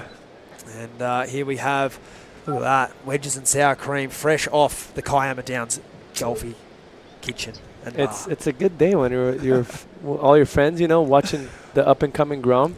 100%. Holding it down for you. Obviously, he's in a little bit of trouble right now, needing a 7.18, but he's been doing that every heat on the last minute. Or not on the last minute, but the last few minutes, so. He has. He really has been having, like, the craziest 2 in a row. He's won freestone just in, like, the last minute. Yeah, I've seen a few. I've seen a few, so he's got nerves of steel. Absolutely. And, you know, in a way, he must feel like he's just surfing on borrowed time, which is scary. He's just letting it all hang out, and he's got some great rides on the board already. But I know he's got another gear to give. He is sitting out there with priority, and we do hope we'll see plenty of fireworks in the back half of this heat, as we saw a pretty slow start to semi number 1. However, we do see some more sets approaching here. Bronson Matey's using the whole bank here. You know, he doesn't need much to get going. He even looked at a left earlier. Wasn't a completed ride. Nevertheless, it did give him a big section to work with. And he's the kind of surfer that likes to stay busy, very much like our guest, Mr. Freestone. Since we've been mentioning Bronson so much, I know Jack doesn't like to talk about himself, so I'm going to put him in the spot right now. But Bronson seems like he's on a surf movie every time he's on a jersey, no matter what. I haven't seen much of him, but throughout this event, it seems like that's what's been panning out. And Jack was one of those guys that sometimes he would get in that rhythm as well. Is there a specific heat, Jack, that you think that you let everything out of a surf move part in a heat, in a jersey? I have one in head, but I'll let him say it. Yeah. Oh man, that's a really good question. Yeah, it's just in the moment you feel like you're more comfortable than other heats. Honestly, probably the best, you know, probably Karamis, I'd say. Was probably the freest I was in terms of, you know, ability-wise. I wasn't all locked up and paralyzed from the nerves of competing. But yeah, I have to say that I feel like I had some good moments, but that was definitely probably the best I felt like I performed. Oh, I'll jump in and back him up. I reckon that when you won in the Azores, you were just all over that joint. I actually see that's funny that he thinks that way, because he knows how he feels, but we had a different perspective. But my favorite heat that I ever watched it, and I was actually in the water free surfing, was that heat against Italo that you lost, but you guys were throwing the biggest airs I've ever seen on a jersey in Portugal. Yeah, that heat was crazy. Oh yeah, that was a good one. I don't know if you remember, but you passed by me, and you passed by me, and we're like, it was me and someone else surfing, and we're just like watching the craziest airs ever. Lennox Smith in and out there. Nice first turn on that wave, but wasn't able to get any connection down the line there. But nevertheless, he'll be back out the back pretty quickly and back into the lineup as we see a nice wrapping turn there from Bronson Matey. He has a 5.17 in his scoreline. He's looking to get rid of that to put a bit more pressure on the South Coast surfer. Lennox Smith representing Jones Beach. And it's a great time of year at home for Australian club surfing. There's an event on every other weekend. And Lennox has plenty of support from his club and his town as a whole. They would love to see him open up the shoulders on a few more rides as we get into this heat. Bronson, though, he's looking dangerous. He does have a 9 in the scoreline. He's only looking to improve on a 5.17. It's you don't want to let Bronson get too far ahead of you in this situation, do you, Jesse? Yeah, definitely not. I don't think he's going to I don't see that coming too much. If he comes, not too much more than 5.17. I personally prefer his other wave, but let's see what the judges think. But, man, if you think it's statistically speaking, like Lennox has been getting 7-point and 8-point rides in the last 5 minutes, so you expect him to keep doing that. Yeah. If he has the opportunity, most likely he'll do it. So Bronson definitely needs to better that 5-1-7 right now. Yep, for sure. And as we see some good-looking sets approaching, it's not really a matter of what wave. Just when Lennox decides to use his priority, he does here. Beautiful bottom turn off the start of that wave, and a big slashing maneuver there. JS looking amazing under his feet, and a big closeout hit to end that wave. The crew down at the Kiama Downs Golf Club will be absolutely loving that wave. A 7.18 is the requirement.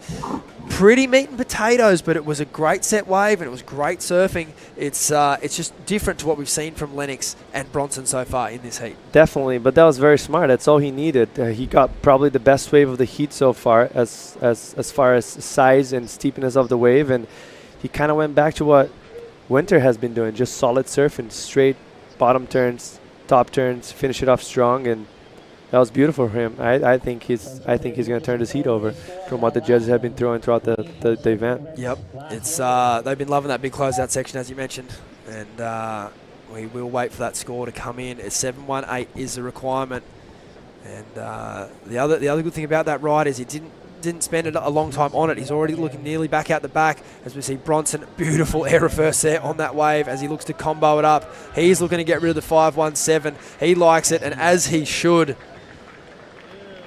I mean, that wave was essentially a closeout.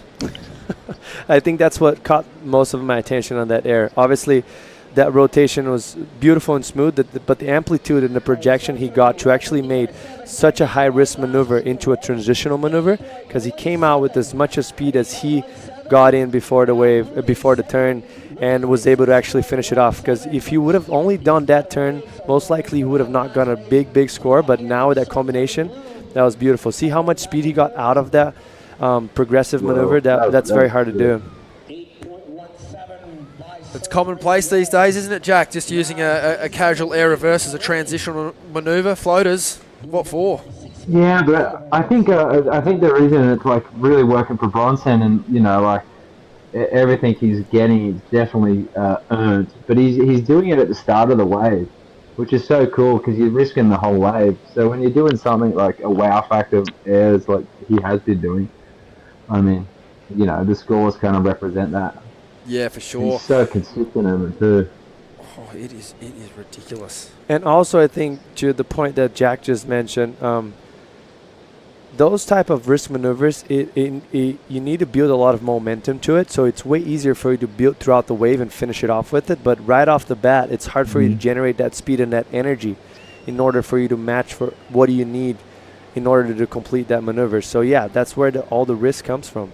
Lennox Smith out the back. We are waiting for a score from Bronson. We expect him to go back into the lead. Leno, huge big power hack there. Lay back to open the wave up as he joins the dots through the middle there. He's got plenty of speed down the line as he brings that JS surfboard through the inside section of this wave. Beautiful variety on this wave so far, but again, it's just that traditional style of surfing, which we absolutely love, but it's going to be hard to combat when you have a surfer like Bronson Mady, who's out there throwing his board in all kinds of direction. The power on display for Lennox is there, but unfortunately on that wave, it just went a little bit fat at the end of the ride.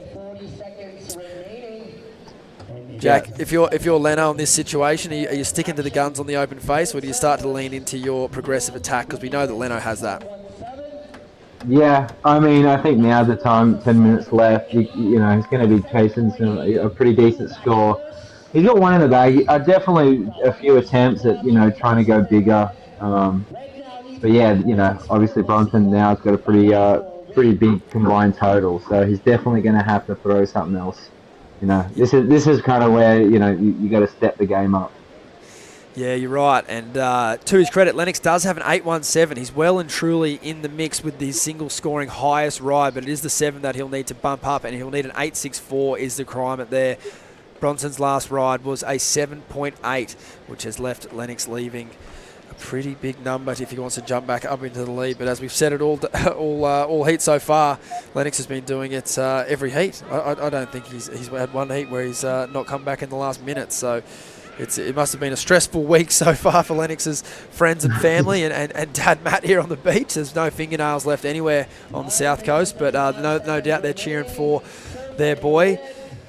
Freestone, you've seen that logo before. Yeah. Axod running out to a World Junior Final. You must be proud.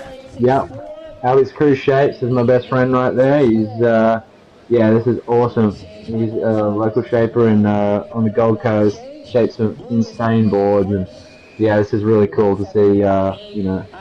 One of the ladies riding his board in the final. Super cool. And she's been surfing so good all week. And, it's really cool to see. And it's also, it's just going back to Lennox too. I think now, he's probably, for Bronson, would probably be pretty scared right now because if all contests he's been getting through, in the dying stage of the heat, all it takes is one opportunity, it seems, for Lennox, a good opportunity, and he could do some damaging surfing and get that score. So if you're Bronson, you're definitely sitting right next to him the next under 10 minutes of this heat. How's the extra motivation when you surf against a teammate, Jack? These guys doing plenty of photo trips and film trips together, and now they're having a heat together to get a spot in the World Junior Championships here. It's certainly adds a little bit of extra spice to it, that's for sure. Yeah, it definitely does, because I'm sure they both know each other's strengths. So if they spend a lot of time with each other, they probably know, strengths and weaknesses. So, I'm sure these are two names you'll see battle for the next 10 plus years. For sure. It's just coming up to under 8 minutes now. 8.67 is the requirement. Bronson looking to better 7.8. Very moment. It is. It's starting to get into that sort of time where you're like, okay, another couple of sets would be nice. We have seen a couple of slow moments today, so we'd be pretty stoked to see a couple of consistent sets to round this one out. Both of these surfers have got so much skill, so much to showcase, plenty of big weapons, whether it's on the face or in the air. So, this heat is, although the scores are big in Bronson's column, Lennox, he has the one score he can build off. He has the 8.17. He's looking for an 8.64 as we see Luana Silva getting ready to take on Kanan Takahashi in the women's semi-final.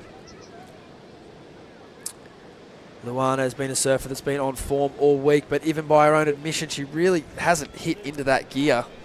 Jesse, what is that like rolling out for a final? Obviously, you can look at it glass half full or glass half empty. How do you look at it half full? I actually think it's half full because for a surfer of her caliber, obviously she's the most experienced, been on tour twice already, fell off twice, but she almost came back this last year as well. Guess we'll get back to that after Lennox wave. Lennox Smith up and riding. 8.64 is a requirement. He gets going down the line. Beautiful big blowtail out of the lip there. He regains control. Just insane sort of flexibility and dynamic approach there to that wave, but unfortunately just the one big section on offer. It won't be the score required, and Bronson, he's not the kind of surfer that really wants to lean into that strategy, but as we both know, boys, you're going to take it seriously at some point, don't you? You have to, especially 5 minutes to go, World Junior Championship potentially on the line. You definitely have to. As much as you probably don't want to, and especially with someone like Lennox, he seems like he's got, all the tools. So you definitely want him to sit close.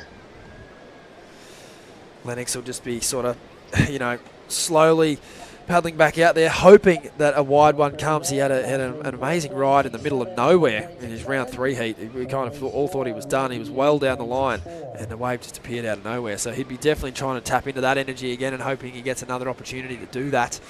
But as the seconds count down, it is starting to get to that moment in time where you have to think there's only maybe going to be one, maybe two more opportunities for the South Coast surfer.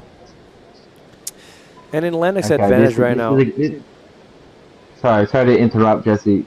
I was going to say, this is a good... I want to pick your brain, Stace. So you got two surfers with you in the booth. But let's go to the coach, also fantastic surfer, and yourself, Stace. What would you do in this situation? Well, if Parker would jump on, that's who I would tell the heat advice to. Paul Evans has got his one hand on that trophy. He's been canvassing the area. Cup of coffee for the lads. How's it feel?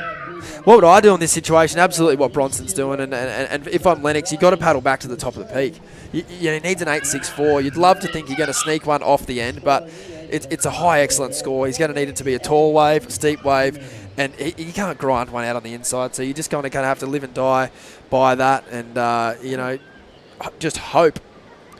I think we might have Uncle Parkinson on the line. He's finally figured out his Nokia flip phone. Uncle Joel. Yes, I'm on. Yes, bruv. Welcome. Oh, God. You got the 3310 working. Oh, mate, I hate IT. I hate this IT stuff. I'm the worst at it. Good to have you both on, It's been boys. great. Who you been liking, Joel? Your boy Leno's in the water at the moment. I know you've done a lot of trips with Bronson as well. It must be you know, a pretty proud moment for you to see these two youngsters surfing so well. Yeah, being amazing. I think these two and Winter have just been incredible. This heat I've really wanted to sit back and watch, and then Stay started hassling me to get on and there and have a chat with you guys. Nah, it's all good. Well, I heard you giving me a bit of grief before, but it's all good. This has been a sick heat, and I'm glad it was consistent. There was a heap of waves, and the boys have been ripping. Yeah, we were speaking to Jack earlier, Joel, about, you know, every year this event rolls around, it must bring back some wonderful memories for you. Well, we might tap into that in a little minute as we see Lennox do one part of his job. He's got himself priority. He's just got to hope that Bronson doesn't do a backflip on this wave and increase his lead, which is looking, anything's possible at this point for this young surfer. He's just on absolute tear as he looks to try and add a few more points to this one on the inside. There's just absolutely nothing this kid can't do. It's all too easy for him.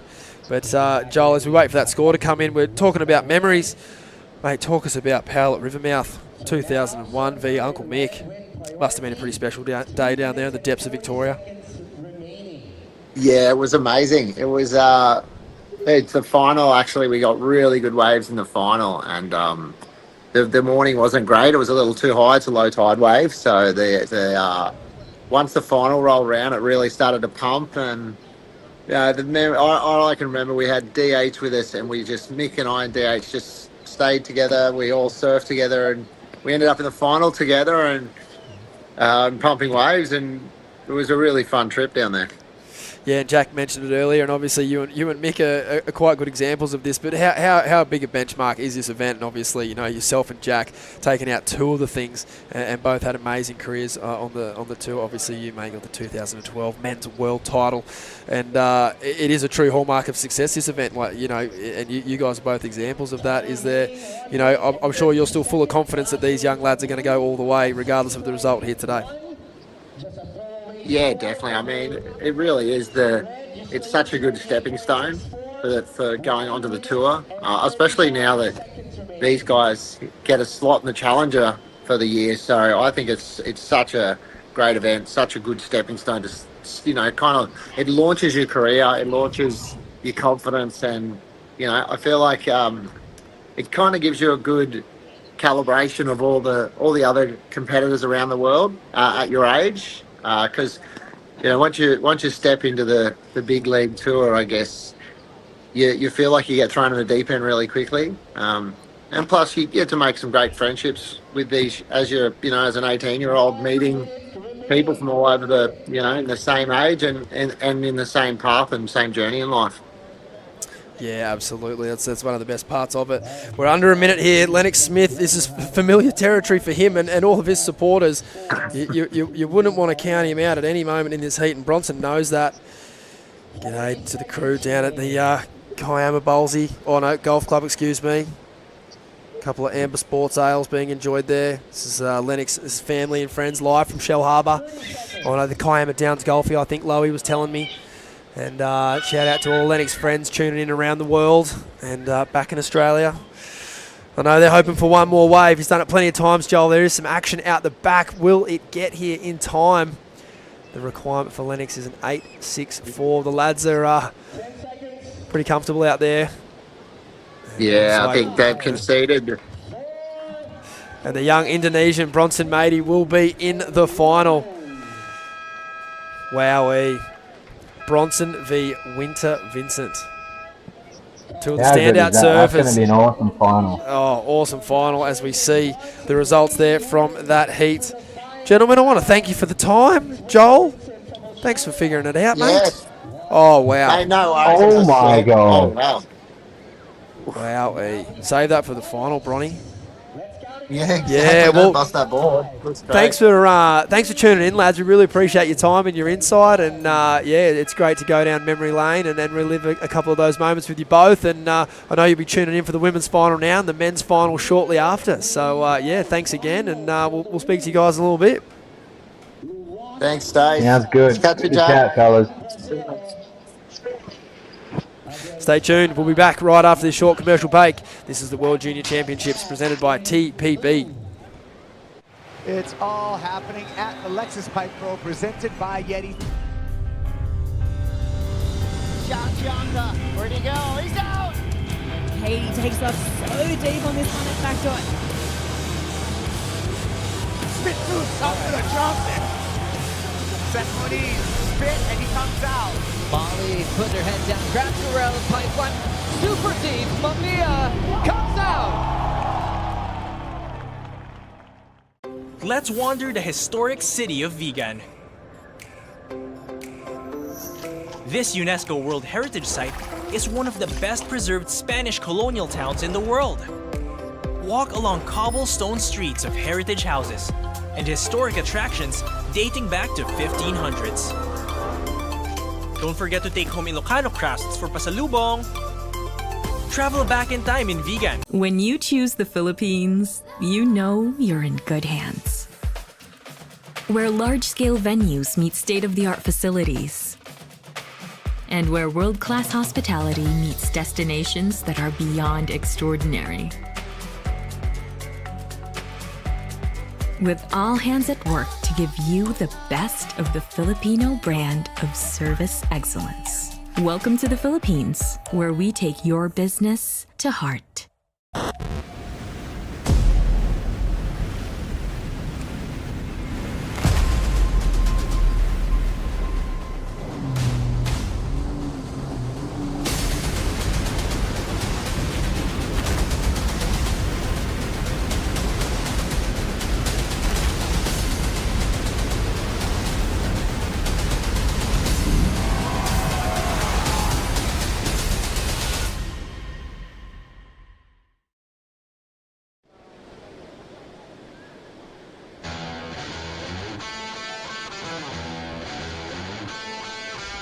Snap from her, bang.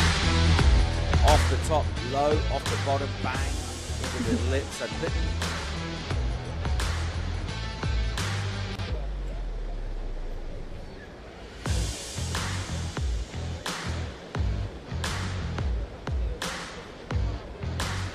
It all comes down to this. Welcome into the women's final World Junior Championships.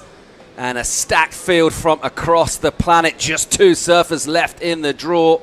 To the outstanding form surfers from the week, as you might expect. Luana Silva, with experience of the Championship Tour and, of course, the Olympics as well, representing Brazil, proudly taking on Kana Nakashio, who has been ripping throughout this. Cannot wait for this thing to get underway and fire up. I'm Paul Evans, joined by Jesse Starling. G'day, mate. G'day, mate. How you Mitchell going? Salazar, que onda? Buenos días, mi carnal. All good. How you guys liking this matchup for the final? These two have been, well, do you know what?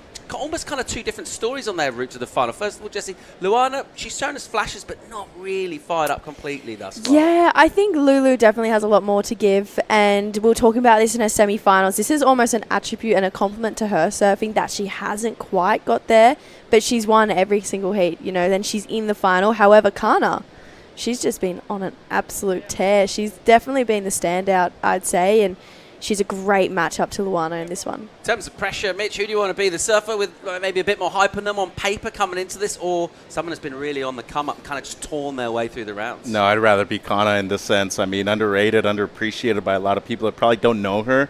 And given the fact that outside of her region, she hasn't really been presented in that sense, Paul. But overall, to me, the two best surfers in the event scores-wise, Sierra Kerr, Kana Nakashio, no doubt. But we talk about consistency, and as Jesse mentioned, bettering your scores each and every time, but most importantly, competing well in the time frame you have, it's always been Silva out there in the red. Yeah, I mean, we've done a few events down the years, and how many times have we seen someone just kind of on the simmer throughout the rounds and not really show us their best stuff and then peak for the final? That ultimately is what the true champions can do. Maybe we'll see that kind of pedigree from Luana Silva here, but it means a lot to her. She's kind of told us that in the interviews that she's done after her heats, that this would be a significant moment for her. Of course, it'd be huge for Japan as well. In the meantime, there's a big buzz down on that beach at the moment. We've got our final set for the men as well. Let's go here from Indonesia's Bronson Medi. He's with Stace. Thank you, Paul. That's right. There is a buzz down here. The sun is beaming. The crowds are out. Bronson Medy's on fire. Congratulations, mate. You are in the final here at the World Junior Championships. How does it feel? Yeah, it feels super good, especially it's my last and only junior finals. So, yeah, try to take it all the way and, yeah, hopefully go pretty good. You had the big boys in the booth for that one. Triple Crown winner Jesse Mendez, two-time World Junior Champion Jack Freestone, two-time World Junior Champion and Men's World Champion Joel Parkinson, all calling that heat. You had them all super excited. How does it feel to have those kind of caliber of surfers saying such nice things about your surfing? Yeah, it makes me feel great. Definitely makes you go out there with a lot more confidence in what you're doing. And yeah, having those guys, I went with Parko on a trip before this, and yeah, he was the best surfer in the world. So yeah, definitely stoked having those guys commentate my heat. And how do you treat it in between now and the final? What's your routine? I don't know. I guess I'll just do what I've been doing, go to the air or hopefully get a clean face and do a couple turns because I haven't really been doing that. So, yeah, hopefully get one nice one and just link it all the way down. Do you have any superstitions? Not really, no. You stay in your rashi or you take it off and put it back on? You will be in blue. What do you do? I would just stay in it, keep the good luck going. If you take the thing out, you got to stay in it all night. Bronson, thank you for your time. Good luck in the final. Thank you, Paul. Epic stuff. Thanks, Stace. How many times have we talked about surfers with a lot of free surf reputation, and then a little bit of magic happens? We can actually do that wearing the jersey. Feels like that's what we're seeing here. We know all about Winter Vincent's pedigree. He's been an outstanding performer throughout the year. He's impressed a lot of people, but Bronson Medi, to be able to come here and do it under pressure, he has been unbelievable. Yeah, he has. That was one of the questions I really did want to ask him because he's so well known for being a free surfer and being this air guy and dropping these crazy Instagram edits or being a part of these big name edits, Billabong trips like you mentioned, being on one with Joel Parko, Creed, Jai Glinderman. I just think when he said to me, he's like, no, I see myself as a competitor. I feel like this event, he's really established that. He's obviously competed a lot through the Asia QS, a lot of the co-sanctioned events between Asia and Australia, and he's always relied to that air game, and I think it's such a weapon of his. And if you have it on lock like he does, stick to it, use it, use it to your advantage. Luana Silva will go here, pulling the trigger.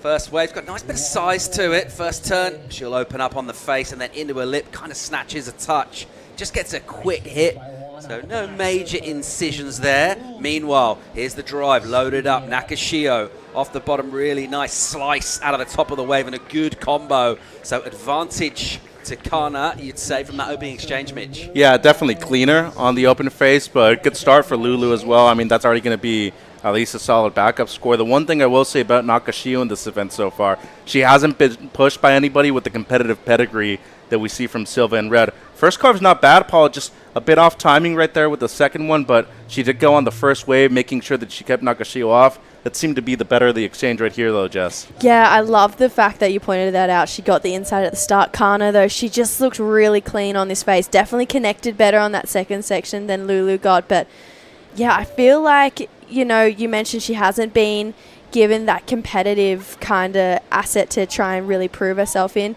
I agree to disagree with you there. She had Sierra Kerr in the first round, which is a huge name to take down, and Kana kind of schooled her in that first round. Obviously, I know first round nerves get in the way and you do not put your best foot forward, and then we saw Sierra kind of just go on this absolute tear, unfortunately not making it through the quarters, but she does have it to take down those big names. Like, who wants to pull Sierra Kerr in the first draw? It's not something you really want, but Kana took it in her stride and got the win, and now her and Lulu, I think this is a really beautiful matchup. Both really competitive, but Luana has started the heat exactly how she likes to. She's got the inside, she got that first wave, and that actually has seemed to be working really well for her this event. Yeah, the only thing I will say is that was in a 3-person heat, head-to-head matchups. But overall, we talked about scoring potential. The way she surfed at the pace of the wave, which to me, Paul, has been the most difficult thing out there. There's only really been 2-3 people on the men's side that have been able to match the actual speed of the wave. Yeah. And so far, in every single round that she's served, she's been that person on the women's side. And when you post excellent scores, especially with the panel that we have here today, it's really difficult stuff.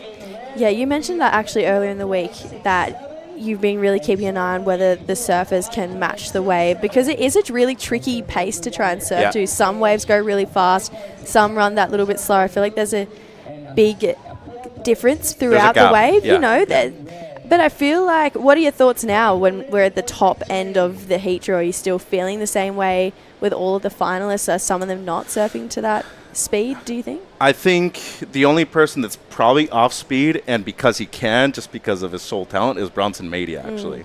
Because if you look at a lot of his airs, they're in softer sections, but he just makes them so exciting that they're a major point of difference.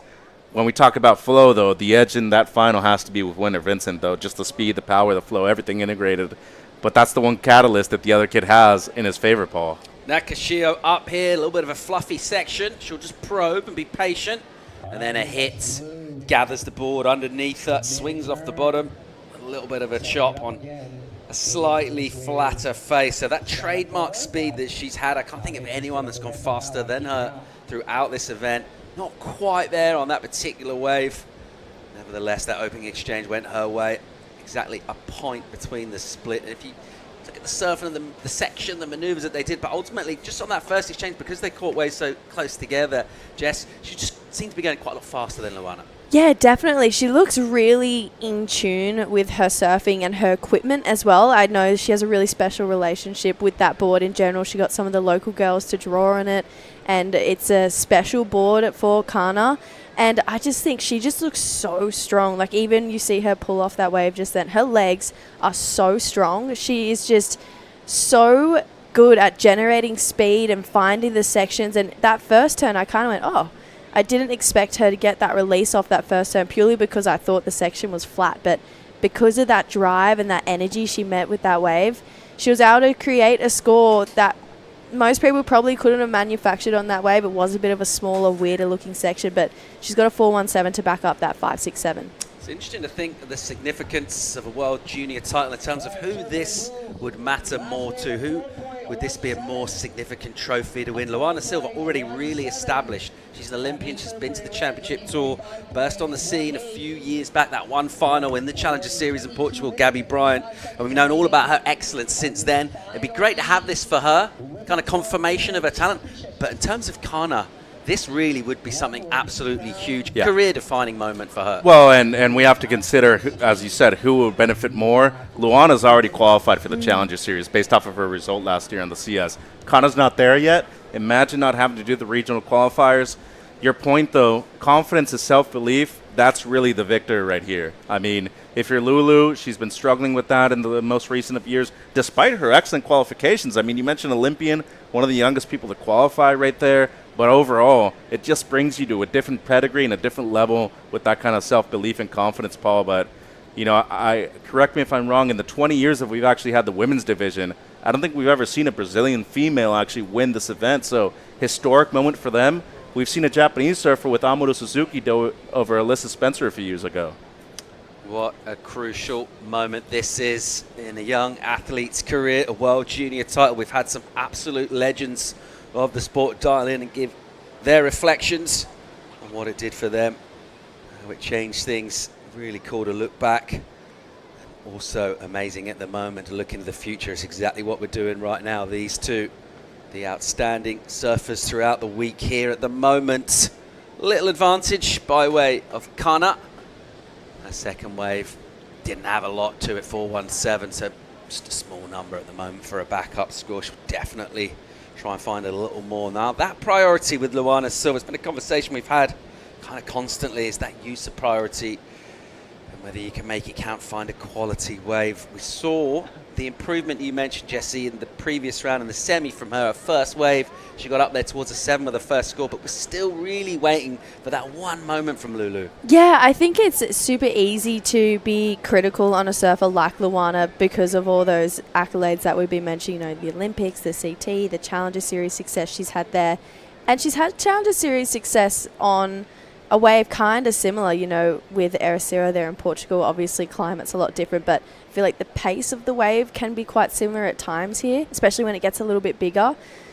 But even talking to her yesterday, yeah, she was just kind of, I feel like, not frustrated because she's just made it to the final, but almost just like, oh, come on. Like, give me, you know, she was almost saying, like, I know my potential and I haven't been able to meet it yet. And yeah, like I said, it's super easy to be critical of her, but I do think she has been really trying. Like, she's been really pushing. You can see even at the end of some of the heats she's won in the earlier rounds, she almost looked frustrated with her performance, although she got the win. So I'm sure she's going to come into this final just wanting to not just get the trophy, but to just get a heat where she walks away feeling 110% confident in herself. But that 6.83, that definitely had sparks of that true CT Luana Silva we know and love, and I think that we've all got used to seeing. She just hasn't quite found that wave that's allowed her to click into that gear, but no doubt if she gets it, she will. She's just patiently waiting right now, though. Try and get that 5.18. Final settles down a little bit here, 19 to go. Luana Silva with that priority in the patient game, all of that experience that she has with surfer on surfer heats, the championship tour, and just high pressure situations in general, knowing that you're absolutely in the spotlight, particularly coming in as a favorite as well. But she's made it to the final already, you know, so as a favorite, that's already the pressure on you. You got a late call up too. She didn't know she was surfing up until maybe a week before she got here. Like, that's already impressive enough. We have to remind ourselves too, it's been months since she's actually surfed a heat up until her opening round. So don't be too hard on yourself. And as you know, Paul, a lot of these surfers, especially the perfections out there, which I think most of us are, you tend to be your own worst critic. And you don't want to be too hard on yourself, especially in an event that can drag out to be 7-8 days long. A packed house in the surfers area, the beach as well. Great buzz around this morning. It's Saturday in La Union. Really buzzing on the weekend here. Great vibes up and down the beach. A few slightly more concerned faces, particularly from those closer to athletes in the water. The Japanese squad watching on there.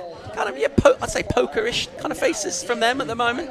Definitely. I feel like that's just them. That's just those guys. When the heat is in the water or there's stakes on the line, they are just straight, direct to the point. Tenshi Iwami, I know that he's before heats, he just seems so locked in. Like, if you had a camera on Tenshi in the 20, 30 minutes before he goes out to surf a heat, especially a final, he is so zoned in. It's absolutely crazy. And I think that's something a lot of the Japanese competitors have. And like I mentioned in Kana's semi, they have such a beautiful relationship here, and it's nice to see them all banding together and supporting each other. Luana Silva will go here, uses her priority. She's been patient for a while. Now it's time to get on the tools. Nice first snap. Pretty aggressive, a bit of spark to it as well. Made the turn look big, just with the timing of it. And then joining up the dots onto an inside section. Goes up nice and vert again. Just trying to emerge with a speed. Just got a little caught in that white water. It was a tricky section to come out with the speed, but she gets it done. This was an important wave for her. Yeah, I actually really loved this first time. I went, oh, there she is. She really ripped through that one, kicked those fins out. Like you said, made it look spicy, made it look sparky on what was a bit of a fatter section there. And then she came through this inside section, had a bit of bubble just before she went up to it. Look, no one wants to ride out like that, if we're being honest as surfers, but she got the job done. And she's found one of those waves. She surfed it from start to finish, put together some really nice turns. And I think, I know I've said it a lot this event, but kind of like Stay says, that could have just been a bit of a perso wave. Got it done, got the finish, and she's going to get back out there, hopefully use that to then drive a bit more. What do we think, Mitch, of that use of priority? Is that a good choice? I was about to say, I think it was decision-making time right there. She just needed to go, and unfortunately for her, the wave just let her down, you know, and at least now she's freed up. Needs a low 5. There is a possibility that she does take the lead right here, but it won't be by much, and leaving the door open really. So to me, best piece of advice, stay wide, try to improve on your low score, and maybe extend your lead if you do get it right here. If not, add some pressure to your opponent in blue and make sure that not only are you in the exchange right there, you're winning the next exchange that's available. Kana Nakashio sitting in her position where she likes to be, deep on the point. She has found great rhythm with the sets, and those ones that hug this reef and break across it with speed and with steeper sections throughout. That's where the excellent scores have come for her throughout this event. She'll look to try and do that again here. It's with her in terms of priority. Luana Silva's number comes in as a 5-3.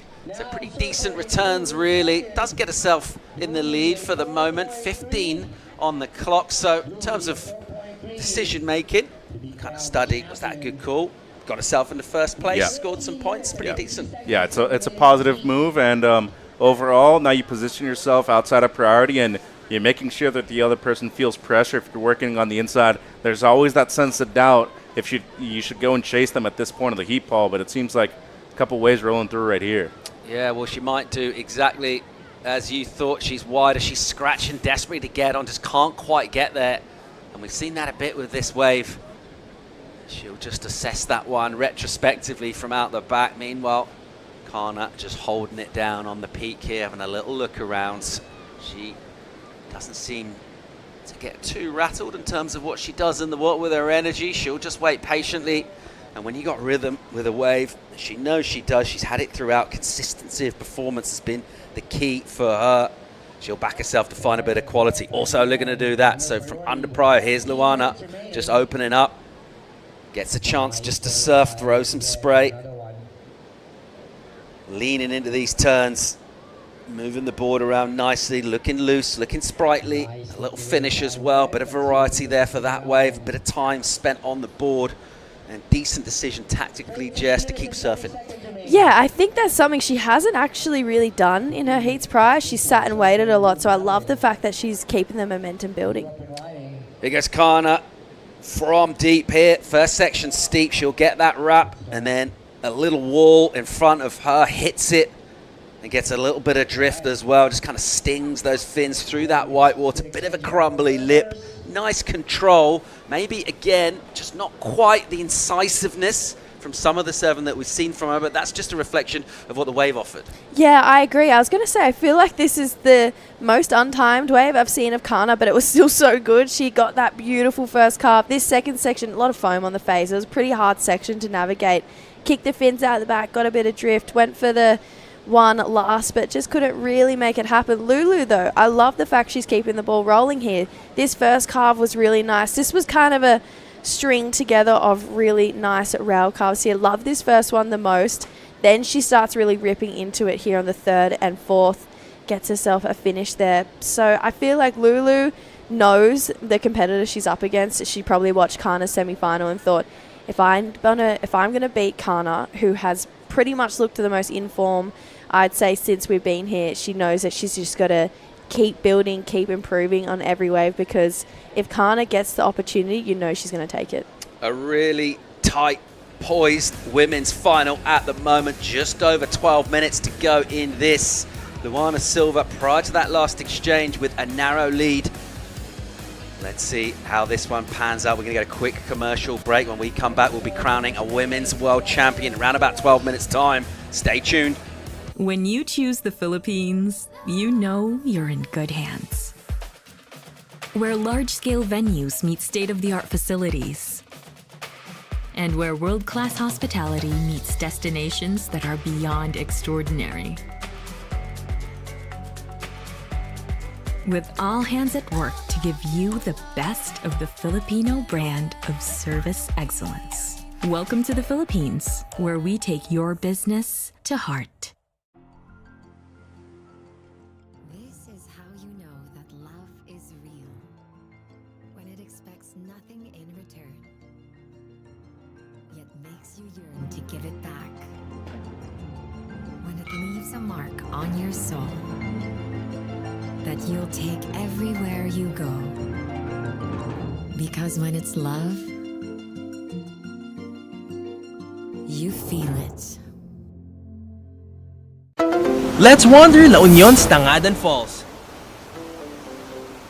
The perfect side trip after surfing the waves. Hike along the scenic trail and be greeted by the majestic 50-foot falls. Whoa! The best part? A dip in its cool, refreshing waters. Seek more thrills in La Union. Welcome back to the women's final here from the Philippines. It is so tight out in the water at the moment. Close proximity between these two surfers on the peak here at Mona Lisa Point, and not a lot to separate them either. The Brazilian, Luana Silva, all scores are in, 3 waves apiece. Her total out of 20 is 10.23. Kana Nakashio of Japan, she's on 10.2, so 0.03 of a point separate these two at the moment. Priority is with Kana. There will be more scoring in this final for sure in these remaining 10 minutes. Both of these two will find ways and make them count here, and this is setting us up for a really dramatic finish here, Jess. Oh, I hope so. This is so close right now. I hope we get, you know, a bunch of waves towards the end. 4-5-6 is absolutely nothing to win a world title. That is such a small score for Kana to be able to take home a world junior championship. So you'd hate to sit for 9 minutes knowing all you needed to win was a 4-5. You know, that's just not what you're looking for. But Kana, she's just been so informed. Like we mentioned, she's actually never lost a heat here before. Took out the QS 3000 we had here at the start of last year. Now she's here in the final. 4-5-6 though doesn't look, it seems to be pretty achievable out there. Yeah, I mean, Mitch, we talk about those tricky 4-foot putts, you know, it's like a really awkward kind of number for her. At what stage does she try and surf for that? What's going through her mind at the moment? What's she trying to find? Japanese surfers tend to be very disciplined. I mean, and as you know, I'm a big sports fan, watch baseball all my life, and for the most part, when you see them taking that bat too, they're very decisive when it comes to the best pitches that they need to get, and they eventually get a homer off of it. So to me, there's enough time on the clock for you to be patient right here. But just looking at the scoreline, Paul, I mean, we talk about slim pickings out there in the final, which of course tends to happen right here in the most important moment of your career, but they're basically tied. And I mean, you look at the scoring, it's a split decision so far. Some people have blue over red, some people have red over blue, but as of right now, you need to make things very clear and not put any doubt in the judges' minds. Don't surf for the 4-5. Make sure you're surfing for a 6+ in order to get that lead change right there, Paul. Yeah, it is very slim, the margin at the moment. You'd have to say maybe just overall, without diving too much into the numbers, perhaps Luana Silva has maybe sort of surfed up the potential a little bit, slightly no subpar doubt. ways, just by comparison from what we've seen. Yeah, and I think power versus flow in this final right here. I think Nakashio's not only have the better timing, but when it comes to that extra sense of oomph, Luana's definitely needed it. And as you mentioned, Jesse, a couple heats ago, she was tentative about going maybe a little bit too hard when she didn't need to. In the nick of time right now, she's just been able to get that extra little gear when she's needed to. And as of right now, with 7:30, has her in the lead. Well, I guess as a competitor, that's kind of what does separate her from the rest of the field and why she has gone the extra mile compared to all the other competitors and surfed on those bigger scales, is because she knows how to close out an event. She knows how to control from start to finish, and I think that is what separates that and a lot of other things, but a big chunk of that is what separates, you know, a Challenger Series or a QS surfer to a CT surfer, and she knows what it takes to close out. Sometimes you've got to get scrappy, sometimes you have to play games, but unfortunately the best surfers know how to do that, and if you don't, you unfortunately get the bad side of it. You might lose out on a World Junior Championship, and she's having a look here.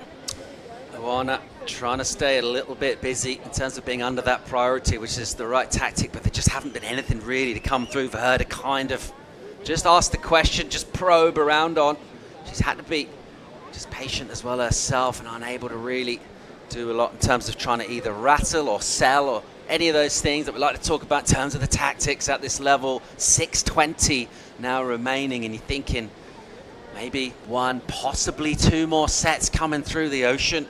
There's been a little bit non-cooperative in this one, just thinking about that clock and the priority that is with Kana. This could be really tight. Looks like we got some energy coming through here. Line standing up on the shelf just to the outside at the top of the point and spinning slightly deeper, but quickly identifying that wave was going to go soft pretty quick.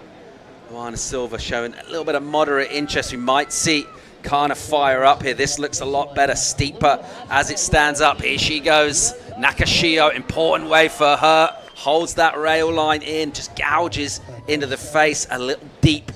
The water on this wave at the moment, so she has to be a little patient. Gets a touch caught, and I've probably seen her make more mistakes in this final than the rest of the event put together, so perhaps not exactly what she was after there. Meanwhile, right behind her, Silva. First turn, snap in the pocket, there's some speed, and just a little bit of flashiness in terms of the turn as she goes up nice and vert, gets past sections and builds up speed and gives it a clip on the end to finish as well. So a combination of maneuvers, and once again, even though priority with Kana, Luna perhaps getting the better of that exchange, Jess. Smart competitive surfing there from Luana. Definitely got the better of that exchange. I really thought as Kana was paddling in that was going to be a really good wave, one of those bowly ones we've been hoping for. And my heart was actually racing watching it. I was going, oh no, what's going on? But yeah, Luana, she knows how good Kana is at this wave. And the very next one that came through, she capitalized on every section, surfed a beautiful wave start to finish, and she's looking to edge just slightly further away from Kana to make that requirement just that little bit harder. I was just watching her then going, wow, she's a very smart competitor.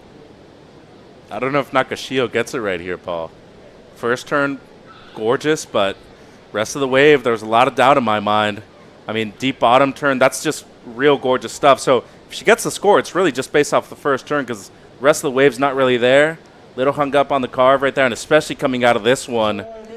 So I don't know. We talk about combination of major maneuvers. Had the first one initially, going to be close, and then Lulu might have to improve if she does get the score. First carve's not bad. Into the lip a couple of times afterwards, but just really not as explosive as she needed to.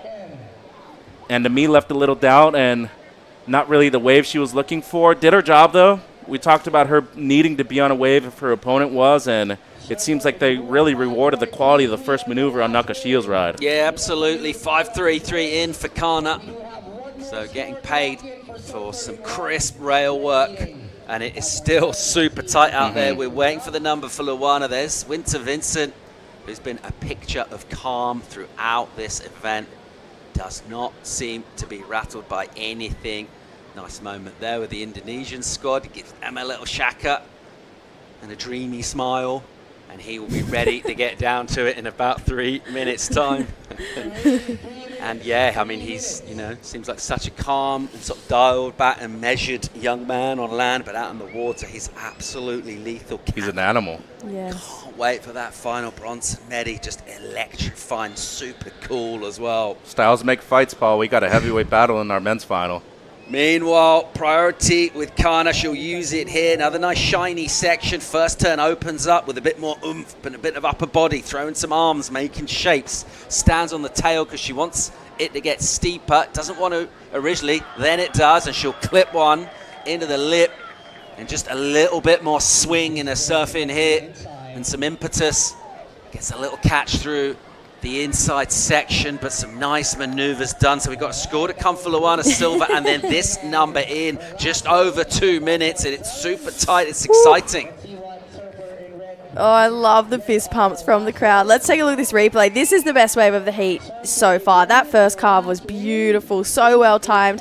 Came back around, like you said, stomped on her tail, just wanted to regain some speed. Smart turn, turns down, belts that section there, comes around, almost loses it through this inside section on this next bit, but the damage was done. That first turn, the second, and to me the fourth turn were absolutely beautiful.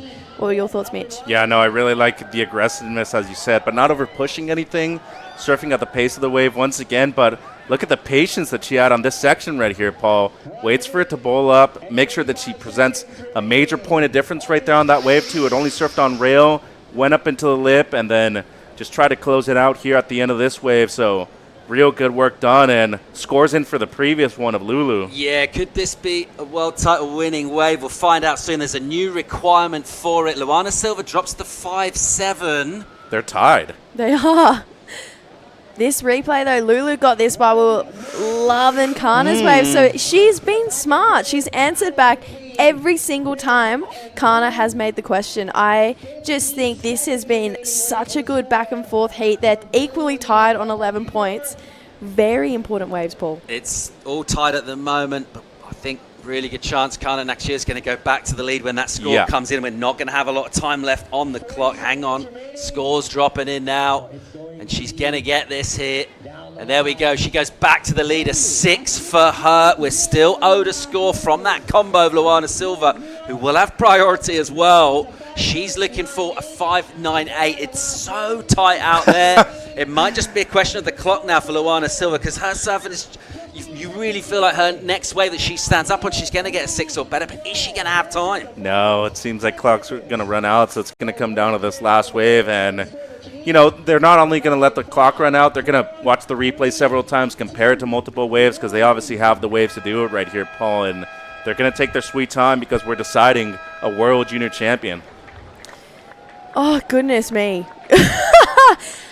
That 5.98 is so achievable based on those last 2 turns, but I'm trying to think in my head, does it match up to Kana's 6? Less is more, though. I mean, she had the 2 turns in a real tight space, critical sections. Just looking at the best of the heat, though, how much better is it, or how much under is it? Like, you just got to make that kind of decision right here, Paul. Yeah. It's tight. Oh, my, it's going to be close. Numbers starting to drop in for Luana Silva right now. The tension absolutely palpable out there. Whoa. You can taste it. So, the number comes in. Luana Silva gets a 6.53, and right at the death, Luana Silva is your world junior champion. And the Brazilian contingent will be absolutely delighted. A great moment for her, a historic one. And she is absolutely stoked, coming up against a surfer who's just been deadly throughout. It was too close to call throughout that final, and it all comes down to the final exchange, an outpouring of emotion. What a worthy world champion. Oh, absolutely. She just played that heat so perfectly. I was just thinking to myself, she couldn't have really surfed a smarter heat if she tried. I mean, Kana, she was the informed surfer. Every time she pushed, Luana pushed back. She's forever such a solid competitor. And she's just done what everyone thought she was going to do when we saw her name in the draw here at this event, and just took out the World Junior Championships. This is a huge moment for her in her career. Mitch, emotional moments here. No doubt. I'm just thinking about her mom back home, her younger brother, like Tachi, everybody watching back home. Not only this is for Luana, South America, Brazil, major moment for them, and a big confidence builder for the young surfer in the red jersey, representing Brazil, looking to be back on the championship tour. It all starts right here, Paul. So a women's final that was so tight, 2 worthy surfers for that silverware, but it is Luana Silva, who is your brand new World Junior Champion, freshly minted, unbelievable. And what drama to finish that off. Super exciting, those 2. Absolutely went at it, surfed incredibly in the heat, just didn't provide loads in terms of energy. And these are great moments here. These are the things you look back on in your career and you see the trophy on the shelf. But more importantly like that, you just remember this feeling and how delicious and great this feels. On top of the world, literally, Luana Silva. And that'll wrap up our women's event here, which means just one more thing to go, one more heat. It will be the men's final. It'll feature Winter Vincent and Bronson Medi, and it'll be coming live from the Philippines right after the break.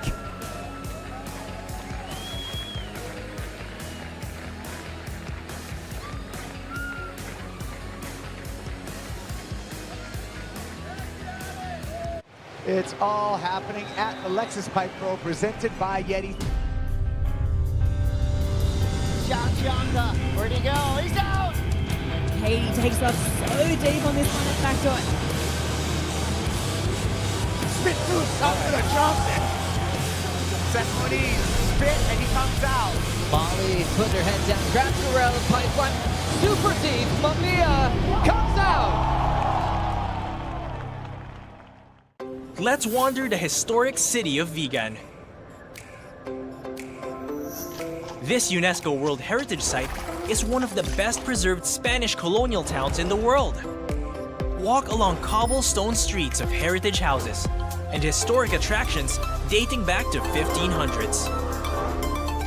Don't forget to take home Ilocano crafts for pasalubong.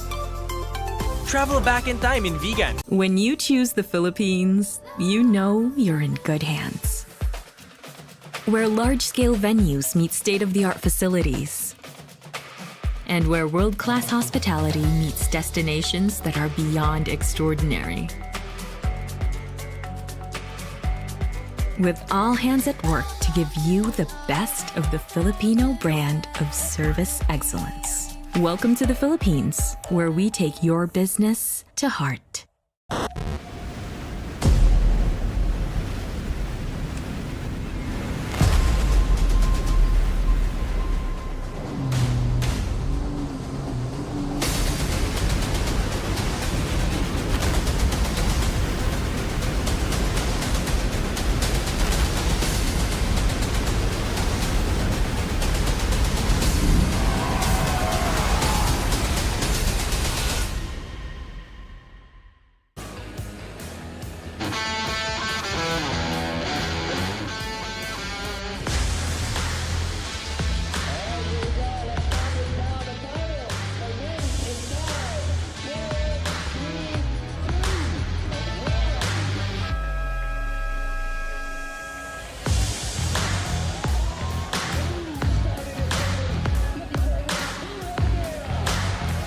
Welcome back to La Union, Philippines. Men's final out in the water right now. Luana Silva of Brazil, just crowned World Junior Champ in our women's final. And right now, switching attention to these two. What a pair of servers, what talent.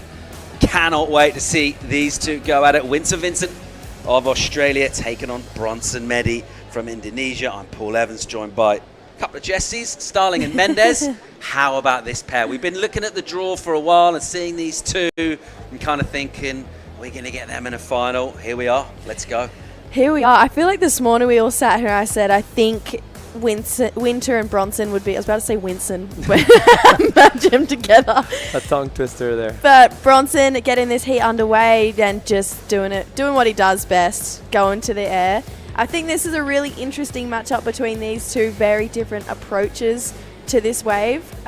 Bronson obviously going to the air a lot. Winston, oh my gosh, Winter has I as think well. go with it. I like Winston, all right, Winston. It's kind of a mix of first and last name. Yeah. Well, the Winter's gone to the air as well, but his turns have been looking pretty lethal. Just relentless from Bronson Medi, straight from the get-go here. The 7-1-7 in, and it almost kind of a lazy 7 from him. Just cruised through that, made it look really easy. He's got so much more in the tank where that came from as well. But what a great way to start a final, Jesse. I mean, and that's great for him, right? Like if you're sitting in his spot right now and you do what it's probably a below average air for him and you get a 7.17, what to expect more? Like that's just going to build his confidence and apply pressure into Winter, which also is thinking, hey, he got a pretty mediocre wave and turned into a 7.17. I can't really give him that much opportunity because it's probably going to blow up. And let's just mention, those are the two informed surfers of the event by far.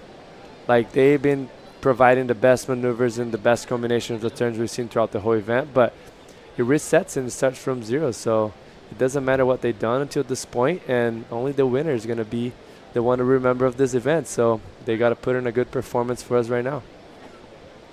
Winter Vincent, who has also been outstanding, electrifying performances for big scores throughout. And he's also, there's a lot of similarities really between these two. Their overall approach don't seem to be overly phased by anything at all. But Jesse, in terms of coming into the final here, bit of pressure on him now in terms of going all the way for the win. How do you think he's going to handle it? You talked about him being a cool character. Do you know what? We'll come back to that in a sec. Let's go hear from a world champ. Luana Silva is with Stace Galbraith. Yeah, absolutely. Bring in the flag. Luana Silva, you are our newest world junior champion. How does it feel? God, it feels so good. I'm like getting emotional now, but yeah, I just have no words for this one. I've been going through a little rough time. Lost a good childhood friend of mine, so I think she sent that last wave, and this one was definitely for her. How special that must feel. Yeah, it feels amazing. I mean, she was one of my really good friends, and I want to give a quick shout out to the Koto Ohana. This one's for you guys. This is for Tiare, and yeah, it feels so good. You were the form surfer coming into this event. We talk about how tricky this wave is. I think if you're reflecting before we jumped into the interview, you never really clicked in with the wave, but you must be proud of yourself to be able to mongrel through a couple of those close heats. Yeah, I grinded through. I think all of my heats been pretty grindy and scrappy. I never really found that good wave, but I mean, I guess I did a good job surfing a heat. Certainly did. We're going to let you take a moment to regather yourself and connect with your friends and family on the beach and enjoy this men's final. The action heating up behind us. But did you want to say a quick word back to all your friends and family supporting all around the world in Portuguese? Eu queria mandar oi para minha mãe, meu irmão, meu namorado, a família dele, todo mundo que está assistindo lá no Brasil, lá em casa no Havaí. Eu agradeço muito o seu apoio e obrigada a todo mundo. Parabéns. Thank you, Paul. Congratulations, Lulu. Great stuff. Luana Silva, absolutely delighted. I tell you what, it's all going mad out in the lineup right now. It looked like Winter Vincent contributing to the humidity there. We saw buckets of spray through that interview backdrop. He was absolutely hammering a wave, and the cheers going up as well from the Aussie squad and neutrals who enjoyed this wave. Yeah, this was just beautiful. This got me all excited in the background. That first turn was so lovely. This is right where we heard all the screams and just beautiful surfing here from Winter, start to finish. He's just so composed, gets himself out of there. Bronson, though, I love the fact that he's answering back now too. Great looking carve to start this one off and then just went to the air. Kind of went a little bit too wide. I think that was more so the wave than him or his technique. But yeah, Winter, what a way to start this heat. Yeah, that was a great way for Winter to actually answer to such a great start from Bronson, and both of them, I feel like Winter's on the next gear right now. You see that first turn, that's the first turn he actually did that big carve and pushed off the back fins, got a nice release, and the judges are going to love that for sure because he's been getting massive scores by almost surfing 70 to 80% of what he surfs, and now he put in that sixth gear and he's going to go to town. What a final we've got on our hands here. Great number in. Excellent for Winter Vincent. 877 for him. So a huge number to kick things off. And just as you said, Jesse Mendez, loads more in the tank as well from his surfing. But the quality of the rail work, the acceleration, the ease, the languid style, all of those key ingredients just makes it look so nice. And a big, big number again from him. But that's exactly what we want in terms of Bronson Meddy. He's already got that 7 in. We love it when he needs a big score. He doesn't think about surfing. There's no safety. He's not looking for 5s and 6s. He's going to need to go big here. And that's exactly what we want because I just can't wait to get this guy a wave.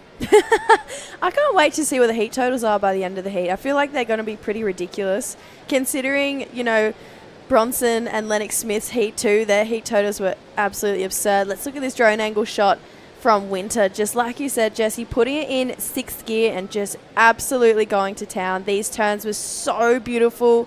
No downtime in between them too. It was just bang, bang, bang all the way through.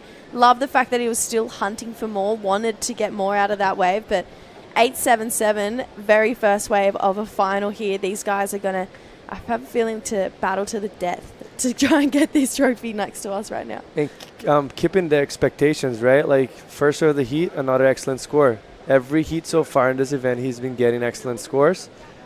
And to finish it up, starting off with an 8.77. What a way to start, and a lot of pressure in Bronson right now. But it's finals.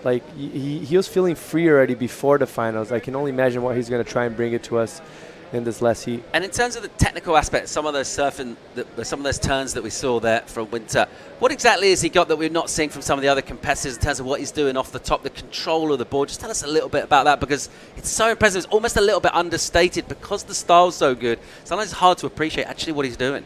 Definitely, and that's a problem of having a beautiful style. Guys like Joe Parkinson, Jordy Smith comes to mind that kind of had that same similar approach to a wave.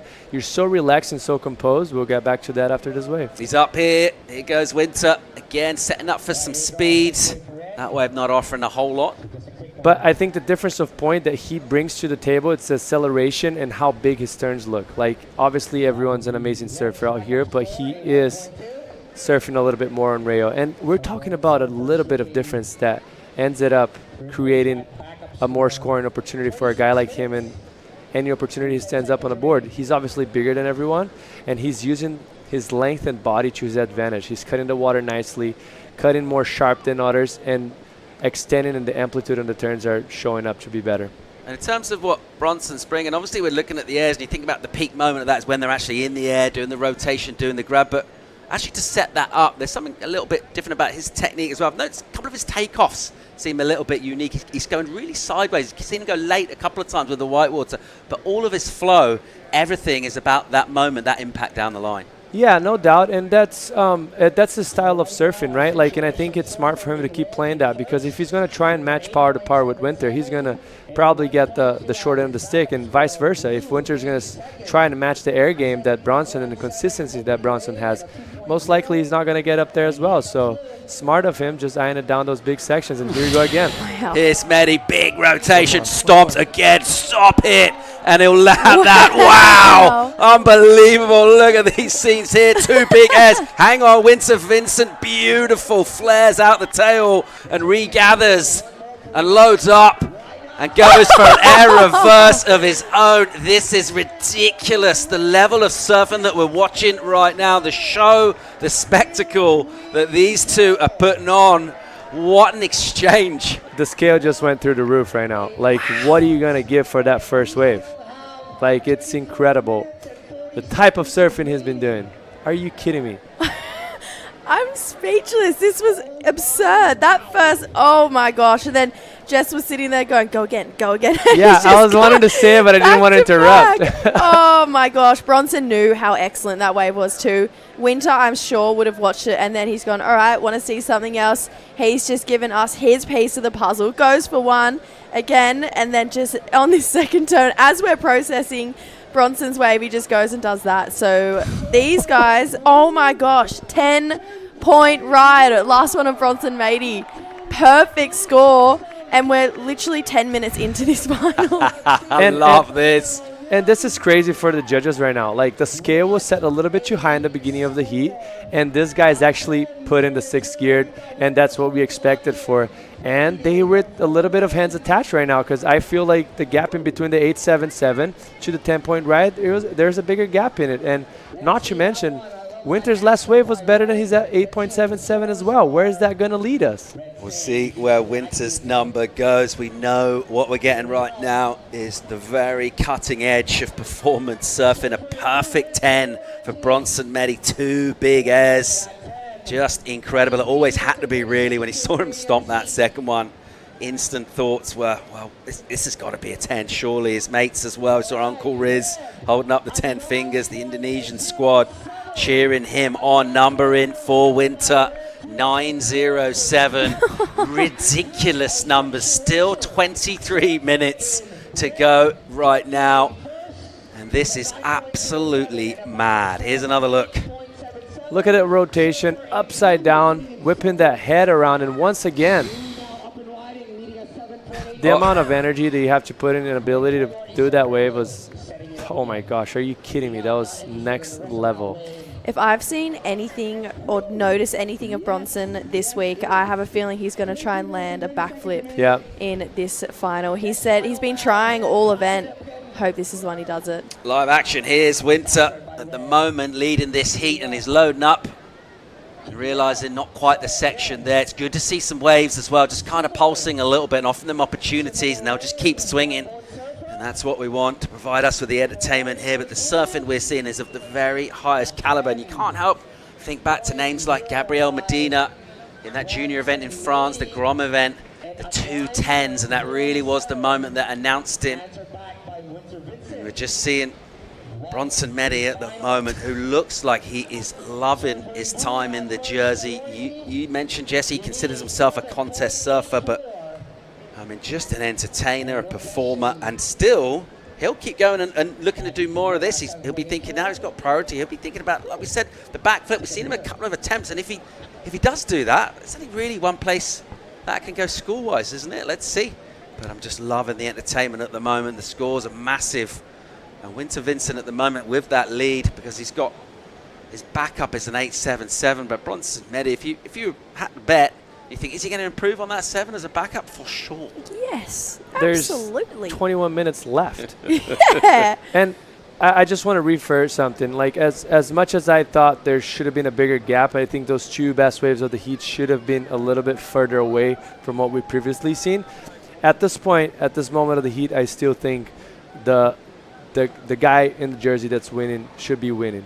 That 7.17, it was a small error on that, not that big of a critical section in order to get that score. So I think we got a good scale here. They just got to pay attention into the next wave from blue, because it's going to, really dictate what's the situation of the heat right now. Quick up and out for Vincent. Not what he was after. Under Prio, he'll just keep going waves.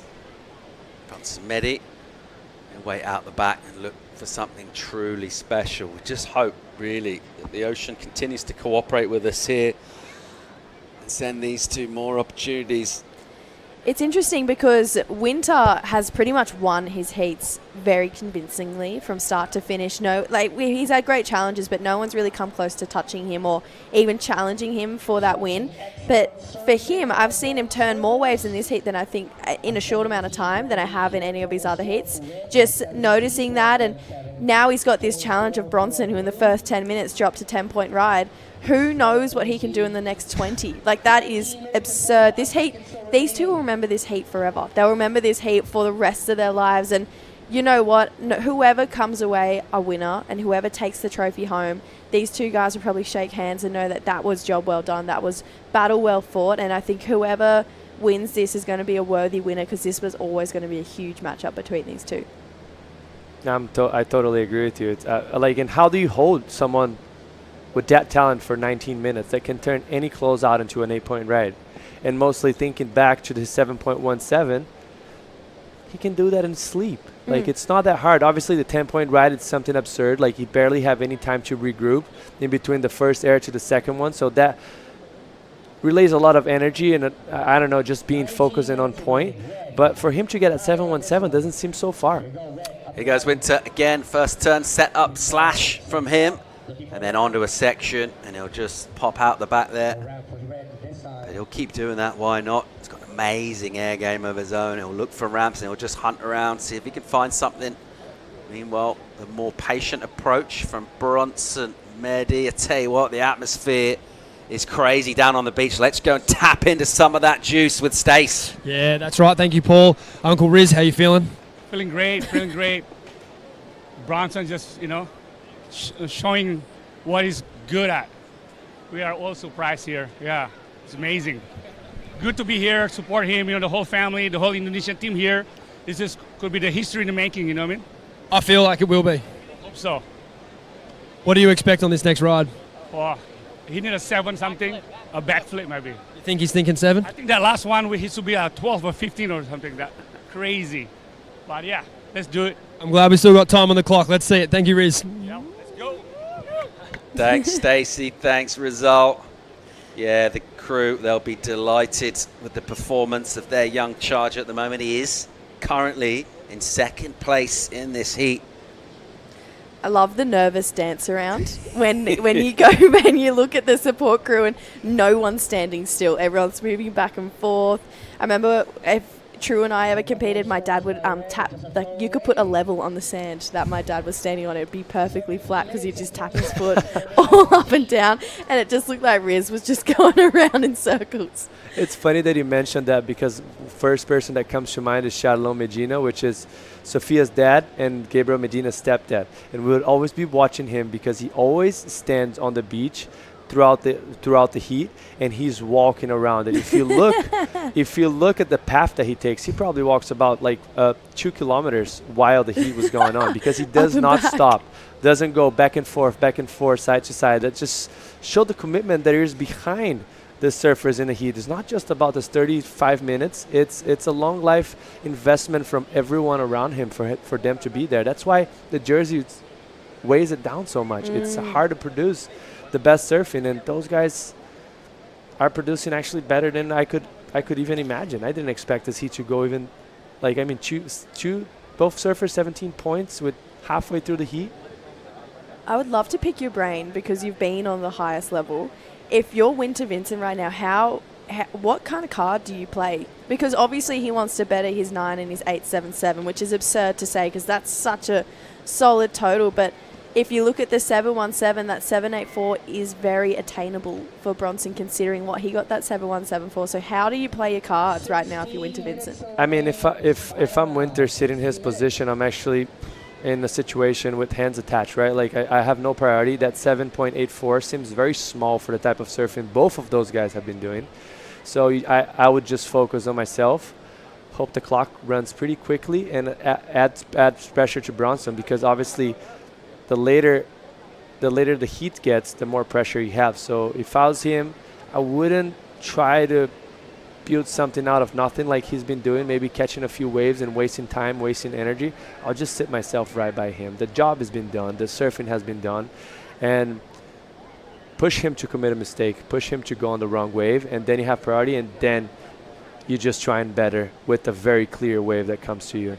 But those little ones, I don't see him bettering the surfing that has been done already. Yeah, no, I agree. I thought that was a little bit random of Winter to be taking those inside ones, but maybe it's just a little bit of a shake off, get the nerves out of the way. He knows that he's got a pretty tall task to keep Bronson Matey away from that 7.84 for 15 minutes. It doesn't bother me if he goes on those waves. As soon as he takes off and he notices there's not a 9-point potential, he'll kick out and he's right out the back. The problem for me, if it sticks a little bit too long and then he maybe loses the opportunity or loses the opportunity to push Bronson into an unforced error. An electrifying men's final just takes a little breathe for a couple of minutes. We'll pause for reflection here. A perfect 10 dialed in for 2 massive airs for Bronson Matey. He's in second place though at the moment. It's the Aussie Winter Vincent in the lead. We'll come back and crown a men's champion right after the break. It's all happening at the Lexus Pipe Pro presented by Yeti. Chionda, where'd he go? He's out! Katie takes off so deep on this one at backdoor. Spit through something to Johnson. Sesquinese, spit, and he comes out. Molly puts her head down, grabs the rail and pipe one. Super deep, Mamiya comes out. Let's wander the historic city of Vigan. This UNESCO World Heritage Site is one of the best preserved Spanish colonial towns in the world.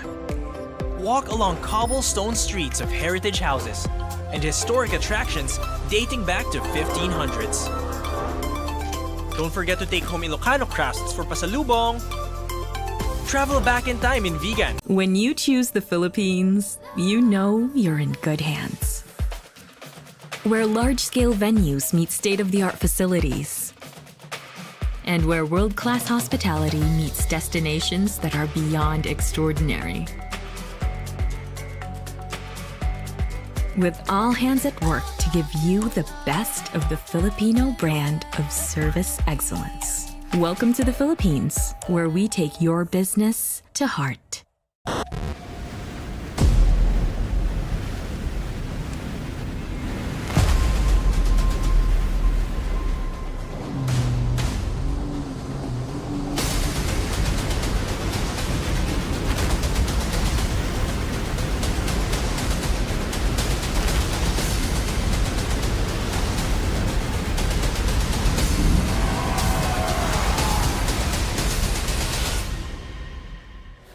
Welcome back live to the Philippines men's final in the water. It's an absolute classic, unbelievable scenes here, and just brilliant surfing. Perfect in the case of Bronson Matey. In terms of his high score, it's a 10. But you know what? At the moment, still in second place in this. Winter Vincent is leading it. He's got some pretty healthy numbers of his own. 907, 877. Here's a bit of energy. Priority is with red, the Australian Vincent. Here he goes. Oof, that could have gone awkward for him. Saw that board spinning. Fortunately, from the point of view of hurting himself, it's away from him, but it will be an incompletion for him. And a wave will break outside of Bronson Matey, who's still looking for for a high 7. It's the 7.84 he needs. Now, this was during the break. Let's break this down. Yeah, it was a really nice turn, but Jesse was kind of calling it. It wasn't the wave he was looking for, and the wave behind it potentially seemed like it had a better looking section for Bronson to get that 7 he needs. Winter, however, noticed the fact that Bronson was in there, got out of that wave, and got back out the back with that priority. It was super smart competitive surfing. All right, here goes Bronson Medi loading up. Live action here. Alley-oop, so clean. Just stomps it and goes up and tags it as well. Too easy. And he is so cool, this kid. I just love the audacity. I love the swag, the attitude, the technical surfing. Brilliant stuff. And just throws down the alley-oop rotation. The squad love it. Number that he needs, 7.84. I would say yes, just because of the situation of the heat. If you look back, I think there could be a little bit more separation in between the 10 and the 907. Personally, in my opinion, the degree of difficulty to put 2 air reverses to that caliber in a wave in a very short period of space, it's very impressive. And this is beautiful. As he's going to add down that section. Beautiful alley-oop all the way around, coming out clean, transition type of maneuver. Sorry, aggressive maneuver, but turn into a transition turn and finish it off strong. Yeah, this wave was absolutely insane. I mean, that air, it was so clean, the landing as well. Came around and had to kind of finish there just to throw a little bit of extra spice on it if you wanted to. Love the claim. Absolutely love the energy he's feeling as well. And I agree, if you think back to that 717, 784, that's easily attainable in that wave every day of the week. Yep. Let's just reflect as well on this before the score comes in. Before that exchange, when Vincent took a wave, it looked like it had a bit of a section, it had a ramp, and he kicked out to get priority. And then on the wave that he had priority, he wasn't able to do much. I just wonder, we'll see where the number goes, but might he think he could have actually added to his total with that wave? No, I think he played a smart heat so far, man. The guy has 17.84 as yeah, I'm not dissing him. The problem is you're going up against Bronson that any wave could be an 8-point ride. So when he pulled the trigger to go on that second wave, I thought it was very smart, because what you want to do is just push the time away from your opponent and make him feel the pressure, but it doesn't seem like he is. Guess what? We got a lead change. Bronson Medi goes to first in the final here, less than 9 minutes away from a world title. An 8.8 in for Bronson Medi to go with his perfect 10. Look at the pass right there. I know. I was going to say, how's Team Indonesia right there? Just absolutely matching loving shirts. it. That's awesome. Winter Vincent, live action from him. Here he goes. First turn, loads in it. And he'll spin out and just lose control as the fins drift, and a little rueful look at the equipment. And for the first time in the entire week, we're just seeing Winter Vincent with a challenge in front of him and a little bit of puzzlement in the fact that he's come up against someone who's just going crazy. I can't watch. It's so crazy to think he surfed such a great heat, and he's still battling for first. It just shows the caliber of these two surfers. And yeah, that 8.8, it had to go that every day of the week. It had to be that score he needed. It was so well done. It was so well surfed. Had the energy, the oomph, as Mitch would say, that it needed to get to that score. And that air is so hard to do. So Bronson very deservingly in the lead now if we look at it in a two-wave aspect. But Winters surfed a brilliant heat and still has 7.5 minutes to still get a 9.74, which we've seen him get excellent scores all week. It's crazy to just be talking about Bronson, because the type of surfing that Winter did this throughout this heat itself, it's the best surfing he's done the whole entire event.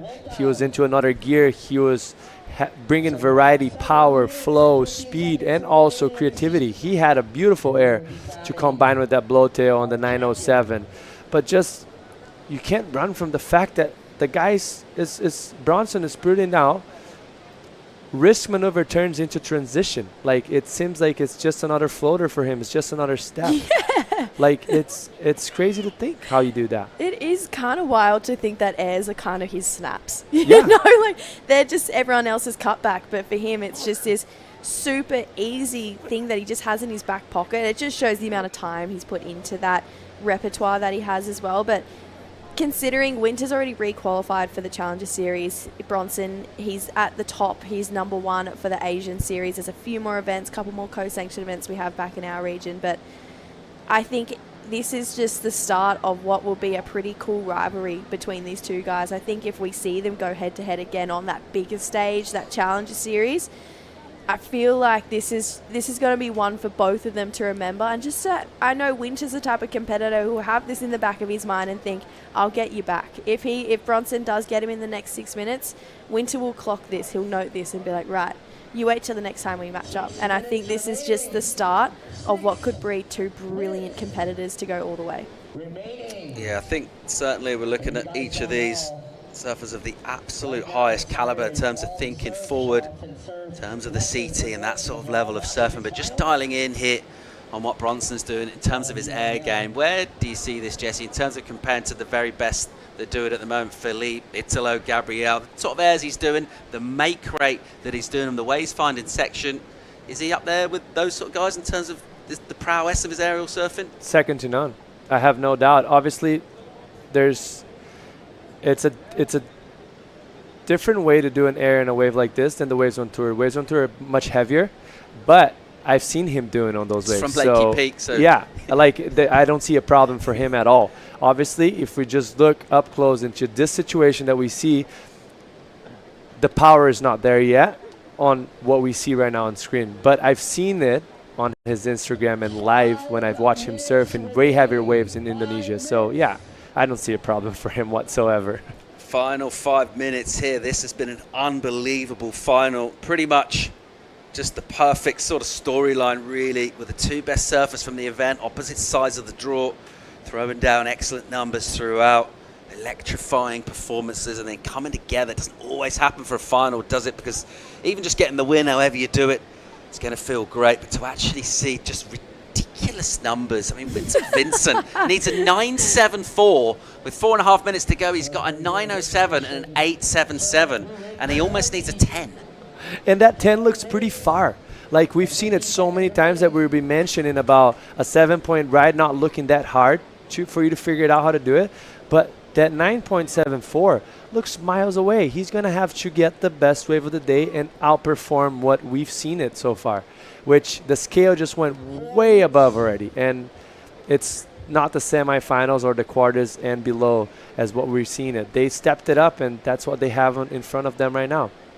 They did that to themselves, right? Like, it's their own fault. Yeah. If they have someone to blame, is it Chiyoda? No, I think this has been a really brilliant matchup. And, like, I agree with you, Paul. Looking at those numbers, it's just absurd to think that these guys are under 21, you know, and it's both of their last year in this event. What a great way to sign out your junior series as well, to have a final like this against the other informed surfer.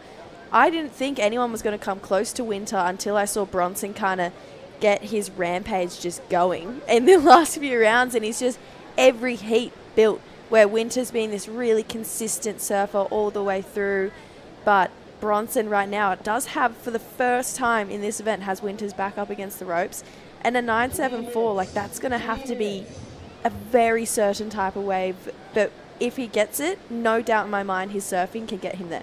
Yeah, and I think to Winter's perspective of sides, right? Like, obviously, he's been kind of proving the consistency not throughout this event, but throughout everything. Like, the surfing he's been able to do in the Challenger Series halfway through the year last year, it just shows that he's ready for the tour. Bronson, this is the first time I'm seeing it, so he still has a little bit more to prove, obviously. There's a lot of expectations as far as talent and how he performed on this year's World Juniors, but there's more to prove. I feel like Vincent is that type of guy that he's here to stay, and he's not going anywhere. Yep.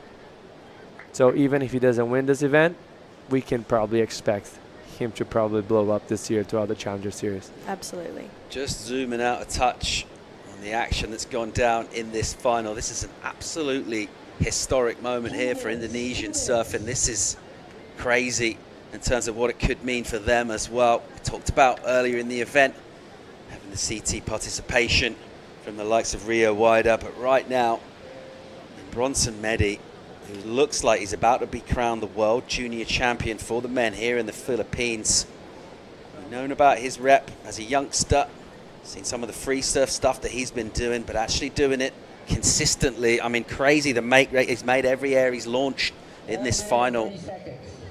Really, really great to come to this part of the world and just see potentially a brand new region with a World Junior champ for the men here, getting towards that final minute. Winton Vincent with second priorities, hunting down a 9.74. But both of these two have just given us entertainment of the very highest caliber throughout the week, but particularly in the final here. And I think Winter will be disappointed not to get the win. He would have been backing himself coming into this, Jesse, but ultimately, if you're going to lose against someone with 18.8 in their total. Yeah, that's definitely a way to lose. If you lose with a 9.07 and an 8.07, you know, at least he gave it his all. He didn't fall on every wave. You know, he still has this incredible heat total. Right now, he's going to force Bronson's hand on this one. There is one more wave after it. Bronson's up, though. Well, you just can't afford to take your eyes off this. Bronson Medi gets a soft wave, not a lot on it. There's something behind, and maybe a glimmer of a chance for this guy. Winter Vincent basically needs to go near perfect. Needs a massive 9. He's loading up with speed, and he launches an air, but he knows never quite the section, not the magnitude. And that'll be it. We're on the verge of making history here for Asian surfing, for Indonesia. A crazy moment. Bronson Medi is about to be crowned the World Junior champ, and not just crowned really, but the style, the manner of the performance that he's put in. And we are really looking at the future of surfing right here. What a cool moment for these two as they'll just clasp and hug it out. But a delighted Bronson Medi, an excellent value as your brand new men's World Junior champion. World Junior champ, and you know what? How beautifully earned was that title for him. He had such a big matchup against Winter Vincent. To win having a 10 and an 8.8, that's the way to win a World Junior title. That is, yeah, hats off to both of those guys. Really incredible week, but Bronson, just really beautiful final there. I just have one thing to say. Thank you for coming. That just made my week way better. Like, that was so exciting to watch. The surfing to the highest level you can possibly think of in conditions of today. I don't see that getting much better.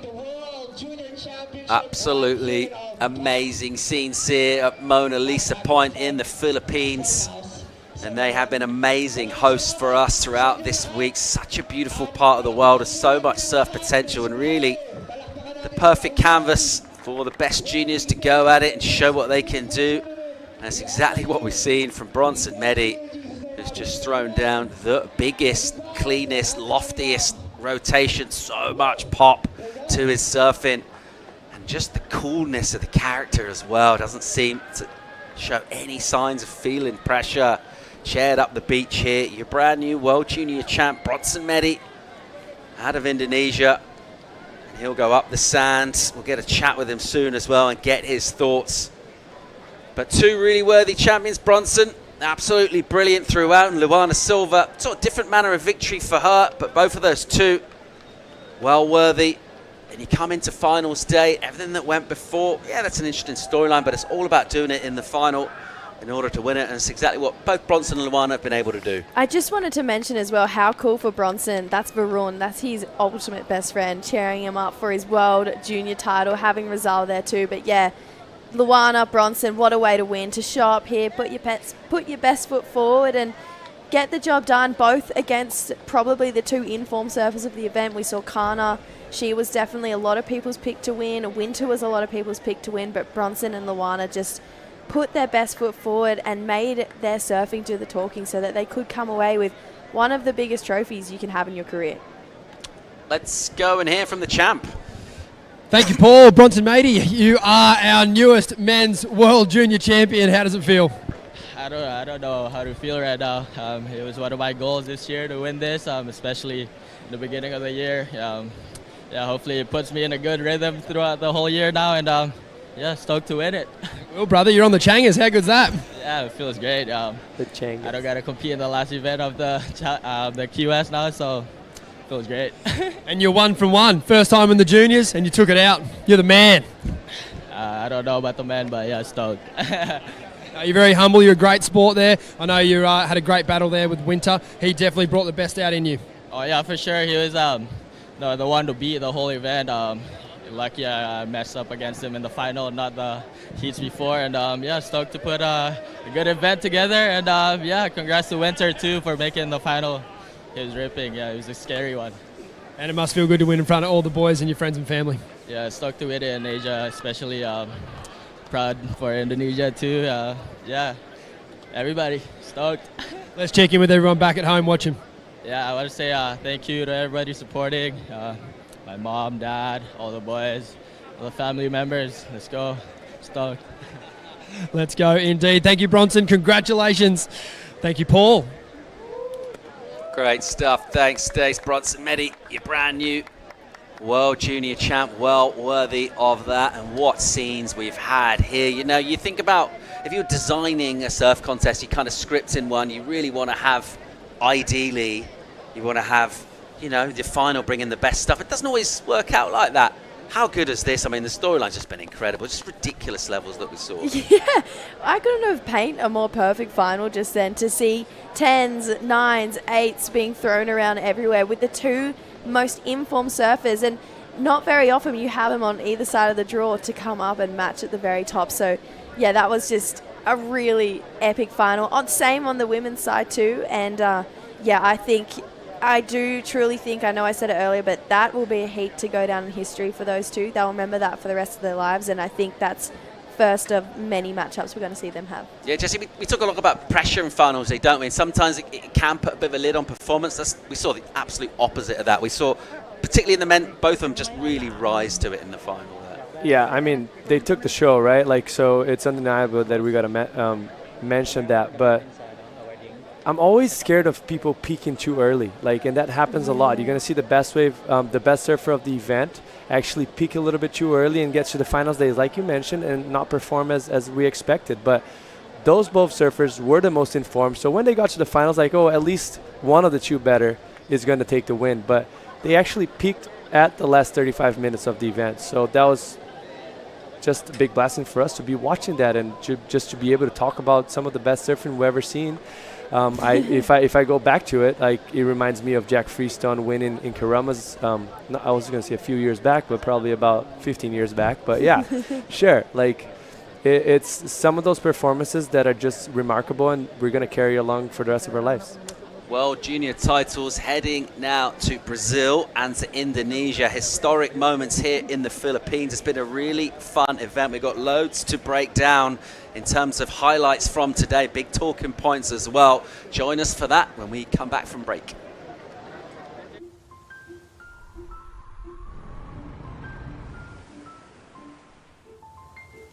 When it's love, it welcomes you. It appreciates you. It inspires you. And gives you a reason to go on. A reason to do great things. And conquer great heights. It is there to give you courage. To empower you. And honor your strength. Love is always worth the wait. It is a deep dive into a life of wonders. Wonders that are found in the smallest of things. And in the sweetest little moments. But always better in full view. Better for all to feel. Better for all to see. And better for all to share. This is how you know that love is real. When it expects nothing in return, yet makes you yearn to give it back. When it leaves a mark on your soul that you'll take everywhere you go. As you walk into the new chapters of your life. But even if you can't fully understand it, even if you can't put it into words, sometimes knowing it's with you is enough. Because when it's love,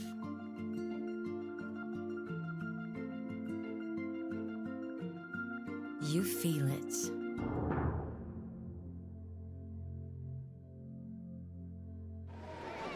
Welcome back to the beautiful shores of the Philippines. We're still buzzing from incredible performances that we just witnessed out in the water. And a couple of brand new world champs freshly minted. So your quick thought from each of you guys on the sort of surfing that we've seen this week? Oh, exceptional. One word, exceptional. The surfing has been absolutely out of this world. It was more than what I thought was going to happen. This is my first World Junior titles to come to, and it's just been absolutely an incredible experience. And I think whether it was Luana and Kana or Winter and Bronson, or even the Bronson-Lennox semi we saw, it was just all best foot forward from everyone. And I think if this is the tone that the juniors are setting, we're going to have pretty entertaining surfing for the next decade, I'm going to say. I'm definitely with you on that one. And just see also Luana take that one back to Brazil. I'm obviously proud of that. And let's just mention that the type of surfing she did today wasn't to her top level, but that just shows how much the experience and how she's ready. And the best in the world are actually able to win events without being in her top game, and that's what she did today. And props to Kana as well, that blew my eyes. Like, I've never heard of her, and she's an amazing surfer and is ready to take on the lead. Time to crown some World Junior champions. Let's go down to Mitchell Salazar with the award ceremony. We love the Philippines, ladies and gentlemen. Welcome to the awards presentation for the 2024 WSL World Junior Championships presented by TPB Philippines, the most prestigious event worldwide. And we have just celebrated the best 20 and under surfers and crowned our World Junior champions annually. Waves showed up here at Mona Lisa Point in San Juan. Most importantly, though, the surfers showed up. Really want to appreciate the local contingent right here in La Union, and make sure that not only are you thanking everybody, you're also making sure that this place and the beach is as clean as we found it earlier this week. Big thank you to the Tourism Promotion Board Philippines, our major partner and presenting sponsor for the event this year. Not only do we love it here in the Philippines, we'd also like to thank the province of La Union and the San Juan local government. Thank you to our partners and the people that this event couldn't have happened without. Vinny Marcos, our presidential son and sports ambassador. Thank you very much, Vinny. Our secretary, Cristina Frasco. Our COO, Marga Nograles. And of course, our chairman of National Youth Commission, Undersecretary Jeff Ortega. Governor Rafi Ortega. Congressman Ronald Singh Son. OICRD, Evangeline Dadat. And Mayor Valdriz. Special thank you to La Union Surf Club and the local community and the surfers who share this incredible place with us. And thank you, the fans, for showing up and celebrating these 20 and under surfers, not only on finals day, every single run day that we had. We have some incredible trophies to hand out to our finalists today, handcrafted right here in the Philippines. To help us award the trophies today, we have Will Hayden Smith, our WSL Senior Manager of Global Development Tours. Vinny Marcos, who really without him, this event wouldn't have been possible. Thank you so much, Vinny, for supporting Surfing Presidential Son and Sports Ambassador of the Philippines. So let's open things up. Ladies and gentlemen, this might have been one of the greatest heats in the history of the sport of surfing. Our men's runner-up. Give it up to Winter Vincent.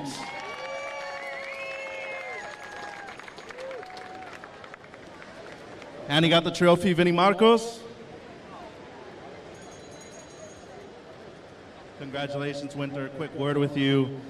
Amazing stuff all week long, but that final is going to go down as not only legendary, maybe potentially the best heat we've ever seen here at World Juniors. How was your week here in the Philippines?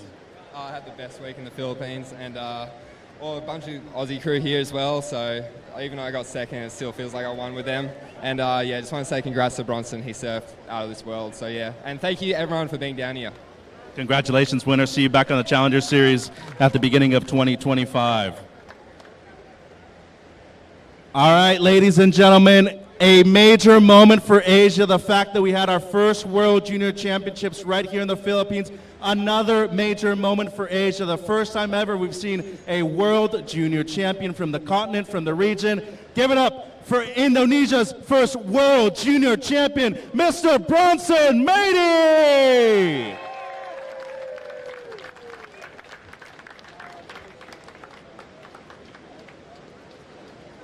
Bronson, hold that thing up high, gentlemen. Not only did you win this event, it's really the first time the majority of us had heard you in an event as significant as this one. Competition, obviously your thing right now. How does it feel not only to savor it in front of these fans, share it with a lot of your friends and family members right here from Indo?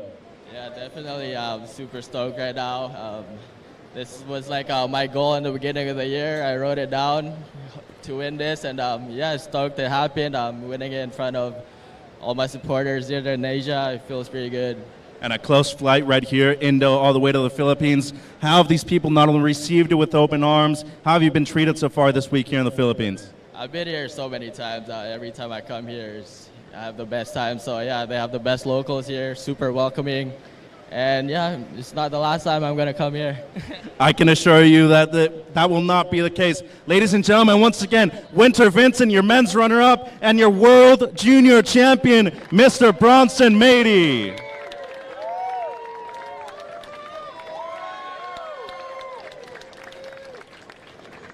All right, thank you very much, gentlemen. Appreciate your time. Congratulations once again.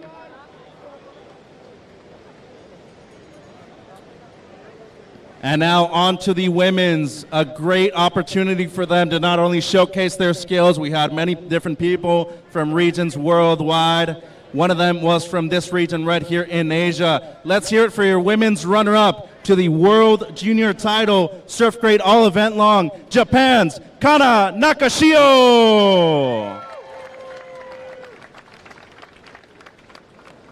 And how beautiful are these awards that Vinny's handing out right now. Kana, anything you want to say back home to the people of Japan? Congratulations this week. ありがとうございます。最後は悔しい終わり方だったんですけど、ルールと素晴らしいファイナルができて楽しかったです。Thank you for the bracelet and Philippine Lion Local. Yeah, congratulations, Lulu. Yeah, thank you. Massive congratulations, Japan's Kana Nakashio, your women's runner-up to the WSL World Junior Championship. Well, it's been a long time coming, but she was able to achieve her goal right here in her final year of competing at the World Juniors, Brazil's first World Junior Champion on the female side. Let's hear it for Luana Silva.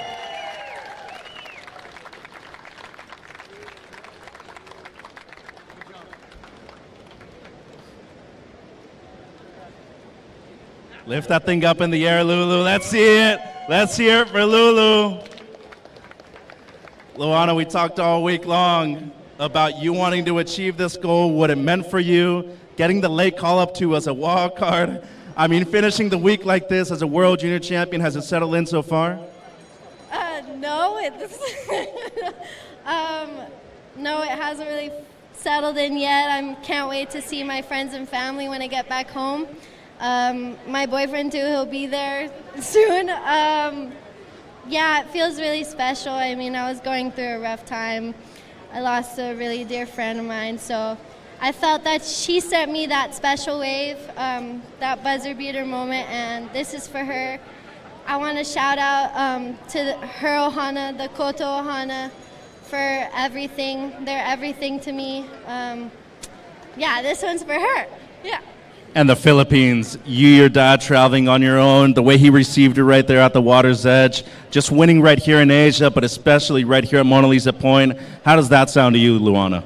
Oh, it's a picture-perfect moment. It's been a while since me and Dad took a trip together, and we were like, let's just make the most out of it. Let's make big goals, and let's go out there to, win and just get this thing going. And then, yeah, it just came out to be a picture-perfect scene for us. Mensagem para Brasil, Luana. Agradeço todo mundo que ficou acordada de novo e isso é pra gente, isso é nós e a gente levou pra casa hoje. Queria agradecer minha mãe, meu irmão, o Leandro Dora, que ficou assistindo também, mandando mensagem toda hora. Minhas amigas, minha família lá no Brasil, todo mundo.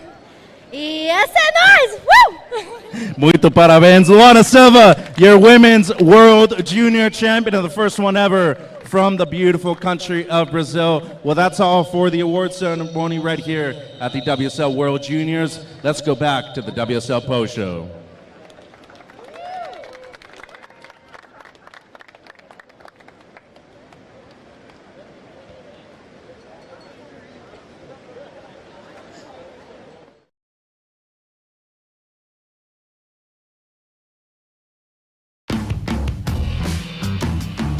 Siyempre po, yung naging reaksyon ko po nung una, masaya po kasi makikita ko naman at makakapanood po ulit ako ng mga magagaling na surfers sa iba't ibang bansa po, ganun po.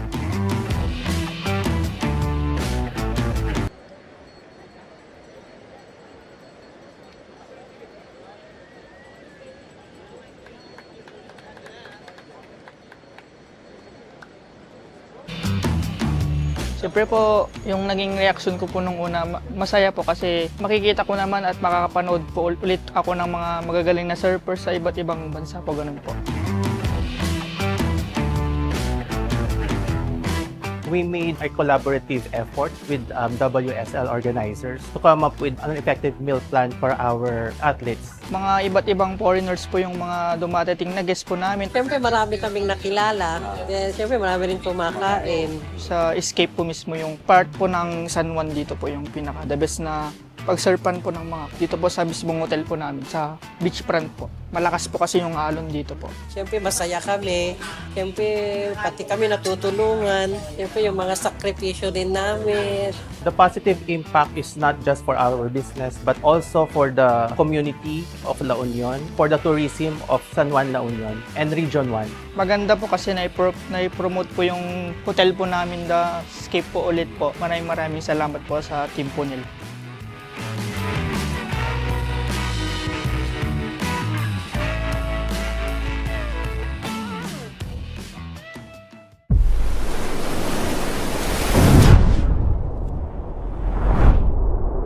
Wow, okay, broken board here for Ellie. Didn't see that coming. Because it was the end of the heat, I wasn't too worried about it snapping, but it was a really good board, so I was pretty sad. But yeah, just wanted to swim in and get in like without getting injured by my board because the fiberglass was everywhere. Yeah, I was really happy to give it to Mara. I think she wanted to fix it and surf it, which is so cool.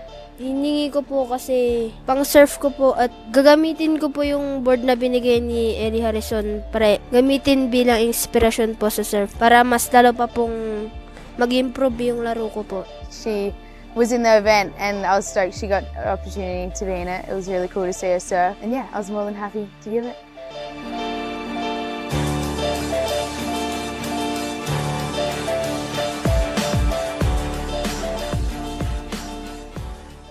Of Mona Lisa Point and yeah, Lennox Smith. Nice looking wave, and now he's coming to the party. He's not going to sit back. Pretty big comp this one. I was actually late call up, so I wasn't even thinking about it, to be honest. So when I got the call, I was like, holy crap. Trying to just take it heat by heat and stuff. But tends to consider his backhand his forte. Speaking of fortes, how's that opener for Smith? Throws the tail on the second one, too. That should score well. Wrapped. Underrated word. Yeah, mate, I'm that wrapped. And I was, just lucky that last one came and had to pull through. Yeah, 100% on that. I'm wrapped. Absolutely wrapped. 6-4 to go to first and to go towards semi-finals. First turn is a snap, and then he'll get a steeper section here. He needs to show us something. Big double arm drag layback. 5-5 in for him on something of what didn't look like a great way, but he turned it into a good score. This is a really nice looking piece of water for Lennox Smith here as he swoops around and then goes fast with speed into a bowl to finish. And a great turn on the inside. Love that. Yeah, little rip stands up and gets a steep section. Lennox Smith, first turn over some white water, setting up. Will he get a ramp in here? Is what he really wants. Let's see, he's got a bit of speed. There's a section, and he'll go to the air, and he'll land it as well. So, wow, kind of spun late onto that one. Super technical landing. Down on the flats, and he'll tag it to finish with loads of spray as well. The Aussies will be fired up. His last wave, an 8.1.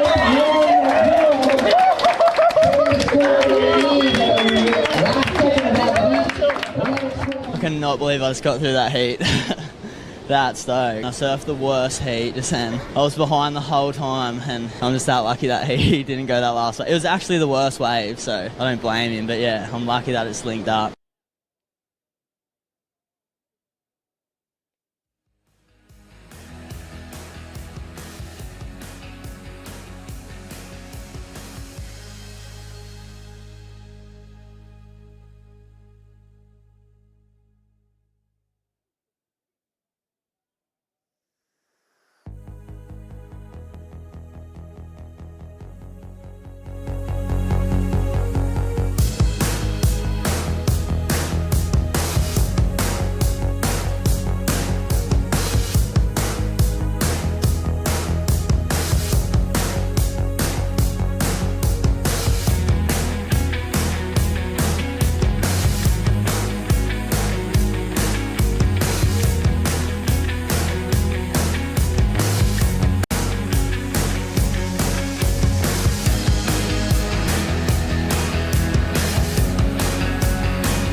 This copyrighted event broadcast is produced by the World Surf League for broadcast around the world and may not be retransmitted, reproduced, rebroadcast, or otherwise distributed or used in any form without the written consent of the World Surf League.